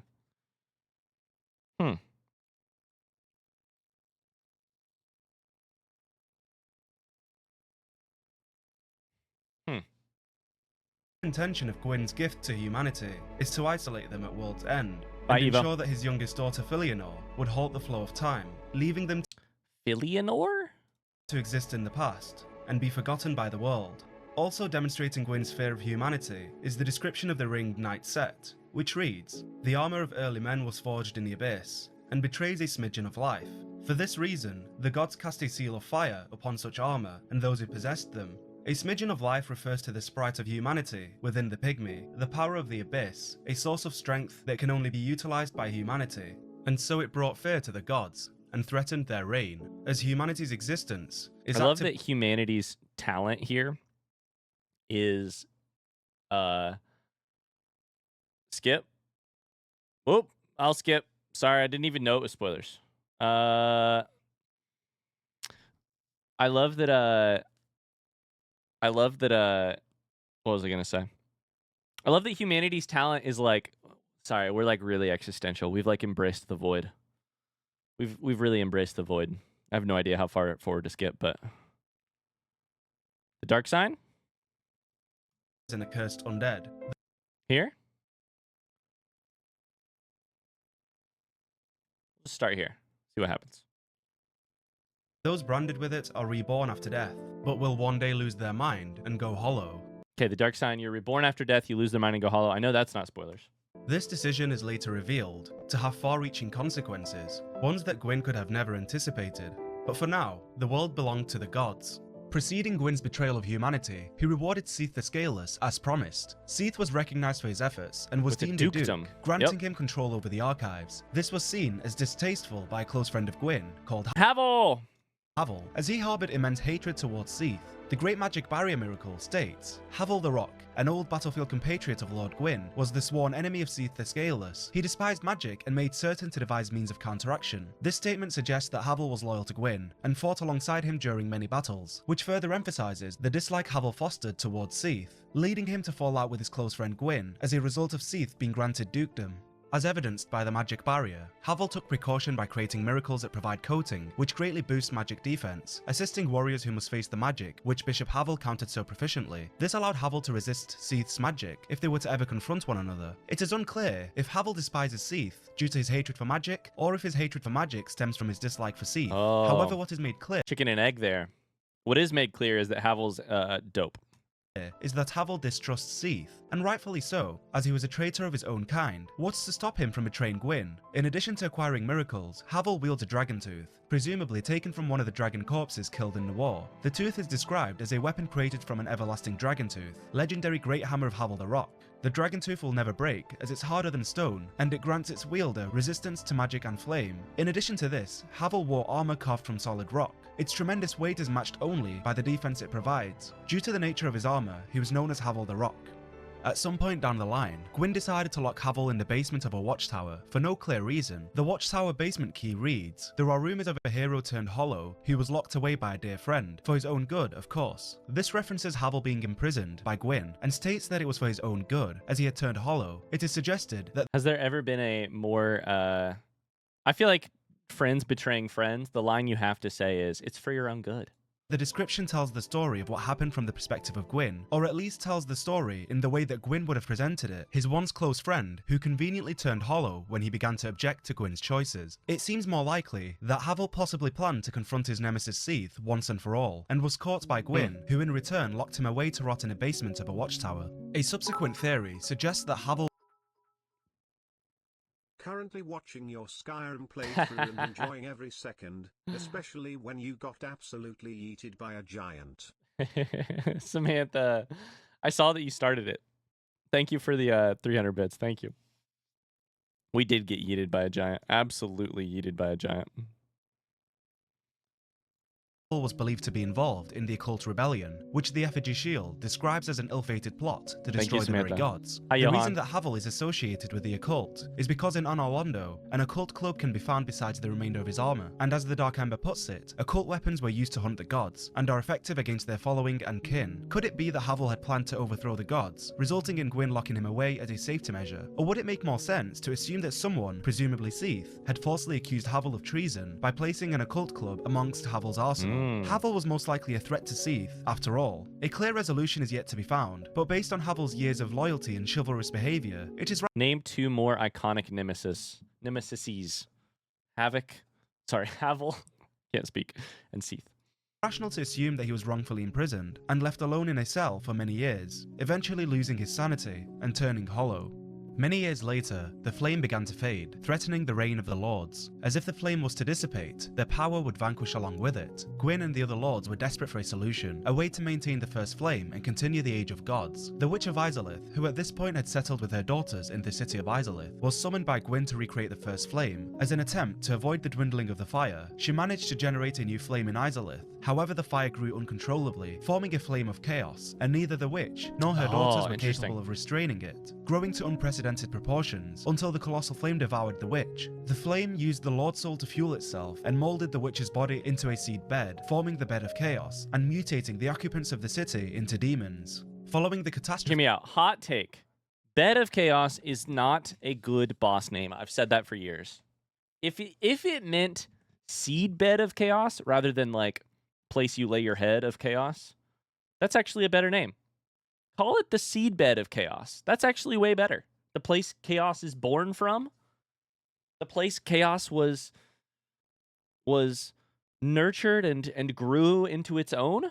That's way better than the place chaos goes to rest at the end of the day.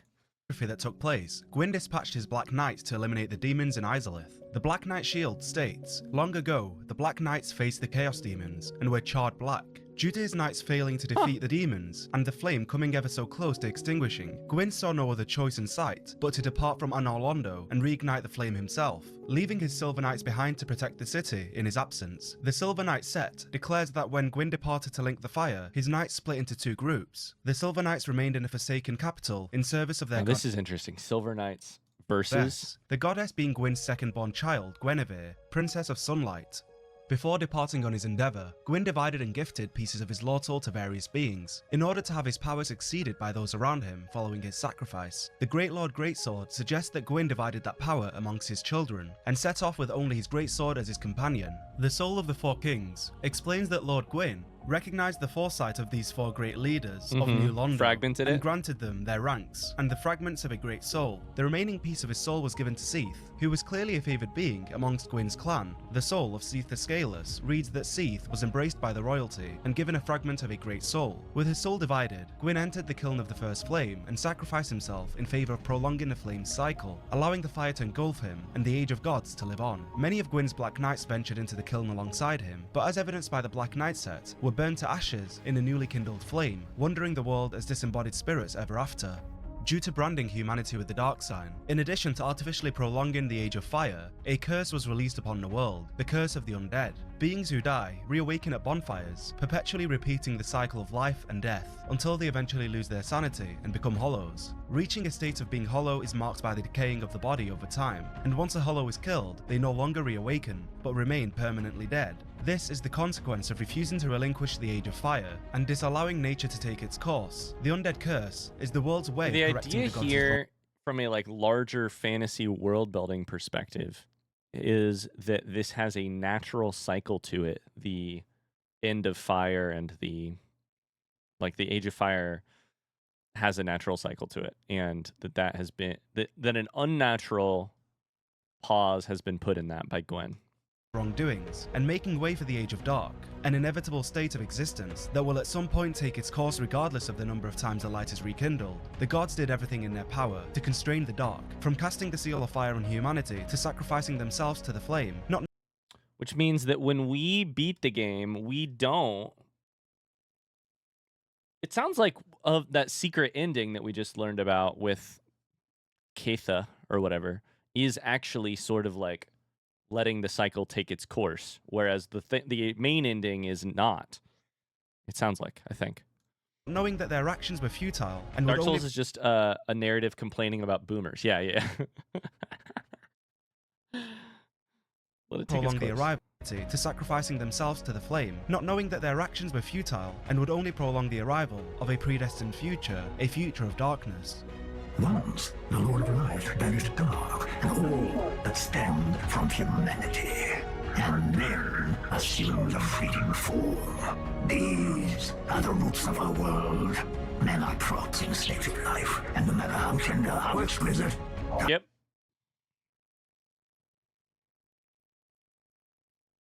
I don't know what to tell you guys. Only dark will remain. The Undead Pilgrimage. For the love of God, Ryan, go yell at me. I'm not doing anything. The flames will fade, and only dark will remain. Even now, there are only embers, and man sees not light, but only endless nights. And amongst the best part is I have no idea what's a spoiler, so I can't, like... I'm like, fuck if I know, dude. I'm just watching a video. Could have sworn you had a document. Yeah, the next item on the document is, I just closed the document. Nope, there it is. An hour and 1 minute in. So apparently all of this should be good.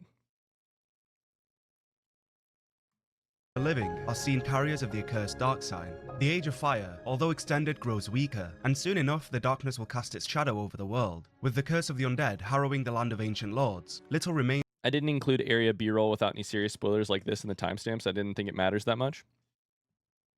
That's probably fine. He's going to play Dark Souls in 3 years. Dark Souls 3 in 6 years, and he'll forget about all the spoilers by then anyways. But diminishing hope for the future. Here begins the tale of the chosen undead. I think feel free to type skip if I see something you don't want me to see. But I think generally we're going to be okay. If it's area B-roll, if it's vague enough that I really don't understand what it's referencing anyways, we're going to be okay. But of course I want to, I want to be as blind as possible. So if you see something that you're like, definitely skip, feel free to type it. I'll skip ahead 10 seconds. I'll skip ahead. We're not going to miss that much by skipping 10 seconds at a time. It'll be totally fine. So feel free to say skip. Undead, who awakens in the Northern Undead Asylum, a prison where all undead beings are confined. The dialogue of the NPC just now, though, well, don't explain it, because I don't know what it was. And left to rot until the end of time. Upon awakening in a cell, the chosen undead is rescued by a mysterious figure, who appears through a hole in the roof and drops a dungeon cell key attached to a corpse. The key reads, a mysterious knight, without saying a word, shoved a corpse down into the cell. All I know is there was like a weird, grumbly, gravelly old man voice. And I'm already trying to forget it. And on its person was this key. Who was this knight? And what was his purpose? There may be no answer, but one must still forge ahead. As advised by the key, the chosen undead forges ahead, as they unlock the cell door and navigate the maze-like asylum. The Undead Asylum's second floor east key reads, the Undead Asylum is a giant undead prison, segmented by countless iron bars. Even if an undead were to escape from a cell, passage to the outside world would not be gained easily. A vague hint at a greater threat within the asylum. Soon after, the mysterious knight is found dying, appearing to have been hurled through the roof. The figure reveals himself to be Oscar, Knight of Astora. Oscar informs of a prophecy that references an undead being who will undertake a pilgrimage to ring the bells of awakening residing in Lordran, a crusade that will take place nearing the collapse of the Age of Fire and impact the state of the world. Cool. Thou we know all this undead part. Art chosen, and thine exodus from the undead asylum maketh pilgrimage to the land of ancient lords. When thou ringeth the bell of awakening, the fate of the undead thou shalt know. Oscar travels from the faraway land of Astora, a region known for its brave knights, aesthetic landscapes, as well as its masterful craftsmen, as evidenced by blacksmith Andre, who also originated in Astora. Oscar had journeyed to Lordran with the goal of ringing the bells of awakening. However, due to his current predicament, he chooses to delegate his mission to the chosen undead, and provides them with an Estus flask to aid in the journey. Estus flasks are described as We really would have gone nowhere without Oscar. Treasure that can be filled with Estus at a bonfire, which in return heals any wounds that the chosen undead may have suffered. Tasked with ringing the bells, the chosen undead leaves Oscar behind and continues to traverse the undead asylum until halted by the presence of an asylum demon. The creation of this demon is likely a side effect of the Witch of Izalith attempting to duplicate the first flame, and was placed in the asylum to ensure that no undead is able to escape. So it says the demon is a side effect of the Witch of Izalith attempting to duplicate the flame. I wonder if that's where all the demons come from. Attempting to duplicate the first flame, and was placed in the asylum to ensure that no undead is able to escape. A blockade of sorts for those brave enough to leave their cell. The demon's presence makes sense of why Oscar was found dying, revealing that he had fought the demon and lost. The demon's great hammer states that the weapon is used by lesser demons at Northern Undead Asylum, implying that the asylum demon is among the inferior ranks of demons, an indication of the challenges yet to come. Defeating the asylum demon grants the chosen undead the Big Pilgrim's Key, which allows them to escape the prison and begin their quest. Exploring beyond the asylum leads to the discovery of a giant crow, one of many ravens who are said to have once been firelink messengers, guiding the undead to the land of ancient gods. Fulfilling its duty, the crow carries the chosen undead to Lordran, delivering them to Firelink Shrine. We've come such a long way. One of the first questions I wrote, it was like the 10th question I wrote on this page was, am I currently in Lordran? I kept hearing so many things about Lordran, and I was like, I don't know, is that where we are? When will you learn to pronounce Izalith correctly? Hey, Tyrion, do me a favor. On your little chat box, type exclamation QUOTE spacebar 1000. Hit enter.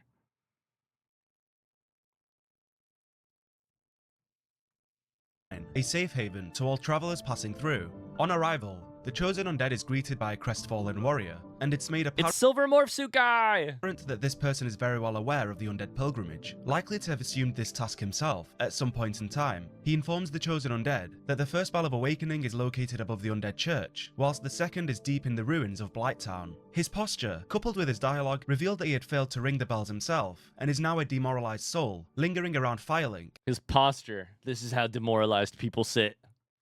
Watching those who pass by, with no real purpose. He is an example of a defeated soul, someone who couldn't persist and was beaten down by the cruelty of the undead curse. A sign of his discouragement is shown when he states, "There's no salvation here, you'd have done better to rot in the undead asylum." The warrior follows up by asking about another occupant of Firelink Shrine, stating, "Oh, have you seen that terribly morose lass, the Firekeeper? She's stuck keeping that bonfire lit. Sad, R.I.P. really. She's mute and bound to this forsaken place. They probably cut her tongue out back in her village, so that she'd never say any god's name in vain. How do these martyrs Oh my god, hearing all of this, knowing what we now know, is blowing my mind. keep chugging along?"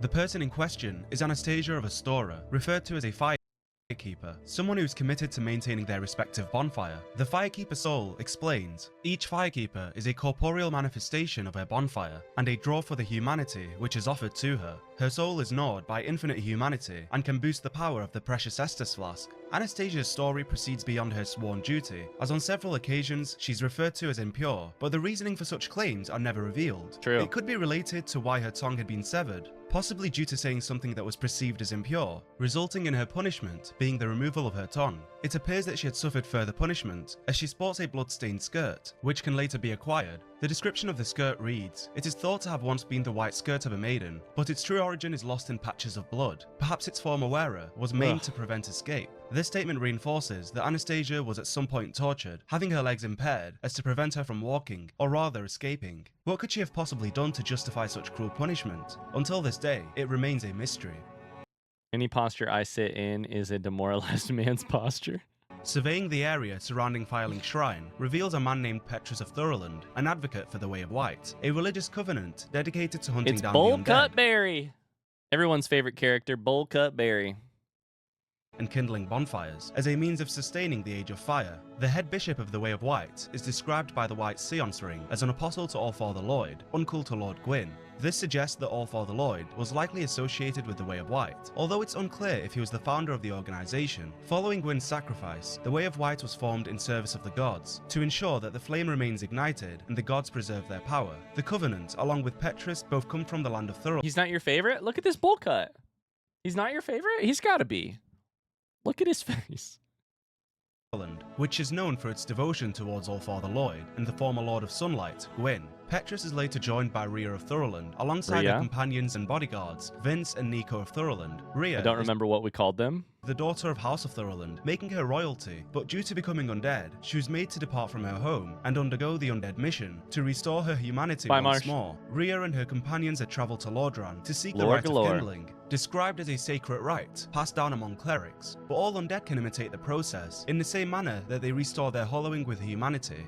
Petrus is seen guiding Rhea on her journey, and he appears to be friendly and accommodating at first. However, his presence permeates sinister overtones. For now, in pursuit of the first Bell of Awakening, the chosen undead relocates to the Undead Burg, where they are met with another creation of the Witch of Izalith, the Taurus Demon, a large Minotaur-esque creature, wielding a weapon carved from the bones of other demons. The demon's great axe also implies that Taurus demons are lesser than their counterparts, indicating that once again, greater threats are yet to be uncovered. The chosen undead— Yeah, that's just basic game design. That's just like, you fought this impossible thing that taught you how to play the game.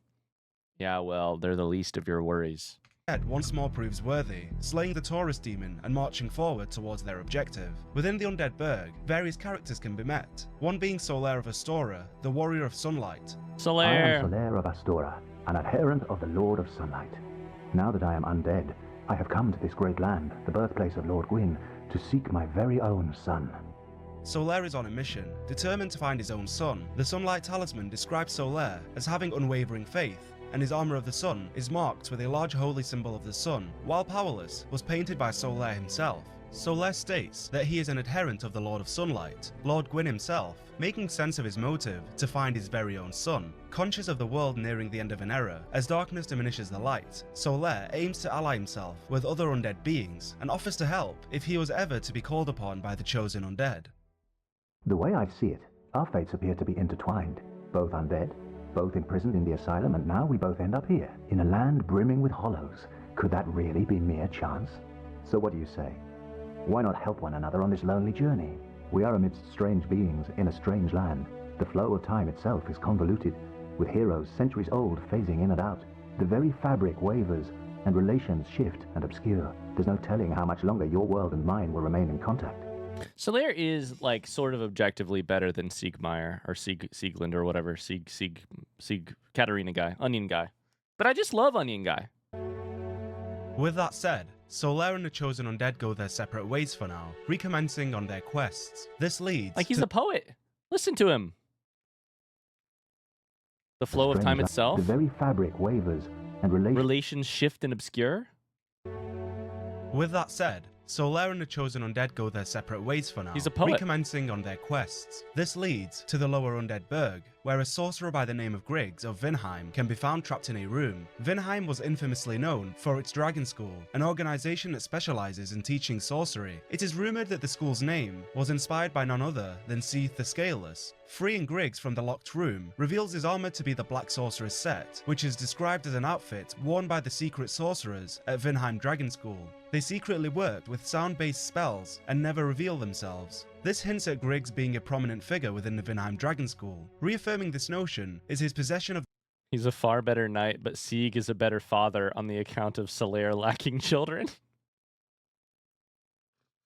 Sieg is a better father on the account of all other contestants being disqualified. The Great Soul Arrows, which read, at the Vinheim Dragon School, the acquisition of this spell marks an apprentice's coronation as a sorcerer. Griggs' main objective is to find his master, Big Hat Logan, and whether or not the two are reunited is dependent on the chosen undead's actions. If all of his sorceries are purchased, Griggs will travel into dangerous territory in search of his master, leading to him becoming hollow in Sen's fortress. Alternatively, disregarding his sorceries will lead to Griggs remaining in Firelink Shrine, awaiting the day his master returns. Back to the lower undead Burg, persisting through the narrow alleyway leads to the Capra Demon, another creature given life by the Flame of Izalith. This foe wields a demon great machete and is accompanied by multiple dogs, making them a nuisance to deal with. But nonetheless, the chosen undead overcomes the challenge and reaches the location of the undead church. Roaming the environment can lead to the discovery of Knights Lordran of Karim, who can be seen locked in a cell on the top floor of the church. The people of Karim, similar to those of Thoroland, are worshippers of gods. Lordran himself being devoted to Fina, a goddess described by the Ring of Favour and Protection as having fateful beauty. The Favour set states that Lordran believed in a goddess's love for him, but was this love truly reciprocated, or was Lordran disillusioned by his love for Fina? At this point, the chosen undead can choose to free Lordran, resulting in We shouldn't have. We should have left him in there. Them being rewarded for their efforts. However, regardless of the chosen undead's intervention, Knight Lordran is able to break free from the cell and can later be found in Firelink Shrine. So he's not a certain character from Hollow Knight, where what you actually do does depend on whether or not you have to fucking fight him later. Returning to Firelink at a later point in time, it is revealed that the bonfire had faded, and the firekeeper Anastasia had been murdered by the Knight of Karim, Lordran. It is said that Lordran had forsaken his duties as a knight, leading to his appearance in the illusion Lordran. of choice. However, the mission he states that he's on remains speculatory. It can be surmised that his mission was to track down Anastasia and acquire her firekeeper soul, which would explain his actions. Using the Black Eye Orb, Lordran can be invaded in Anor Londo and found in possession of the firekeeper soul, curiously yet to have consumed it. Could it be that he had neglected to use it, or did he have other intentions with the soul? Nonetheless, the chosen undead defeats Lordran and uses the firekeeper soul to revive Anastasia, now with her tongue restored, while simultaneously reigniting the Firelink bonfire. Reaching the rooftop, the chosen undead it's the hardest boss in the entire game for me. 38 deaths. The 37. bell gargoyles, safeguarding the passage to the top of the church, and rings the bell of awakening, successfully 38. completing the first task of the undead pilgrimage. Descending the undead church will lead to the discovery of Oswald of Karim, a pardoner who provides absolution for those who have sinned. Oswald's riddle-like dialogue warns of Petrus of Thoroland, stating the following. Hast thou acquaintance with Petrus of Thoroland? I wager you two has likely found much in common. I don't remember this. For is he not too drenched in sin? I remember finding this guy. This warning implies that Petrus is a sinner, foreshadowing events that are yet to come. But for now, the chosen undead knows not to trust Petrus, however cordial he. We're going to get more answers on this very soon, I think. But my memory of Petrus is just that he really liked Rhea and was always talking about his mistress. Not that he committed any crimes or sins. May appear. Travelling through the undead parish leads to the uncovery of a dark and deadly forest, known as the Darkroot Garden, home to the Forest Hunter Covenant, and Alvina of the Darkroot Wood. I'm Alvina. These are the bits you could skim through if you wanted, since it's retreading NPC quest stuff. I may. Of the Darkroot Wood, I command a clan of hunters who track down defilers of the forest graves. What dost thou say? Wilt thou not join us? Alvina offers the chosen undead to join her covenant, a group of hunters working in service of protecting the forest from invaders and ensuring that the graves are not meddled with. It is likely that Alvina is in some way connected to Knight Artorius and his companion Sif. To what extent is unclear, however. The legend of Artorius is revered by many, known as the Abyss Watcher, the savior of Ulasil. What's the Abyss what? What did you just say? The legend of Artorius is revered by many, known as the Abyss Watcher, the savior of Ulasil. Oh, that's a misspeak.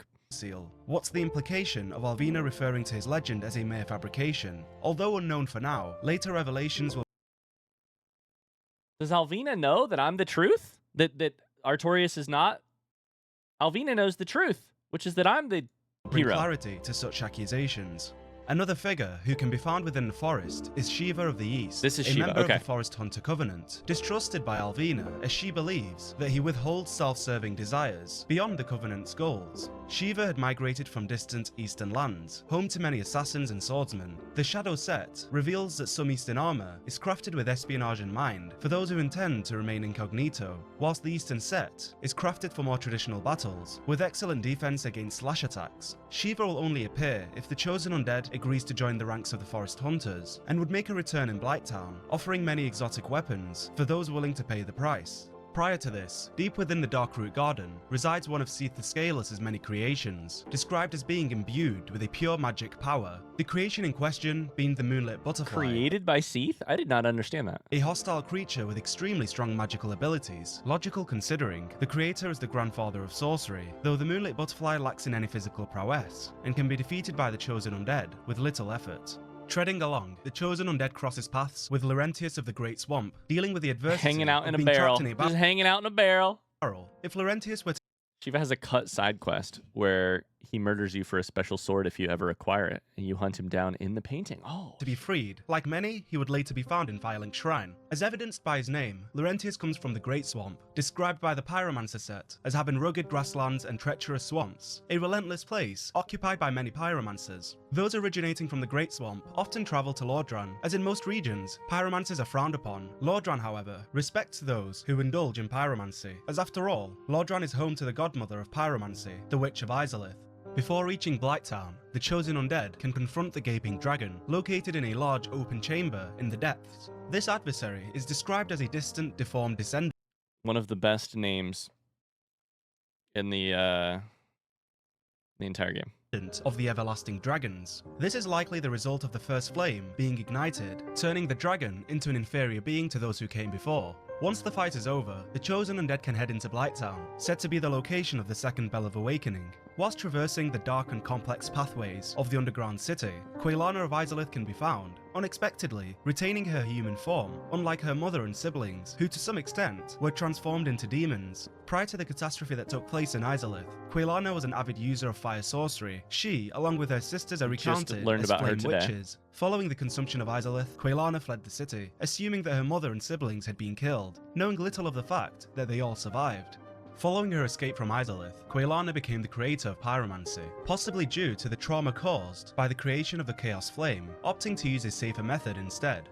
Quilana shared her mastery of pyromancy with her student Solomon, who then passed the knowledge onto the people of the Great Swamp, explaining why many pyromancers originate from there. In a final plea to the chosen undead, Quilana demands that they free the consumed souls of her mother and siblings by slaying what remains of their corrupted bodies, blissfully unaware that although formed into demons, their consciousness What a sus zoom there. remains intact and not in need of salvation. Hold up.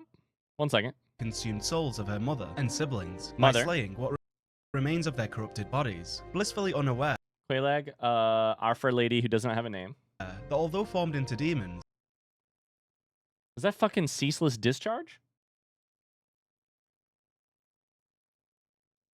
their consciousness remains intact and not in need of salvation. If the chosen undead chooses to acquire pyromancies from Quailana and make a return to Firelink Shrine, Laurentius will question the chosen undead, asking them where they had obtained such power. If the answer is kept a secret, Laurentius will remain in Firelink.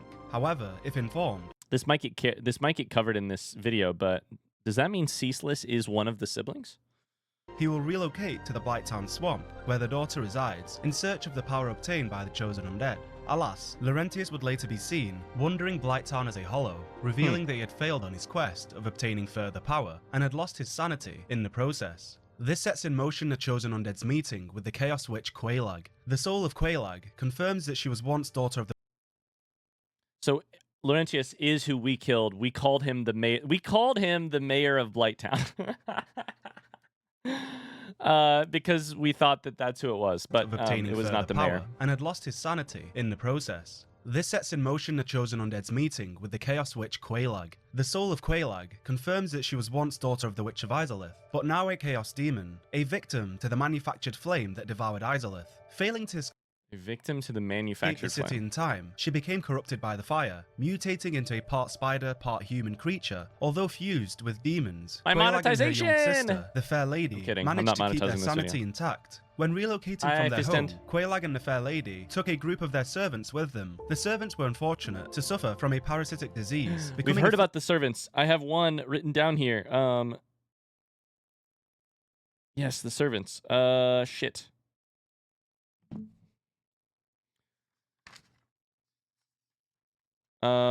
Shit, what is the name of the guy? I was trying to figure this out earlier. afflicted with an unknown blight, resulting in their whole bodies becoming infested by worms. If killed, the egg-burdened will not drop souls, the worms within them will do so instead, indicating that the parasites had devoured the souls of the host. In an act of purity, the Fair Lady, despite Quelaag's disapproval, chose to suck out the blight pus from her servants, sacrificing her health and sight in exchange of saving them. One of the servants, named Ingi, can be There found it is, in Quelaag's Ingi. domain, I was like, I swear I have it written down somewhere. Ingi. stating the following. There is nothing to say to you, except if you lay a hand on the Fair Lady, you should be prepared to face my wrath. This statement conveys the adoration the servants felt towards the Fair Lady in response to the sacrifice she made for their sake. Quelaag now remains in Blighttown in protection of her younger sister, who became weakened and blind, making her unable to travel. With her sister's condition worsening, Quelaag has no choice but to accompany her at all times to ensure that the Fair Lady is not to be harmed by anyone. In light of this knowledge, the battle with the Chaos Witch is rather bittersweet. However, it must be fought if the chosen undead is to reach the second bell of awakening. Transitioning to the Fair Lady, Quelaag is really just protecting our Fair Lady, aka her sister. she can be found hidden behind an illusionary wall following the fight, likely Quelaag's attempt at shielding her from harm. The Fair Lady acts as a firekeeper to the bonfire in the area, but is unable to communicate with the chosen undead. Chronic, I did finally learn what Seek Guidance does. Unless they equip the Old Witch's ring. Equipping the ring will lead the Fair Lady to believe that the chosen undead is in fact her sister Quelaag, urging her to say the following. Quelaag, please, sister, do not cry. I am happy, really. We heard this already. I love you, don't I? Believing that her sister Quelaag stands before her, the Fair Lady reassures her not to cry, expressing that she's happy, although in reality, she suffers day by day, endlessly living in anguish since her sacrifice. Interestingly, she attempts to comfort herself when stating, "I have you, don't I?" trusting that her sister remains by her side during her But she times does of not. need. Yet the quiver in her voice questions the very words She's she dead. speaks, as she slowly begins to lose her faith in her own self, knowing deep down that her sister is gone. One day, the fair lady's corpse would be discovered by an Ashen One, hidden behind the veil of an illusionary wall, clasping the pyromancy tome of her sister, Quelana. A tale as tragic as the Fair Lady's is only matched by none other than her own brother, Ceaseless Discharge, the youngest child and only son of the witch. Nameless child, only son. Ceaseless Discharge is the only son. Wow. Of Izalith. Born with sores inflamed by lava, the child was raised in hardship. Ceaseless Discharge was born with like cold sores and turned into this. Wow. Invoking his sisters to enchant a ring that would ease his pain. The orange charred ring reads, since his sores were inflamed by lava from birth, his witch sisters gave him this special ring. Worsening his already dire existence, the duplication of the first flame resulted in him morphing into a large demonic creature, making him the first ever demon to come to life. Ceaseless now lingers in the demon ruins, watching over the corpse of his supposedly deceased sister, Quelana, who we now know is alive. The corpse is accompanied by Quelana's gold-hemmed black set, a uniform said to have been worn since before the Age of Fire. Oh shit. When traversing the ruins, Ceaseless does not become hostile towards the chosen undead. That is until they loot the body. Decide to loot the clothing of his beloved sister. His sister's clothes is all that is left for him to remember her by, his only source of comfort. But it's not actually Quelana. In a life of solitude, opting to believe that his family still watches over him till this day. Freeing him from this pitiful existence, Ceaseless Discharge is laid to rest, after suffering for 1,000 years, unaware that his sister was still alive. Finally, so the chosen undead reaches their destination, ringing the second bell of awakening, and causing the gates of Sen's fortress to open. And then we go into this hellhole, this absolute hellhole. Pathway to the land of ancient gods. Best if area the in the chosen game. undead is to visit the fortress prior to ringing the bells, the gate would be sealed closed, and an undead adventurer would be helplessly sat outside, unable to reach Anor Londo. The adventurer is called Siegmeyer of Katarina, travelling from a land celebrated for its cheerful residents and festivity. However, the honourable knights of Katarina aren't always given their fair dues, as they are described as being often ridiculed for their onion-like shape, infuriating the proud knights. With the gates opened, the chosen undead can commence on their journey, encountering various challenges every step of the way. The stone fort is said to have been built as a proving ground, a way of testing those who deem themselves worthy of setting foot in Anor Londo. Making their way through I truly think this game would be not whole without Sen's Fortress. It's 100% the best area. I don't know that it's the best area. It's my favorite area in the game. Fortress, the chosen undead is challenged by armed guards resembling serpents, titanite demons, a diverse range of traps, and many other environmental hazards. Delving deeper into the fortress, the chosen undead is reunited with Siegmeyer, who's once again halted on his adventure, unable to overcome one of the many traps built within the confines of the This is the picture of bravery to me. This armor. stronghold. Akin to prior events, it is up to the chosen undead to overcome the challenge, enabling them to solve the puzzle-like trap and pave the way for Siegmeyer's entrance into Anor Londo. Whilst maneuvering the iron ball trap mechanism, the chosen undead can manipulate it to destroy a nearby wall, uncovering the whereabouts of Big Hat Logan. He's found locked in a cage, likely to have been caught by one of the traps. You gotta kill Danny Zuko. Rescuing Logan leads to him showing gratitude towards the chosen undead, and retreating to Firelink Shrine, where he accompanies Griggs of Vinheim, the sorcerer previously freed from Lower Undead Burg. Logan was a renowned sorcerer and a royal member of the Vinheim Dragon School. The description of the Soul Spear credits Logan as its creator, and details that it's a symbol of Logan's strength. The Soul Spear is referenced repeatedly in the legends, and is said to have been on par with Lord Gwyn's lightning. This puts into perspective the extent of the power that Big Hat Logan encompasses. Although extremely capable, Logan does not flaunt his stature, as he's still seen wearing his worn-out sage robe from his apprentice days at the Dragon School. Little more is... If you had to say what your favorite area in the game is, what would it be? Bye, Deku. Thanks so much for being here. Known about Logan, although a conversation with a blacksmith named Rickert of Vinheim suggests that he had been undead for over a century. Could this be the very reason Logan departed from Vinheim? Oh, Big Hat. Of course I've heard of him. Who hasn't in Vinheim? He was a royal member of Dragon School, until he turned undead. I hear he was quite the character. Only that was 100 years ago. The final deterrent to those seeking access to Anor Londo is the Iron Golem, a guardian of Sen's fortress, referenced as a slayer of heroes who ventured forth to Anor Londo. The core of an iron golem is described as originally a bone of an everlasting dragon, explaining the durability of this adversary. Having said that, there was one warrior who was able to defeat this foe, Black Iron Tarkus, a I just need to do some very quick math. My favorite area would be Undead Parish. That area is very cool. So we have an hour and 20 minutes left. There are a couple minutes that I would skip. An hour and 20 is 80 minutes. We're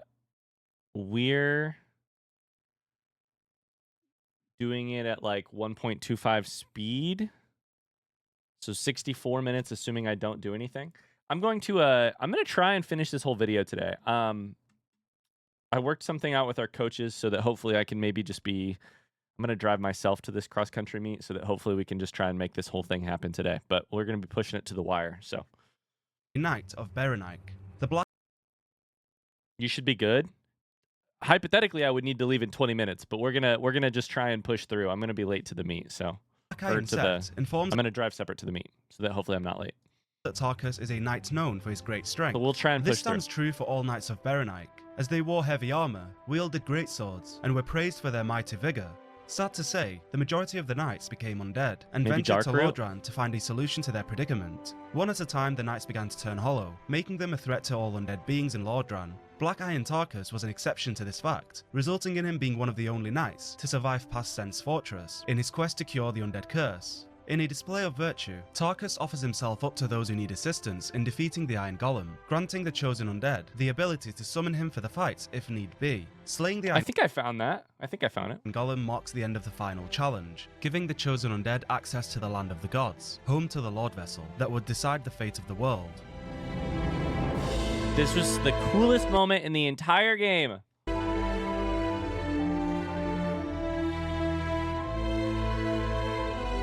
Oh my god, the amazement. I think we pushed through. I think we're going to do it all today. Anor Londo was abandoned by many since the absence of Gwyn, who left the city behind over 1,000 years ago. Yet the kingdom appears to have maintained its beauty, as well as the preservation of its marble structure, a peculiar surprise to say the least. Perhaps this is something to be investigated at a later point. Exploring the ancient land reveals the remaining guardians of Anor Londo, the Sentinels, and their higher-ranking counterparts, the Royal Sentinels, who will become hostile if the chosen undead oversteps their boundaries. In addition, Batwing demons are present throughout the land, the same demons that provide the chosen undead passage into the city. Perhaps this is the extent of their duties. If so, what's the reason for their hostility? Gargoyles. It's possible that there are limits to where foreign beings are permitted to roam. The Batwing demons are described as unique chaos demons, as unlike others, they are imbued with lightning. Their presence in Anor Londo could also be an indication of Gwyn's alliance with the demon race. Also guarding Anor Londo are the Silver Knights, who as previously mentioned were ordered to stay behind by Gwyn in Oh my god, those fucking archer knights. service of protecting their goddess Guinevere.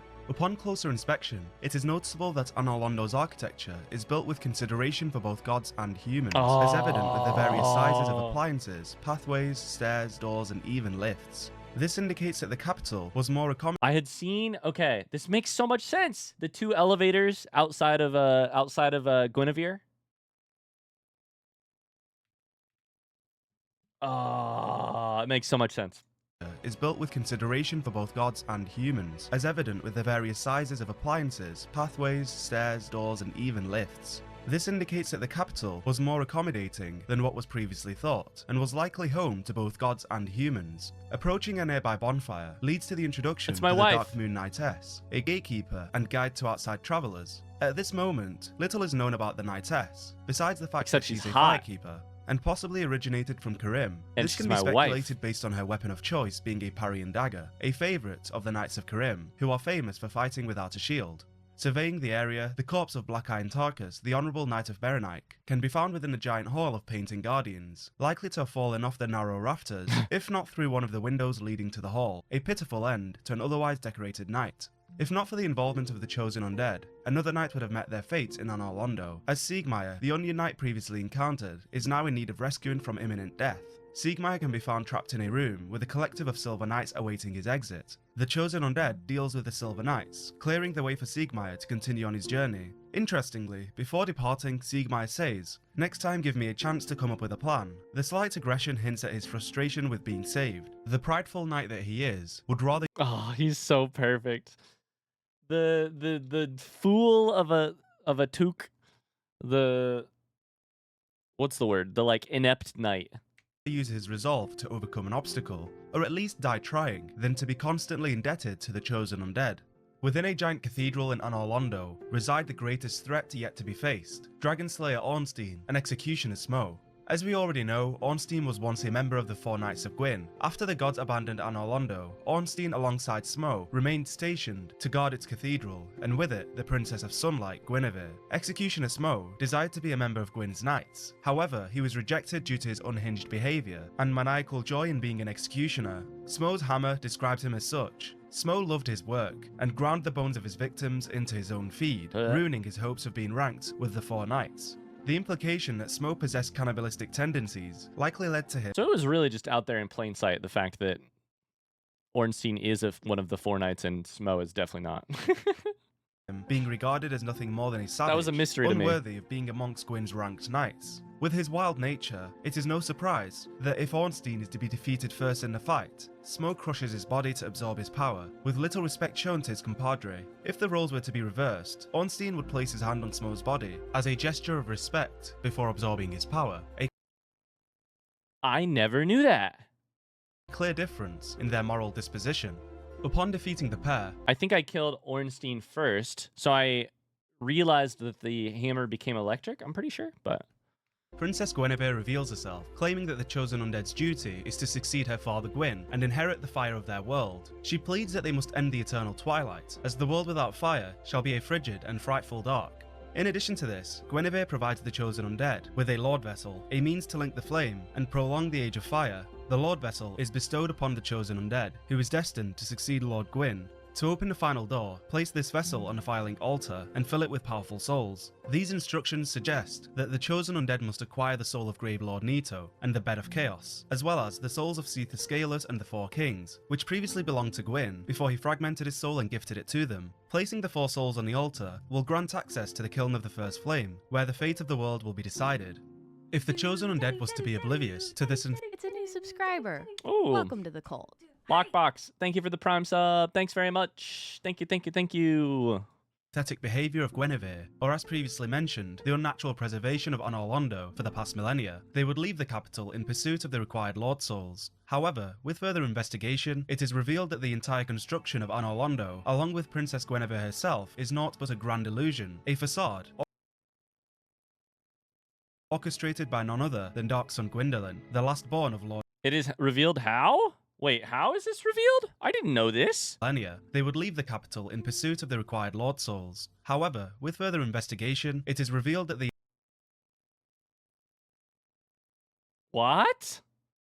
entire construction of Anor Londo, along with Princess Guinevere herself, this part makes sense. The Gwyndolin was part. A grand illusion, a facade orchestrated by none other.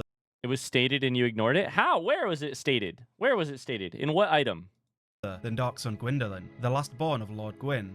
Gwyndolin is the last remaining god and protector of the forsaken city of Anor Londo. The Moonlight Robe explains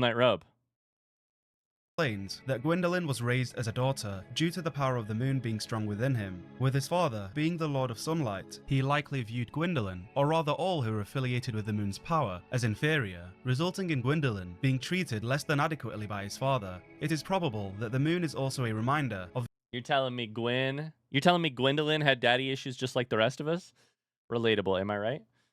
It was stated and you ignored it could be Ryan's biography title. That's very interesting. Gwyndolin was raised as a daughter? You read an item that you get after defeating Gwyndolin out loud and proceeded to not give a fuck? Of the inevitable Age of Darkness, the bane of Gwyn's existence. Gwyndolin now leads the Blade of the Dark Moon Covenant, which was created... Hi Ryan in chat, I've been enjoying the Valheim playthrough with my girlfriend. Oh, hello. Thank you so much. Enjoy the Valheim. Thank you so much for the Prime sub, thanks. Tell your girlfriend I said hello, just kidding, that's weird. To punish the guilt-soaked offenders of the gods. Upon punishing the offenders, members of the Covenant would take the victim's ear as proof of their conquest and provide it to Gwyndolin in exchange for having their rank increased, leaving the earless corpses as a warning to others, inspiring both fear and respect for the gods. The Dark Moonblade Covenant Ring states, Gwyndolin, all too aware of his repulsive, frail appearance, created the illusion of a sister Guinevere who helps him guard over Anor Londo, and unmasked. So that part I get, but on Orlando itself is a illusion, like is not really kept up as well as it should be. Asking of these deities would be tantamount to blasphemy. To pull back the veil placed upon on Orlando, one must destroy the illusion of Guinevere, resulting in the city darkening, and Darkmoon soldiers being deployed by Gwendolyn to hunt down a chosen undead.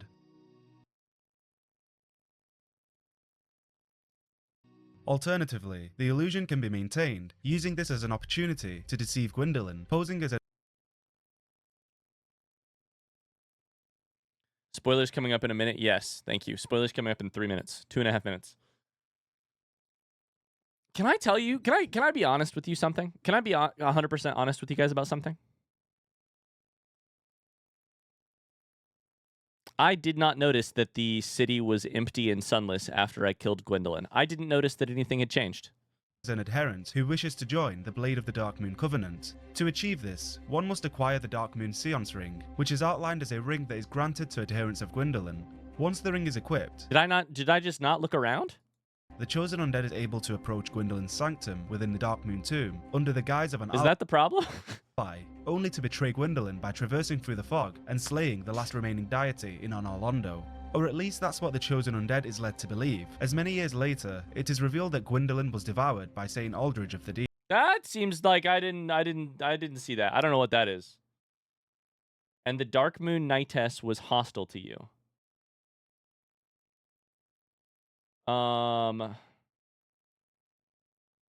This person, for sure. This person. Yeah, that's exactly who you're talking about. Exclamation gecko, absolutely.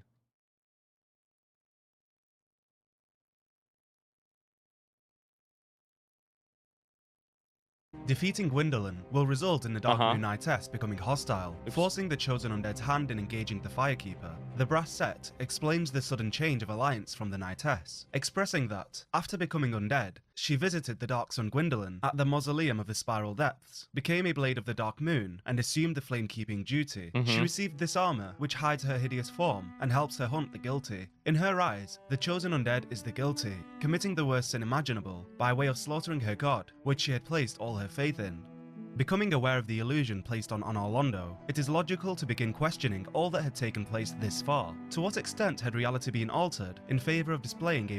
Yes, this is exactly what I wanted. Is it really that different side by side?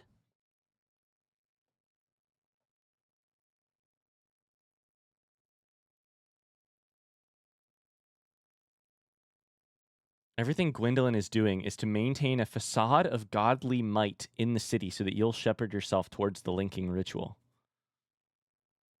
I don't think it was dark yet. It's after killing Guinevere, not Gwendolyn, right? So when you say killing Guinevere, can you go up to the illusion of Guinevere and hit it? Is that what you're saying?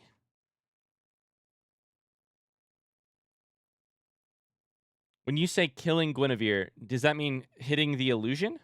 You shoot an arrow at her? Holy fuck! That is cool.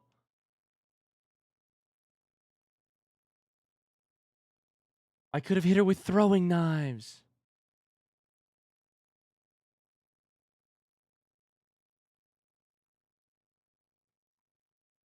Okay, so in my defense, I wasn't blind to the fact that the city changed lights. I just didn't change lights. It's fine. A model city. I was more worried about my wife who was fighting me all of a sudden, the Darkmoon Knightess.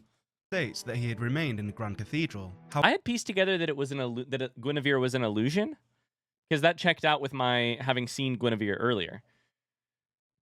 That whole room is like, it looks like an illusion. Now I'm a little mad I didn't go back and hit it with throwing knives. However, many years later, studying the Dragon Slayer set will bring light to the possibility that the Ornstein faced in Orlando is in fact a creation. The next thing says 101.23 is a spoiler. So in about 50 seconds, we'll have a spoiler. Of Gwendolyn, another pawn within the Grand Illusion.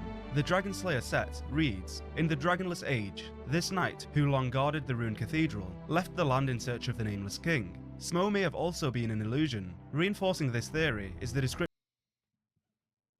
What the fuck? So Smo and Ornstein were just an illusion? Of Smo's armor, which Maybe? references Smo as an executioner. However, many years later, Smo's armor would refer to him as the last knight to stand in defense of the ruined cathedral.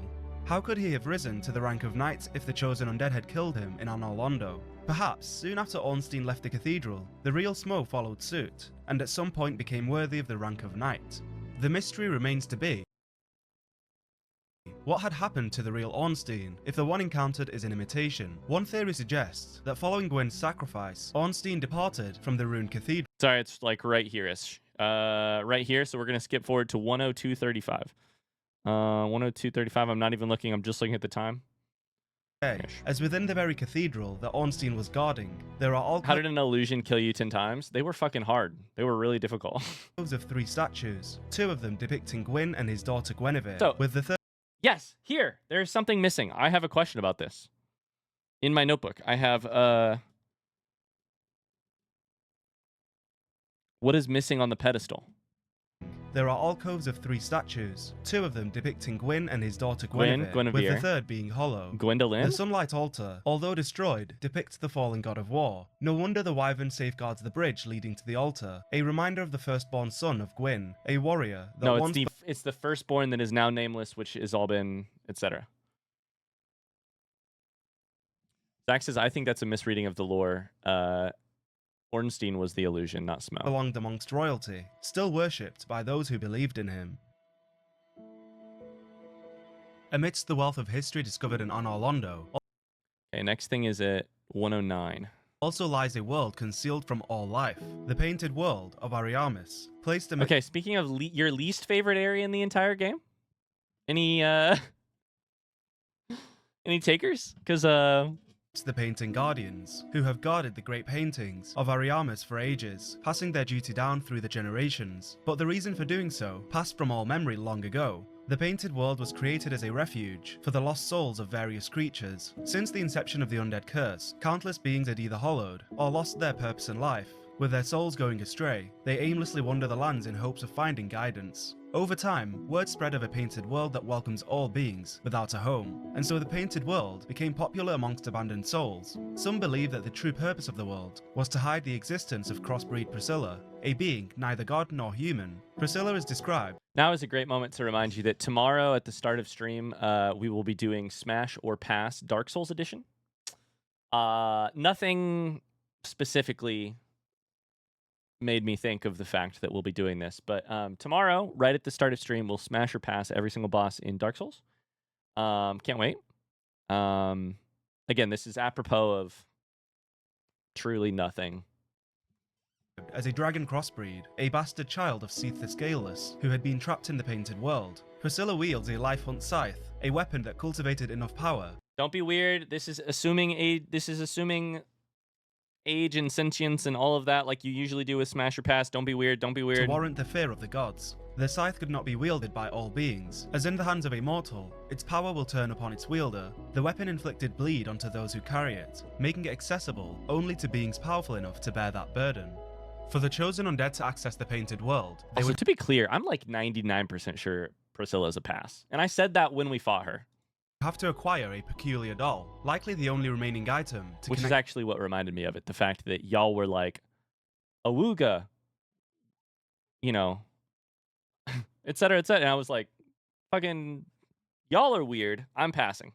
Priscilla to the real world. The doll reads, "There once was an abomination who had no place in this world. She clutched this doll tightly and eventually was drawn into a cult." On the other hand, maybe you should smash her just as a like maybe she needs like company. Like she's an abomination who was in a lonely painted. No, maybe she needs like.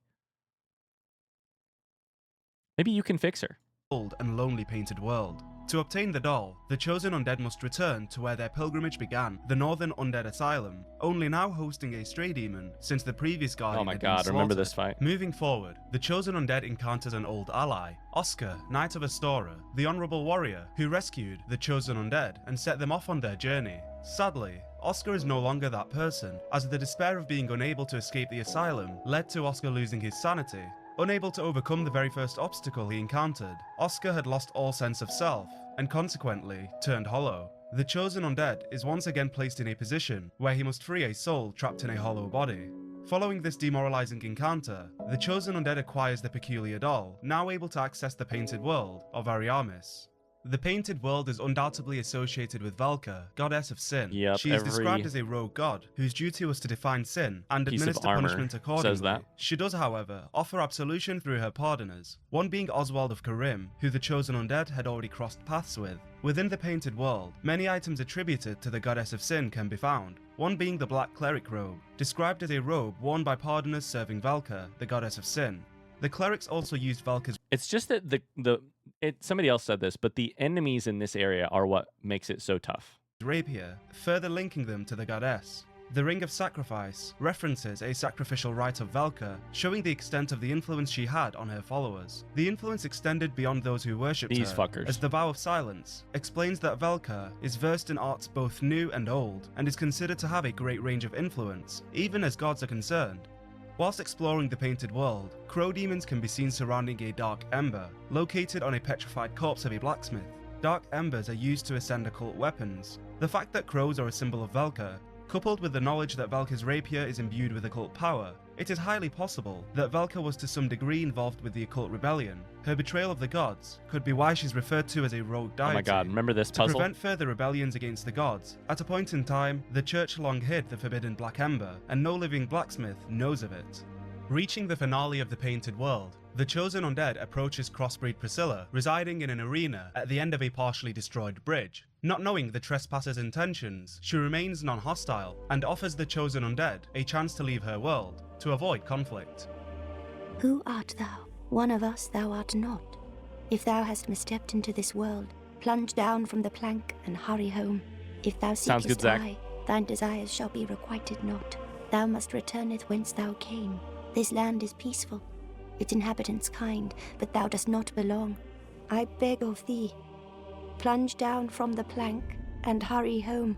Ignorant to what had become of the painted world, she pleads that this land is peaceful, its inhabitants kind, contradicting the residents' actions towards the chosen undead. Perhaps the residents are peaceful, but see the outsider as a threat, and so they collectively fight to protect Priscilla by attacking the chosen undead at every opportunity. Although Priscilla had been living in solitude for centuries, confining herself to the tower, her intentions remain pure, as in her eyes, her world still serves the purpose it had initially set out to fulfill. Okay, we should have spoilers in like 20 seconds. It is now up to the chosen undead. Do they put an end to the painted world that had long protected those who were cast out, or leave the residents to exist in peace, as what resides in the painting is no business of the undead anyway? Why could thou not let us be? Didst thou not see why Ariamis created this world? Cool, that's spoilers. 109:38. Oh, I was right there. Go. Chapter 5, the Lord Vessel.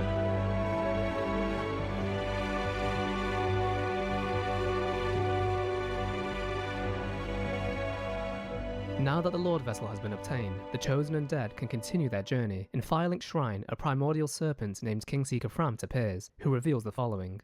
As Kingseeker, I shall now instruct you, the Lord's successor, Framps. in your next task. To achieve your fate, commensurate to the great soul of Gwyn. Scarce few possess such brilliant souls. Grave Lord Nito, the Witch of Izalith, the 4 kings of New Londo, who inherited the shards of Gwyn's soul, and Lord Gwyn's former confidant, Seath the Scaleless. All of their souls are required to satiate the Lord Vessel. Here we learn that the Lord Vessel must be utilised in order to link the fire. Framp's goal is to seek a king, someone who will link the flame and extend the Age of Fire, in the name of Gwyn. However, there is another path. Darkstalker Karth also requires... This is blowing my mind, but I wonder if a lot of people found out about this from this video. as the Lord Vessel and the Chosen Undead's help, but not to link the fire, but to let the flame fade instead. At first glance it appears that Framt represents the light, the fire and the gods, whereas Karth symbolises the dark, humanity, and the plan to end the fading age of gods. The serpents are inexplicably linked to the conclusion of the Chosen Undead's fate. To obtain the Soul of Lords is no easy task, as the Chosen Undead will have to slay the very beings that overthrew the Everlasting Dragons, as well as venture into the Abyss itself. Seath, the Scaleless, resides in the Duke's Archives, a landmark situated high above. Its elevated position can be seen from the Undead Parish. The Duke's Archives, as the name suggests, is a large library, housing many books and artifacts, a paradise for a scholar like Seath. in his never-ending hunt for immortality. When the Chosen Undead encounters the Pale Dragon for the first time, he appears to be invincible, immune to all forms of offense, suggesting he had discovered the secret to immortality. As a result, the Chosen Undead falls and wakes up in a cell. Here lies the abducted victims of Seath's experiment. What a cruel area. This might be one of my least favorite areas in the game too. The six-eyed channelers would aid Seath in abducting residents of Lordran, forcing them to become test subjects. Considering Seath was blind, the channelers' helms were adorned with 6 eyes arranged in 2 vertical columns, as this compensated for Seath's lack of sight. In order to keep the abductees from leaving, the man-serpents were stationed as guards. In addition, the archives were converted into a prison, as confirmed by I made so many shads that day when I just kept losing fights. The Archive Tower cell key. The Archive Tower, once a trove of precious tomes and letters, became a prison after the onset of Seath's madness. My hot take on this area is that it is incredibly cool, thematically, lore-wise. Like, it's one of the coolest areas in that way. It's just so... I just disliked fighting in it and progressing through it and fighting a boss that I could be only to get imprisoned and then stuck. Interesting that Seath had lost his sanity after discovering immortality. Furthermore, the Archive Giant Cell key states, the Giant Cell once imprisoned countless maidens, but is now empty, save for a few key persons. The maidens referred to here are most likely the Pisakas. Although several of the Pisakas are hostile, 2 can be found, weeping in a corner, who will only retaliate when harmed. When slain, these 2 will drop the miracles Soothing Sunlight and Bountiful Sunlight. According to the description of the items, these were the miracles of Guinevere, suggesting that the Pisakas were once maidens to the daughter of Gwyn. This also explains why a 6-eyed channeler is stationed in the undead parish, as many maidens would pass through the church. Big Hat Logan appears to be amongst the prisoners of the Archive. First, he was caught in Sen's Fortress, and it appears he has been captured once again. Once freed, Logan will move deeper into the library. Logan comments on the cruel experiments conducted by Seath, stating that all progress demands sacrifice. The Archives is very punishing, yes. Appearing to be in support of his actions, if the ends justify the means. He will now... And I hadn't pieced together that Seath was seeking immortality and therefore was immortal in that fight. I had not pieced that together, obviously, for the first 6 times I died to him. I'll sell crystal sorceries to the Chosen Undead, boosted sorceries created with his newfound knowledge. He then unveils a secret to Seath's immortality. Ah, the secret of Seath's immortality. If you have fought him and were in prison, you must know that Seath is a true undead. Man, it would have been nice if I'd have got this information from Logan. Too bad I didn't free him from Sen's Fortress. Different from ourselves. His wounds close promptly, and no mortal blow affects him, granting true insulation from death. It is an effect of the primordial crystal, a sacred treasure pillaged by Seath when he turned upon the ancient dragons. So only by destroying the primordial crystal can you so much as scratch his hide. And it so happens the primordial crystal is in the inner garden of these very archives, the Crystal Forest. Should the Chosen Undead acquire all of the sorceries on offer, Big Hat Logan will say the following. Who are you? Stay clear of my work. Curses upon you. How dare you disturb me? Whatever Logan learned in the Duke's archives drove him mad, as the knowledge he gained was too much to bear. He then navigates back to the first area, where Seath was encountered. Here it appears that Logan has lost his sanity, stripped of his clothing and fighting like a madman. It should be noted that Logan is not hollow here, but instead has actually lost his sanity. Just as Seath went mad after obtaining immortality, so did Big Cat Logan, only his pursuit was for sorcery and spells, a woeful end to the famous sorcerer. Leaving the archives behind, the Chosen Undead navigates through a small crystal forest. Here, we see... Wait, can you go back up the tower and fight Seath even though he's immortal? What do you mean, after breaking the primordial crystal? The good news is the primordial crystal is in his boss arena, so I don't think you can. Like, you have... Do you mean, can you just run back up and keep fighting him up there? Yeah, I did it 6 different times. But... you can't, like, break the primordial crystal and then rather than fight him downstairs, go upstairs, if that's what you're asking. Because I think it's in the arena. See crystal golems scattered around the area. The hat One stays of the on. golems in particular is golden in colour, identical to another in Darkroot Basin. Once killed, a knight in a set of Katarina armour appears and states, "It was you who rescued me." This blows my mind. Thank you. Oh, A second have you seen Sieg. my father? You wouldn't miss him. A suit of armour just like mine. If the Chosen Undead says yes, she'll say the following. Thank goodness. I knew he was here somewhere. Well then, now I must find him. Thanks again, truly. Sieglund is in pursuit of her father, Siegmeyer. Why she is doing this, we cannot know at this time. Now in the Crystal Caves, the Chosen Undead encounters moonlight butterflies and more crystal golems. It is worth noting that these creations of Seath can also be found in Darkroot Basin. This is due to his interest towards Ulasil sorcery, as Ulasil became Darkroot Basin over time. Eventually, the Chosen Undead confront Seath the Scaleless. Only this time, it appears that the Chosen Undead has stumbled across something of importance to Seath. So valuable is this item that Seath descends into the caves to protect it. In this room lies the Primordial Crystal, the secret of Seath's immortality. This object granted him the long life he desired. He was envious of the other dragons and their everlasting lifespan. However, with this crystal, he could replicate the immortality provided. Zach says I should have skipped doing the NPC side quests since they're getting covered here. You gave a lot more depth, which I really appreciated.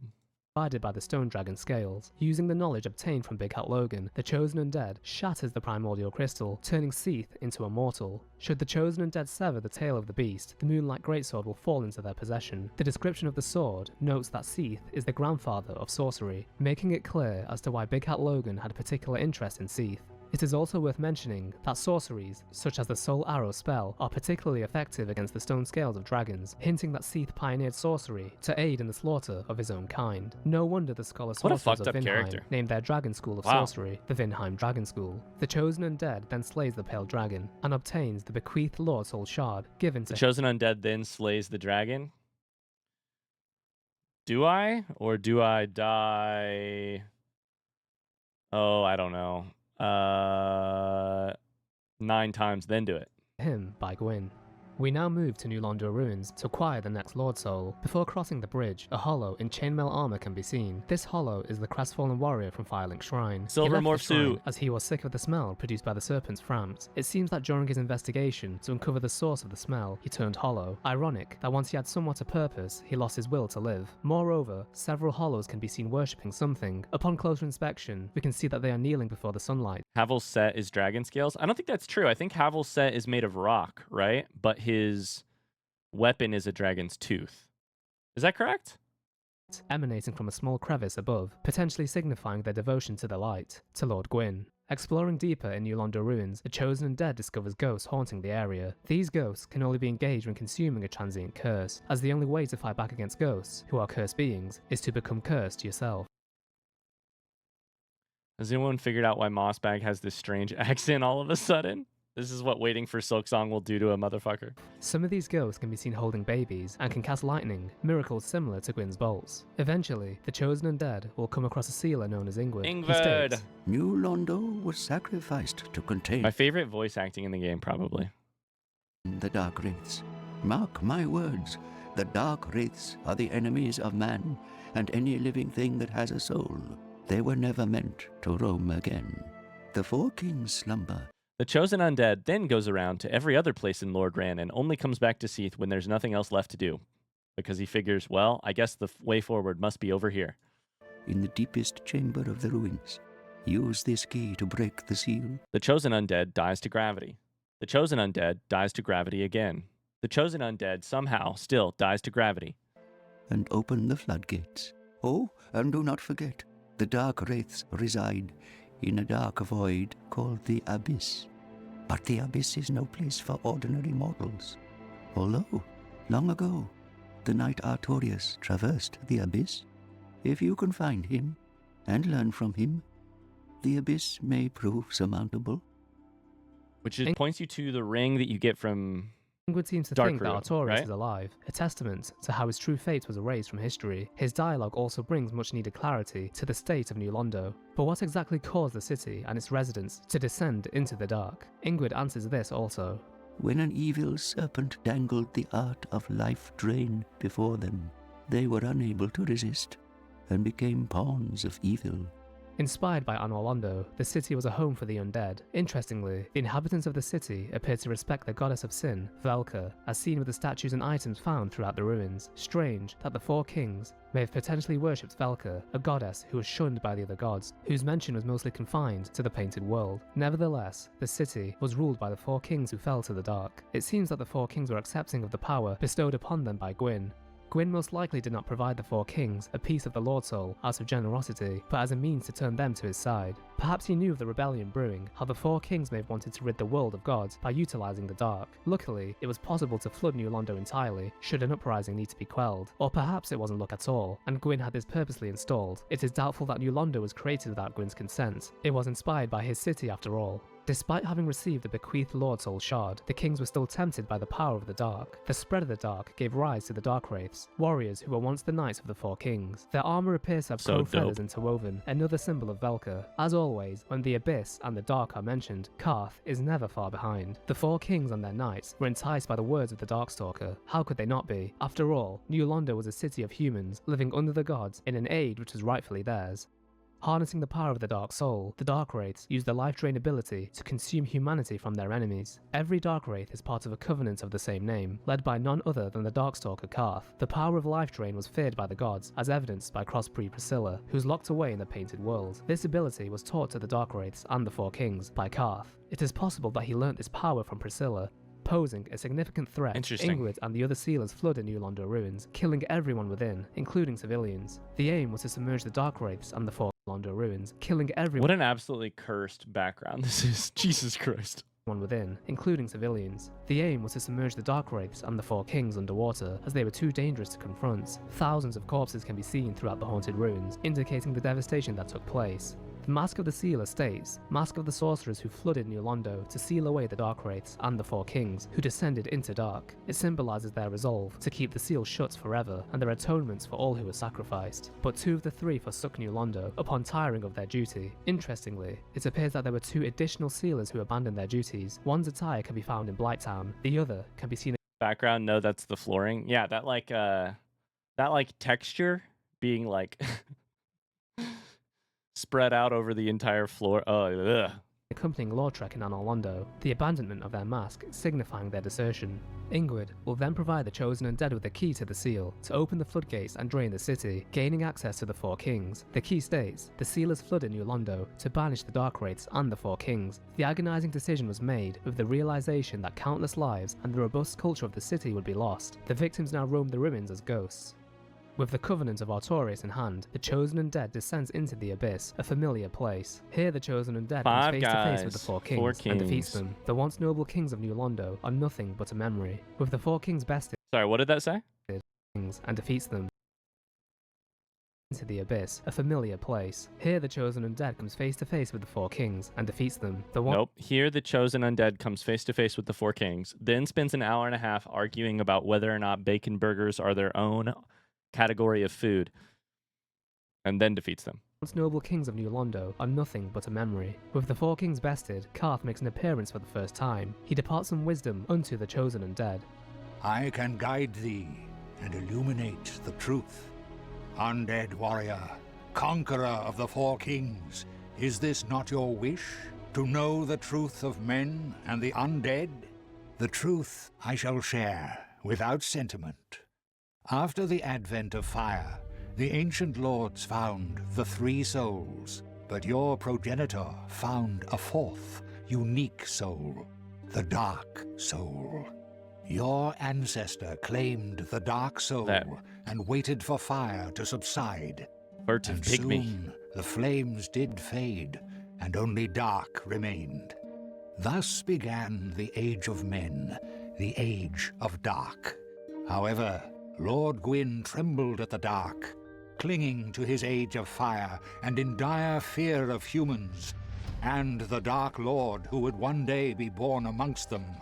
Lord Gwyn resisted the course of nature by sacrificing himself to link the fire and commanding his children to shepherd the humans. Gwyn has blurred your past to prevent the birth of the Dark Lord. I am the primordial serpent. I seek to right the wrongs of the past, to discover our true Lord. But the other serpent, Frampt, lost his sense and befriended Lord Gwyn. Undead warrior, we stand at a cross. How do you think primordial serpents do their business together? Roads. Only I know the truth about your fate. You must destroy the fading... Because they must. There's more than just Frampt. Frampt was not just like Loch Ness created, you know, out of nothing, only one of their kind. There's two. In fact, there's many. Lord Gwyn, who has coddled fire Ryan? and What? resisted nature, and become curious. the fourth Lord, so that you may usher in an age of dark. Karth provides an alternate objective to Kingseeker Frampt. To recap, Mitosis. Frampt states that the fate of an undead is to succeed Gwyn and extend the Age of Fire, but Karth reveals that this is a lie, a ploy from the gods, to extend their age, to prevent the Age of Dark, also known as the Age of Humanity, a predicament indeed for the chosen undead. The chosen undead descends into the catacombs, located past the graveyard and Firelink Shrine. Skeletons inhabit the majority of the catacombs and can only be slain with either a divine weapon or by killing the necromancer that raises them. During the descent into the tombs, the chosen undead comes across trusty Patches. Lautrec warned the chosen undead previously that Patches is not to be trusted. He is a mischievous swindler who'll stop at nothing to get the treasures he desires. Speaking to Patches reveals that he has a particular disdain towards clerics. Regardless, Patches will attempt to kill the chosen undead by flipping a bridge whilst they are still on it. Having survived this, the chosen undead can approach Patches, who will feign ignorance and give the chosen undead a soul of a lost undead. Compensation for a crime he apparently This is did what not Zach commit. showed us However, earlier. This is It's so fucking funny. not the last we see of trusty When's Patches. the next skip? Not until 2:05. Further down, the chosen undead encounters a blacksmith called Vamos. He appears to be a very reclusive smith, Vamos. so reclusive in fact that no one else acknowledges his existence. Obsessed with his work, Vamos has little time for conversation. Although not much is known about this mysterious figure, the royal helm states, the helm is believed to belong to an ancient royal line, but only Vamos would know for sure, and he shall never speak again. Unfortunately, Vamos has chosen to never speak of this, and so not much is known about the skeletal blacksmith. Deeper still lies a large coffin housing an entity known as Pinwheel. It appears that this being has 3 heads and 6 arms. When the chosen undead confronts Pinwheel, the heads appear to gaze at each other as if they are deciding the fate of the chosen undead. Pinwheel turns hostile and prepares for battle. The creature is I never pieced that together, that they're looking at each other. They're conversing. They're consulting. strangely fragile and falls with relative ease. Upon his death, he will either drop the mask of the father, mother, or child. The masks state that Pinwheel was a necromancer who stole the power of the Gravelord and reigns over the catacombs. Pinwheel also drops one additional item, the Rite of Kindling. The description states this secret rite allows bonfires to be bolstered further with kindling, so that even more Estus can be collected. How peculiar that humans had found little use for humanity until they turned undead. The 3 masks worn by Pinwheel suggest that the frame is a combination of 3 bodies and minds. One theory is that Pinwheel was once a family that somehow fused together. Perhaps one of the family members died, and in an attempt to bring them back to life, they stole the power of the Gravelord and tried to revive their deceased loved ones. However, this resulted in a morbid resurrection. Surrounding Pinwheel is a vast collection of books and skeletons, all of which are ensnared in chains. One can even be seen laying on the operating table, almost as if the chosen undead had interrupted an experiment of some kind. Potentially, Pinwheel resurrected his family, but was finding a way to separate the 3 fused bodies to complete the process of resurrection. The Mask of the Father raises equipment load, representing how the father metaphorically, or perhaps even quite literally as Pinwheel, carried his family. The Mask of the Mother raises health, symbolizing how she raised the morale of the family. Lastly, the Mask of the Child raises the speed at which stamina is recovered, a symbol of a child's energetic nature. Pinwheel also appears to be someone of importance to Nito, as statues of him can be seen throughout the area. An empty coffin is also located next to Nito, suggesting that Pinwheel may have been the highest rank amongst those in the tombs. Another, more compelling theory also exists. The effigy shield states, the followers of the occult once attempted to steal the power of the Gravelord, the first of the dead. Of course, we now know that Pinwheel was indeed successful in stealing the power of the Gravelord. Could it be that he was one of the leaders of the occult? Nito may have developed the... When was this video made? It says August 8th, 2021 is when it was released. Rites of kindling in order to bolster the bonfires, as extending the Age of Fire would lead to the undead sacrificing themselves, leading to more deaths, which was his domain. The Way of White may have utilised this as well in worship of Gwyn. Through this meticulous plan, Gwyn could continue to rule over the light while Nito ruled over death. The Way of White was assisting Nito in Vast collection of books and skeletons is somehow funny to me. It is worth noting that Paladin Leroy, the I first like it. undead produced by the Way of White, assists the chosen undead in slaying Pinwheel, but will defend Nito. suggesting that he was only aiding in the retrieval of the rites of kindling. The rites also suggest that Gwyn and Nito worked together to ensure the Age of Fire would never end, further enforced by the existence of bonfires, which are created with the bones of the undead, a masterful plan to fool humanity into fueling the Age of Fire. No wonder that Pinwheel decided to steal the secret rites in order to prevent further kindling and ultimately to let the fires This is way more thought than I gave to a boss that I killed in 30 seconds. fade. Perhaps this is why he conducts experiments on the skeletons, to better understand the process of death. At this point, the Chosen Undead discovers the Tomb of the Giants, a pitch-black cavern filled with large skeletons. From this cavern, we can see Lot Izalith in the distance. It is here that the Chosen Undead bumps into Patches once more. Yet again, he tricks the Chosen and sends them spiraling into a ditch. In this hole, we discover Rhea of Thurland, as well as her 2 cleric knights, Vince R.I.P. and Rhea. Nico, both of which have become hollow and attack the Chosen Undead, who swiftly puts an end to them. Strangely, Petrus appears to be absent. Rhea, now saved, returns to Undead Parish. It seems her mission to obtain the rites of kindling has failed. If Patches is left alive, he will return to Firelink Shrine, where he will sell all types of trinkets, including the armor worn by Vince and Nico. Patches will also warn the Chosen Undead about Petrus. Wait, have you met Petrus? That self-proclaimed cleric? Believe me on this one, bruv. The man is scum. Believe me this Don't one, you bruv. be fooled by his claims to do good. They're all the same, those Lore rotten clerics. stream. Rhea, at this point, can be discovered in the Undead Parish, where she is grateful to her saviour and offers to sell miracles. If Petrus is informed of the rescue, he will state, Oh, it's you. You rescued milady. Well, a pity that is, for it will amount to nothing. For the little madam is not worth her salt without her family name. This piece of dialogue foreshadows the event. What? Did I get that dialogue, chat? Front seat question, yes or no? Did I get that dialogue? Does he go kill her? A pity. You used to be obsessed with her. Events to come. As if left to his own devices, Petrus will venture into the Undead Parish Kill and her. murder Rhea. On the other hand, if Shit! That explains why they were saying in the other video about Petrus being a dickhole. Petrus is killed after Rhea is saved, she will survive. Oh! There is also one other That's why she didn't survive. path. If the Chosen Undead acquires all the items Rhea has to offer, she will be kidnapped and taken to the Duke's archives, where it is discovered that she has become hollow. Sadly, the shit. Chosen Undead could not save her, but at least they could grant Rhea her final wish. Barry Bolcut ends up killing... Barry Bolcut kills Rhea? I know she was dead, but I didn't get that dialogue line about him calling her, It's saying a pity she was rescued. Huh. Sadly, the Chosen Undead could not save her, but at least they could grant Rhea her final wish. If I do go hollow, God, this is why we do lore streams. My entire... Bolcut Barry was like my guy. He was not a good guy. I thought he was, though. I mean, it shows you my judgment, but I thought he was a good guy. then finish me off, I beg of you. It seems the pilgrimage he was ordained to complete was doomed from the beginning. Finally, the Chosen Undead can confront Gravelord Nito, the first of the dead. He appears to be coated in humanity, a hint to his goals of absorbing the power of the undead and working with Gwyn to suppress the human race. Just like any other lord, Gravelord Nito falls, and so his soul falls into the possession of the Chosen Undead, the very Covered in humanity. Interesting. I didn't think of that either. being that administers death to the world had fallen. Much of Nito's Lord Soul was offered to death, yet it remains powerful enough to satiate the Lord Vessel. Many years later, the Milfinito and Finito... I don't know what that means, but I'm going to skip it because I don't know what that means. We're just going to go forward a couple things. I don't know what those words means.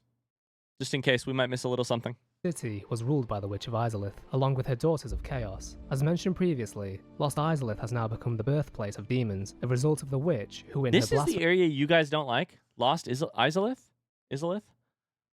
I feel like the Tomb of the Undead or whatever and the Painted World of Aramis are terrible. tried to create another First Flame. Ironic that the Witch of Izalith was able to create new life, only this life was demonic and volatile. Is that why they're here? The Witch of Izalith creates new life, and that's why Taurus Demon or Taurus Capra, this one, is here, and therefore the demons are birthed here. Or was it? The demons of Izalith seem intelligent, as if they had carved out their own civilization in Lordran. Each demon has their role, working together to ensure the survival of their race, and defend their mother, the Witch of Izalith. Yet again, Gwyn's involvement may have played a role. Perhaps Izalith was a stable society of demons, before Gwyn dispatched his legion... that said, I do hate this little back path, and I hate these guys. Okay, yeah, maybe. This area does suck. Black Knights, initiating the Demon War. One way or another, the war concluded, and Gwyn placed demons in his ranks, acting as transporters and jailers. This also raises an important question. If Gwyn never went to war with the demons, would they have ever posed a threat to his reign? Nevertheless, the Chosen Undead continues. Strangely, a centipede-like demon can be seen stalking the Chosen, a hint for the fight ahead. As the Chosen Undead navigates deeper into Lost Izalith, they come across the Demon Fire Sage, a creature very similar to the Asylum and Stray Demon. The Demon Fire Sage was the first demon and the last master of the original fire arts before the Witch of Izalith was engulfed by the Chaos, creating Pyromancy. After defeating the Fire Sage, the Chosen Undead encounters the Centipede Demon. Upon slaying the demon, the Chosen receives an orange charred ring, which states that the Ceaseless Discharge was a fool, who readily dropped the ring, and from that spot, a terrible Centipede Demon was born, explaining why it is dropped by the demon upon its death. Further ahead, the Chosen Undead reunites with Solaire, only this time his mind seems very far away. He states, Why? Why? After all this searching, Why? I still cannot find it. Of course, he's referring to the sun, which he had been chasing ever since he set foot in Lordran. After navigating through the lava Buddy, you're getting further and further from the sun.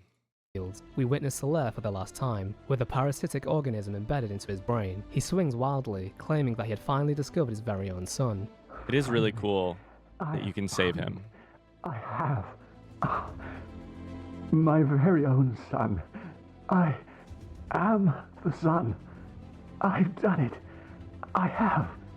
Yes, I did it. I did. The Chosen Undead has no choice but to put the once joyous knight out of his misery.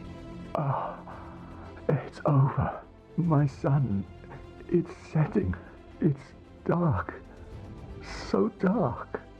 Things could have turned out differently, however. Should the Chosen Undead choose to become a servant of Chaos, they can unlock a shortcut into I'm gonna skip this because we learned about this. Have I done this all for nothing? Oh, my...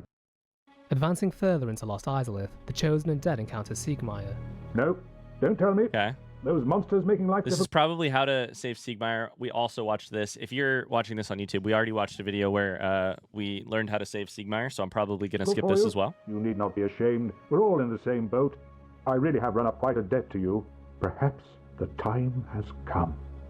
Two choices lay before the Chosen Undead. They can slay all the Chaos Eaters and then speak with Siegmeyer. Yep. The Chosen Undead fall. The comes across the body of Siegmeyer.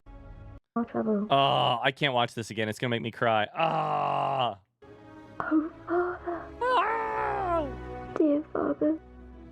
Fortunately, was able to do so, before forcibly putting her hollow father to rest. His hollow state is a result of the Chosen Undead's continuous aid. Although they had saved Siegmeyer on several occasions, they unknowingly stripped the brave and honourable knight of his purpose. What good was he to anyone if he could not solve his own problems? Don't put this on me. I didn't strip him of his purpose. He was inept. Slay any creature alone. This dampened the morale of the Katarina Knight. His honour was no longer intact, and his worth as a knight dwindled in his mind. Siegmeyer, having lost his purpose and the will to live, became hollow.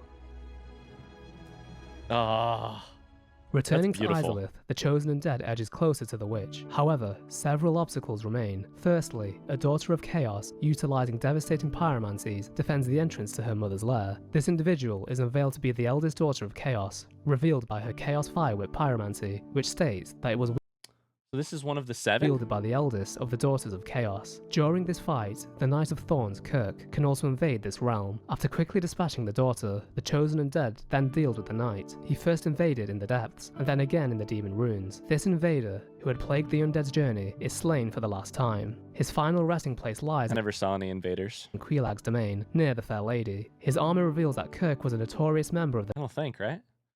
Dark Wraiths. Kirk is It's also an online described as thing? being murderous. Despite this, somewhere along his path, Kirk devoted himself to the servants of Chaos, utilizing his strength as a Dark Wraith to pillage humanity and gift it to the Fair Lady. Why he did this is unknown. Either way, he had some sort of affinity towards the Daughter of Chaos. Oh, I was invaded by Kirk in the depths once. The path now cleared, the Chosen Undead descends into the lair of the Witch of Izalith. Here we see the fate of the once great witch. She has mutated into a tree-like creature, titled the Bed of Chaos. Two seeds can be seen laying on either side of the Bed of Chaos, which could possibly be two of her daughters. Perhaps these two were the closest in proximity to the witch, when she attempted to create an artificial first flame. Destroying the two seeds reveals a path to the core of the Bed of Chaos. Slashing through the branches, a small parasite is discovered within. This Best boss creature in the is game. all that is left of the Witch of Izalith.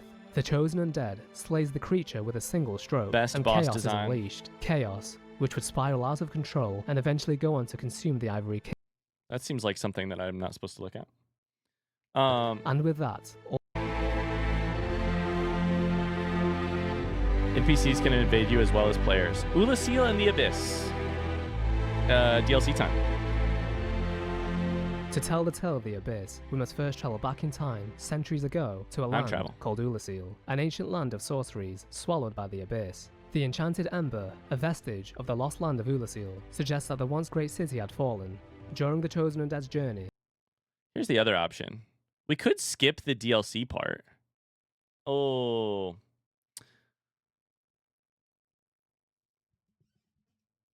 I'm sure we would be missing some cool stuff. I'm sure we would.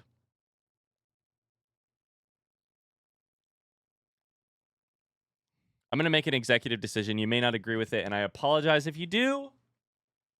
But if you really want to see the DLC section of this, go watch it on the Brothers Code video. I'm going to... Can we come back to this tomorrow? No, we're just going to go to the end and watch that, and then we're going to be done. That's what we're gonna do. I wanna finish this today, and I want to wrap it all up today. But we're gonna skip the DLC part here. Maybe I'll watch it on my own time. Zach says there are some spoilers around this area, but we're gonna go to chapter 7. No, we're just gonna skip ahead today. Not because I don't care about the DLC. I care about it a ton. I'm just pressed a little thin. This is the decision we're gonna do. If you want to watch it, go for it. I'm not gonna watch it right now during this video. All right, let's do this.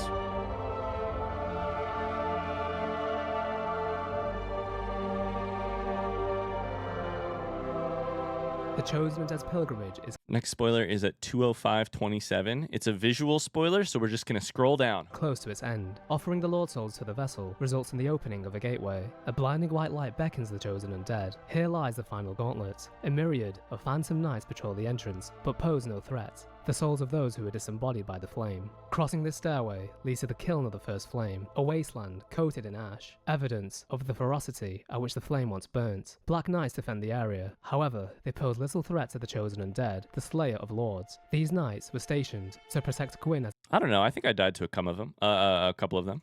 He linked the flame. On a narrow bridge, a suit of Black Knight's armor can be obtained. The knights followed Lord Gwyn when he departed to link the flame, but they were burned to ashes in newly kindled fire, wandering the world as disembodied spirits ever after. Delving deeper, a golden summoning sign can be seen before the final gate. This sign belongs to Solaire. Although he could not discover his own son, he pressed on. As an undead, just like We did not get the chance to do this because we didn't save him. many others, he would conclude his pilgrimage by setting himself ablaze. All that remains is to venture through the fog one last time, to face the Lord of Sunlight himself. At the heart of the kiln, next to the fabled first flame, stands Gwyn, the Lord of Cinder. Motherfucking For only cinders remain of the Gwyn. once great Lord. His appearance is I've been really looking forward to what they say about Gwyn. representative of the sacrifice he made and the depths to which he delved to keep the Spoilers now. flame from extinguishing, his family splintered, and his firstborn banished. Gwyn had no choice but to link the fire with his own body. Offering much of himself to the flame Spoilers done. resulted in him being stripped of his power and the decimation of his own army. His famous miracles of lightning are absent in this duel. The Chosen Undead... I was wondering about this with the earlier thing about the lightning miracles. He doesn't use those during the fight. He just has the flaming sword. Without Solaire's aid, would put an end to the Lord of Light. However, the machinations of Gwyn would continue through the ages, as many Lords of Cinder would continue to link the fading flame. Eventually, this would result in the creation of the Soul of Cinder, a physical manifestation of all Just listening, we're skipping, I think.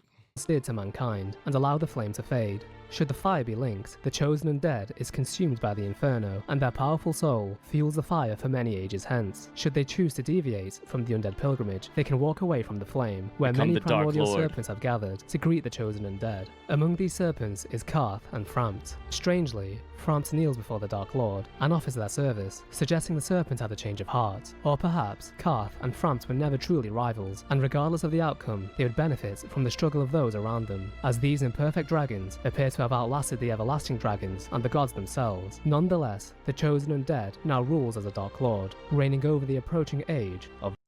I think this next part is visual spoilers for like 1 minute and 20 seconds. So we're going to just watch the comments for a second. dark.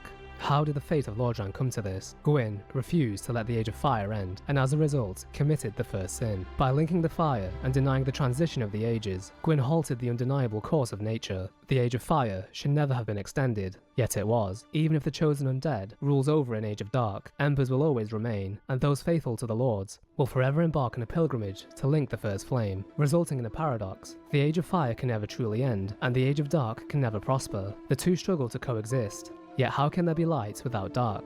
Still, the Lord of Light tried to banish it. In the words of Karth, the furtive pygmy waited for the fire to dim, but this never occurred. But can we trust the word of the devious serpent? The cycle is infinite, a fabricated timeline of distortion. Even if the darkness settles, one day, tiny flames will dance across the darkness, like embers linked by the Lord's past. This world can no longer be inherited by humanity. Hopefully, one day, someone can paint a tranquil world for those who remain. In the constant battle between the light and the dark, perhaps we must ask ourselves what lies beyond it. Exhilaration, pride, hatred. Miracles like the lightning are literally stories that are chanted or invoked by the caster to pull upon the heroic deed that birthed the spell. Gwyn is a mindless ashen husk by the end that probably can't even speak. Makes sense that he never casts a miracle. Yeah. The lack of Dark Souls 1 exclusive lore is so strange and annoying. Zach, I am amazed that you managed to find something this mostly Dark Souls 1 exclusive. Because, yeah. It's also like, it probably has something to do with the era of YouTube, right? Like, Dark Souls is popular, became... Thank you for this amazing playthrough, Aww. Ryan. It's been a rough week, but this lore stream has made my day. Thank you, Little McBell. heart. Thank you. Little into hearts to you. I'm sorry it's been a hard week. I wonder if it's like, I wonder if we had video essays of the same length and quality back in 2011, if you would be able to find videos that existed. I also don't know if I need to be listening to this NPC or not, you know, because it kind of sounds like a person I've never heard before. Now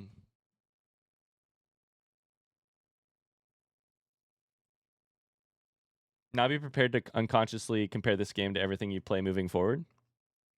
I'll probably consciously compare it to a lot. Rage. You have? The dragons teased out our dearest emotions. Lead thy life as thou seest fit.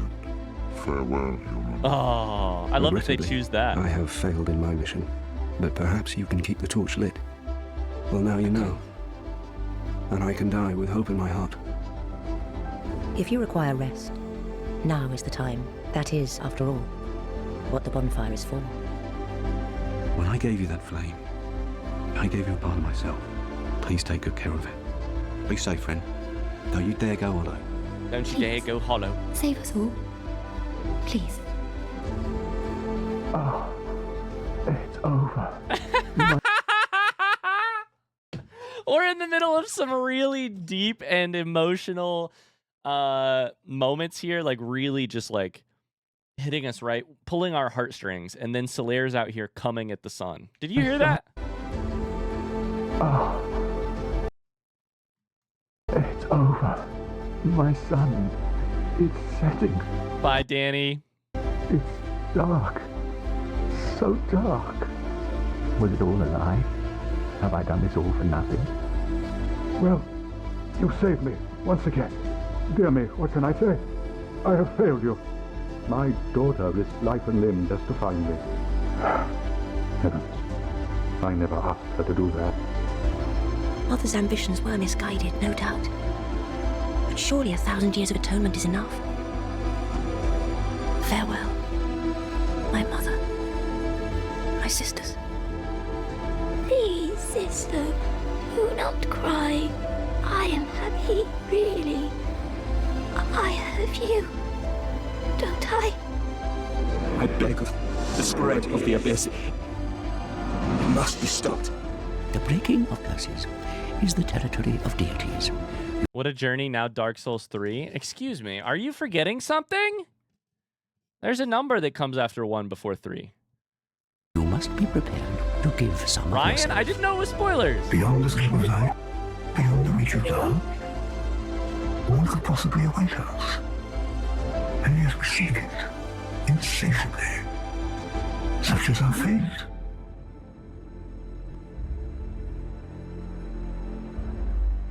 thank you very much for watching. We hope you've enjoyed. Shout out to them. Shout out to the brothers code, right? The brothers code. Shout out to them. Somebody said, Ryan, do you have questions left? Honestly, today's lore stream has answered a lot for me. Most of my questions were about family trees, the like organization of like what became of the Witch of Izalith, who were the daughters of Izalith, the daughters of Chaos, like how are they related to each other? Was Quilana Quaelag's daughter? That's mostly been answered. Gameplay mechanics, I never figured out a lot of things like how covenants work and what they do when you when so many of what happens when you offer up stuff to them. Zach answered that with his covenants video. Our NPC quests have now been fully fleshed out, and I now know the full story of Solaire and Siegmeyer and so many more. I'm sure I have a couple questions left. But like the overall, like so many of the holes have been answered. Like so many of my questions are answered. Yeah. One question I still have it. Yeah. I'm not even going to ask that one because it's actually just a tiny little mechanical thing. Yeah, I think I would say that, yeah, my questions are answered. Like, when you piece together a story, one very convoluted item description at a time, and you get one of those items on Monday, and then you stream the game on Friday, and you get another item that's kind of related to it, that makes it very difficult to piece together an overarching fantasy like lore story. Really difficult. But I think the game does a pretty good job of it, and this video did an incredible job at it. Shout out to them for making this video. I felt like I liked this lore video better than I have liked any of the lore videos that we've watched for any other games, other than maybe Mossback's lore video for Hollow Knight. That is a really good one. Was Ceaseless Discharge explained? It was, yeah. I now understand like the origin of all of the demons, the origin of most of the bosses in the game. The way, like, I understand so much. Holy shit. Yeah. Shout out to the Brothers Code for this incredible video. Truly. That's gonna do it for our lore stream. Is there stuff we left? Stuff we didn't cover? Absolutely. But we squeezed as much as we possibly could into 4.5 hours today. That's for dang sure. And I need to get out of here and go coach a cross-country meet. I need to go tell some middle schoolers to run fast. We'll be back tomorrow to play Smash or Pass and do more. But until then, thanks so much for watching. I really hope you enjoyed this. If you're watching this on YouTube, we have an entire 80-something video series of Dark Souls videos of me reacting to this game completely without context. It's great. Thanks for watching. See ya. Can we get some major hearts in the chat for Zach for helping put together the document, the video, the shout out to anybody else who helped in Spoiler Channel. I'm sure some of you did. I'm sure many of you did. I hate to end this on such an abrupt note, but I do need to run. So we're going to get out of here very, very quickly. I also have to pee. Thanks for being here. I'll see you tomorrow. We'll talk more in the Discord. Until then, please relieve me of VIP. Well, if you say it that way. I was thinking all today that I needed to, but I forgot. Mars, it was good to see you. I'll see you guys later. Until then, have a great rest of your day. Bye-bye, bye-bye, bye-bye. See ya. Thanks so much for spinning this incredible game with me. I threw the document in the Discord. There you go. Other people can see it now. I saw that spin. I tried not to laugh. Bye, guys.